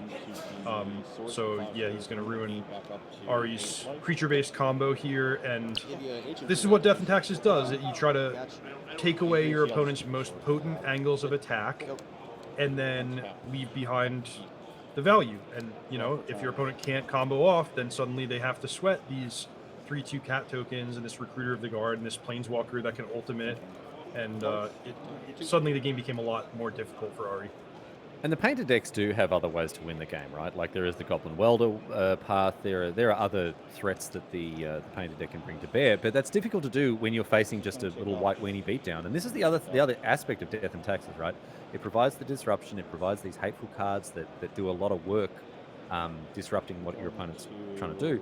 But also, these cards all turn sideways and chip in for damage, and Ari's on 8. This is not a huge life total, and he's going to have to find a way to get himself on a steadier footing if he wants to try to win this game. 8 life, and not for nothing, his main mana source is Ancient Tomb. So, you know, presuming that he can't win the game right now, how many more times can he, you know, how many more turns can he really play at any level of efficacy? I used to play lands. Painters are much worse for lands. This one's a little bit better. Yeah. Okay, Ari here. This is a third chapter of Urza's Saga Resolving. It's going to get a Mox Opal, which is not active as it stands right now. Metalcraft is... Oh, no, sorry, it is. It is. It's the Agatha Soul Cauldron, the Construct, and the Opal, providing Metalcraft. And a City of Traitors, the land for Ari this turn. What's he got? It's got to be something special here, Reed. Fury would be a nice one. 5? The Mox Opal does unlock red mana, but since Painter's gone, red Elemental Blast is no longer effective. Yo. Okay, instead, this is a Phyrexian Devourer. Now, this is a properly ancient card. We can all agree on that. No doubt about that. Phyrexian Devourer, 6 mana, 1/1. When Phyrexian Devourer's power is 7 or greater, sacrifice it. Remove the top card of your library from the game. Put X+1 counters on it, where X is the removed card's converted mana cost. So you're no blocks. This is getting activated. So what's the goal here? Is Ari trying to deplete his own library? 2, 3. We're going to find out here. This is 5. Yeah.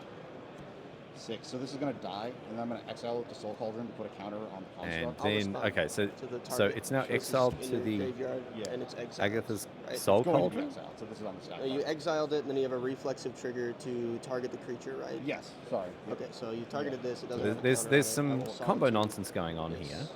Okay, that's good. Check for the but it's not going to be enough, whatever the case is here. I don't think. Or is this an? Okay, so I'll be honest with you, Reed. I don't know. I don't know who text, won that game. Big. Okay, so there's a limit to cards in my library. The idea there is to get the Phyrexian Devourer in the graveyard so that it can give its ability to another creature with Agatha's Soul Cauldron.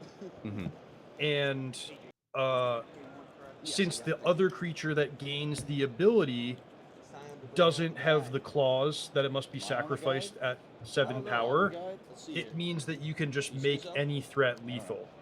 Right, and the original +1/+1 counter was put on the Construct with the Agatha Soul Cauldron activation, because the Construct doesn't have a counter on it initially and can't use the ability until it does. But exiling the Devourer to the Soul Cauldron was what gets that across the line. Yeah, no, that's what I'm saying. I thought for sure you had a blast. But anyway, AJ won that game because Ari was not able to assemble any lethal attacks or combos. AJ also had the Solitude ready to go in his hand, so kind of like some interesting stuff going on for Ari, but basically the story of that game was AJ with the Resilient Clock backed up by multiple removal spells, and that was just exactly what he needed. All right, well, let's have a look at the deck lists of these two players here as they both hit the sideboards. First up, we've got our Painter deck with Ari Lax, and we can bring up the sideboard here to see what he might be bringing in. Look at those copies of Fury. They're looking real juicy in this matchup, Reed. Exactly right, Riley. That's certainly the key card. Could bring in Pithing Needle against the wide range of activated abilities that the Death and Taxes deck has, but really, I think he's going to want to maybe trim a little bit lower on the Pyroblast effects, because you're not always going to be able to count on having Painter Servant stick on the battlefield, and really just lean into Fury as mass removal to deal with all the small white creatures. We can move on now and have a look at the deck on the other side of the battlefield, this Death and Taxes list that was victorious in game number 1. 80 card special, of course, with Yorion at the helm as a companion. And out of the sideboard, anything catch your eye here, Reed? We do have options like Magus of the Moon to maybe shut down some of those dual lands, but the opponent is playing Blood Moon, so I don't think that's what you're bringing in, right? My favorite card here is Wrath of the Skies because it can clean up all the small artifacts, you know, anything from Great Furnace to Mox Opal, and it does kill Urza's Saga as well. That's a nice thing about Magus of the Moon. I mean, you're not going to mana screw the mono red opponent, but it does just outright kill Urza's Saga if that's something that you really value. But honestly, I think AJ's main deck is pretty well suited to the matchup already. He has the structural advantage of not being a blue deck against all the main deck red elemental blasts. He has plenty of ways to deal with both creatures and artifacts, and you know, his creatures are pretty effective. So I like what AJ has in his main deck, and I'm going to give him at least a small advantage even with not much dedicated sideboard. All right, well, we can move on and head into game number 2 here. On paper, a classic matchup, right? Death and Taxes versus Painted Servant. That's something that, you know, we've had that sort of thing in Legacy for donkey's years, for a very, very long time, Reed. But these lists obviously updated with the latest and greatest in cards that have been released in more recent times. So an interesting matchup for us to talk about here. Aether Vial in the opener for AJ Franklin. You'll love to see that if you're a Death and Taxes player. On the other side of things, it looks like Ari's having a good old think about whether he wants to keep this hand. Lots of mana in it, but does he have a sufficient number of threats? He's going to keep it. Arena of Glory to open things up. Back over to AJ here, who wouldn't be surprised to see an Aether Vial on turn number 1. That's going to do some damage to some folks. I'm going to get a Plains, and I'm just going to play it. Okay. And I will pass it over to you. And there it is. Yes, indeed. Prismatic Vista fetching a Plains to power out the Aether Vial. And now Ari taking 2 to play Vexing Bauble. Interesting. Not a card that I would have thought of as being a great one against Death and Taxes. Certainly has some applications like an Evoke Solitude, but possibly the players just, I mean, these are unusual decks. They're not the first or the second or the fifth or the 10th choice of what, you know, you're gunning for in your sideboard. And they might just not have enough cards to really take out all of their less than great options. Good God, do I hate that card. Goblin Engineer. Follow-up play to the Vexing Bauble here. Back over to AJ. And there's that Chaos Defiler, so it is Rakdos after all. Chaos Defiler, 5 mana, 5/4 trample with the Battle Cannon ability. We could just leave it at that. Everybody clearly knows what Battle Cannon is. Everyone knows Battle Cannon, of course. Don't need to. Well, there might be some new viewers joining us, Reed, for the first time. Okay, just in case. Battle Cannon says, when Chaos Defiler enters the battlefield or dies, for each opponent, in this case that would be AJ Franklin, choose a non-land permanent that player controls, destroy one of them chosen at random.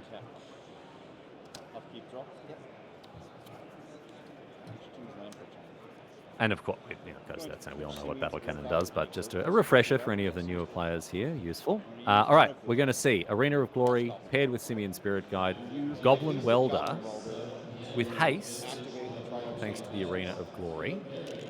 And it looks like the Chaos Defiler is going to be swapped over for the Vexing Bauble. Well, there's the reason to play the Bauble, right? A nice cheap artifact that you can weld into something bigger and better. And there is the Battle Cannon. Oh, how lucky.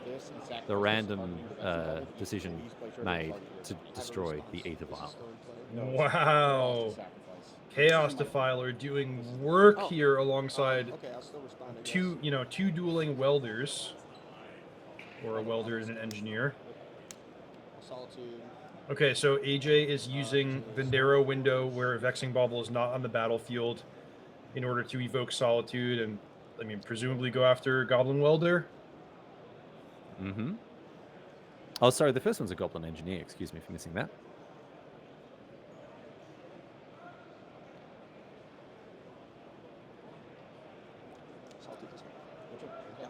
Right, it's going to be the Engineer that bites the dust. Should be exiled, of course. So the reason that that's a non-obvious play is that the Welder is capable of returning the Chaos Defiler, but the Engineer is not. So it might be the case that AJ has another removal spell for the Welder. Yeah, you think in a vacuum, once they're on the battlefield, that is, the welder is just much better than the engineer. On my side? The engineer gets the Same entomb word. effect when I it just didn't know if you enters, played it. but after that is I just don't worse know. than Goblin Welder There's in just terms cards of in my being deck more that I make it restricted agree. as to what it's going to I activate and know. target. I just figured I'd ask. Maybe my opponent will tell me things about his deck. There's a question in chat: is 9-0 guaranteed to make the top 8? It's a great question. The answer is, I would say, not guaranteed, because there's a number of ways that things can play out. Like, for example, a 9-0 player might be looking to intentionally draw, but might not get paired against an opponent who wants to do that. So, to state the obvious, 9-0 is a super desirable record that puts you in great shape, but I would not yet be comfortable claiming that it's guaranteed for top 8, since we do still have 2 rounds to go in the morning tomorrow. Broadside Bombardiers comes down and immediately gets in, given the fact that it has haste, and then we saw it boast to remove the Goblin Welder. So both goblins removed from the battlefield, but here's an Agatha's Soul Cauldron to follow things up. No activated abilities on this. I believe it's on you now. Cool. Back over to AJ now, who picked up game number 1 very handily and is continuing to build out a board with Ajani. Combat. Wow, this is MVP so last nasty. The Bombardiers plus the Ajani. Just gonna transform the Planeswalker, unload a lot of damage, provide a secondary red permanent, so 0 abilities, doing even more. So I think Ari's going to have basically a 1-turn window to do something really special, and if not, AJ Franklin's going to be dominant in this game. Ajani makes a 2-1, deals some extra damage upstairs to Ari, who is sitting on this one single Agatha's Soul Cauldron, which activates to exile the Goblin Welder. Back over to Ari now, whose saga ticks up. Yeah, just slow. Slow as molasses. Now, the good news for Ari is he does have Arena of Glory, so combining that with another red source could allow him to play a creature with haste, including one that can pick up some spicy abilities via Agatha's Soul Cauldron. Engineer. Yeah. But he does not seem to have another red source for any exertion shenanigans. So Goblin Engineer the play here. No, I just got this big one. The second engineer we've seen. It's going to put a Phyrexian Devourer in the bin. Is this 3 seems here or just anything? It's anything. It's just But to get it back, it's 3. Which can then be exiled by the Agatha's Soul Cauldron to put a +1/+1 counter on the engineer. And then the engineer can be grown very, very large with the activation of the Devourer's ability, thanks to the Agatha's Soul Cauldron. Or it can be sent straight to the exiles with a well-timed Swords to Plowshares. AJ with all the answers here, and Ari slipping further and further away from a potential victory in this game and this match. Yeah, I mean, I think that this is just going to be over. Like, for example, you 0 Johnny, you make a 2-1, you deal 3 damage to Ari, then you attack for 4, and you sacrifice, say, the Ajani itself to boast. Oh, I'm so bad. Maybe you can't sacrifice Planeswalkers. But anyway, with the creature to deploy, AJ Franklin is going to present 10 damage to Ari Lax and be our first 9-0 undefeated player. So once again, still a few rounds to play tomorrow, but AJ, a flawless day 1 and putting himself in prime position to make a run at top 8 and perhaps even the trophy. Absolutely. A great performance from AJ Franklin there. He did a great job winning with this Death and Taxes list. A very convincing 2-0 win against Ari Lax, who, of course, is by no means out of the conversation at 8-1. Well, my friends, all good things must come to an end, and that brings us to the end of today's broadcast. Reed, it's been terrific working with you again, mate. It's been many, many years since we've shared the booth, and I have to say the pleasure has not diminished for the passage of time. I know you are a big fan of the Legacy format. What are your thoughts as we wrap up today's coverage? Well, first of all, Riley, the feeling is mutual. This was a really fun day, awesome event, and just the Legacy format is super cool. I mean, there was talk leading up to the event of like, hey, is Psychic Frog too good of a card? Is the Dimir color combination too strong to, be oppressive to other strategies? That has not been the picture I've gotten from this seat doing coverage. We've seen a wide range of decks represented, not just outside of Demir, but outside of even the realm of established expected decks. So tons of diversity, really good gameplay, great format, great tournament. I'm looking forward to doing it all again tomorrow. I'm looking forward to it as well. But a quick note, a reminder that tomorrow's broadcast begins an hour earlier. It begins at 11 a.m. Eastern Time. So make sure you've got that in your calendars. And tomorrow, of course, Legacy and Vintage on display. So you're not going to want to miss a moment of the coverage of the North American Eternal Weekend Championships. We'll be back tomorrow on behalf of the entire broadcast team, those both in front of and behind the camera. Thank you for being here. Thank you for contributing to the success of today's broadcast. And we are looking forward to your company once again tomorrow, 11 a.m. Eastern. So that's all she wrote today, sports fans. Thanks for hanging out with us today at the Legacy Championships, and we will see you again tomorrow to do it all again. On behalf of Reed, myself, and the rest of the broadcast team, take care of yourselves. Have a great day, and we'll see you tomorrow.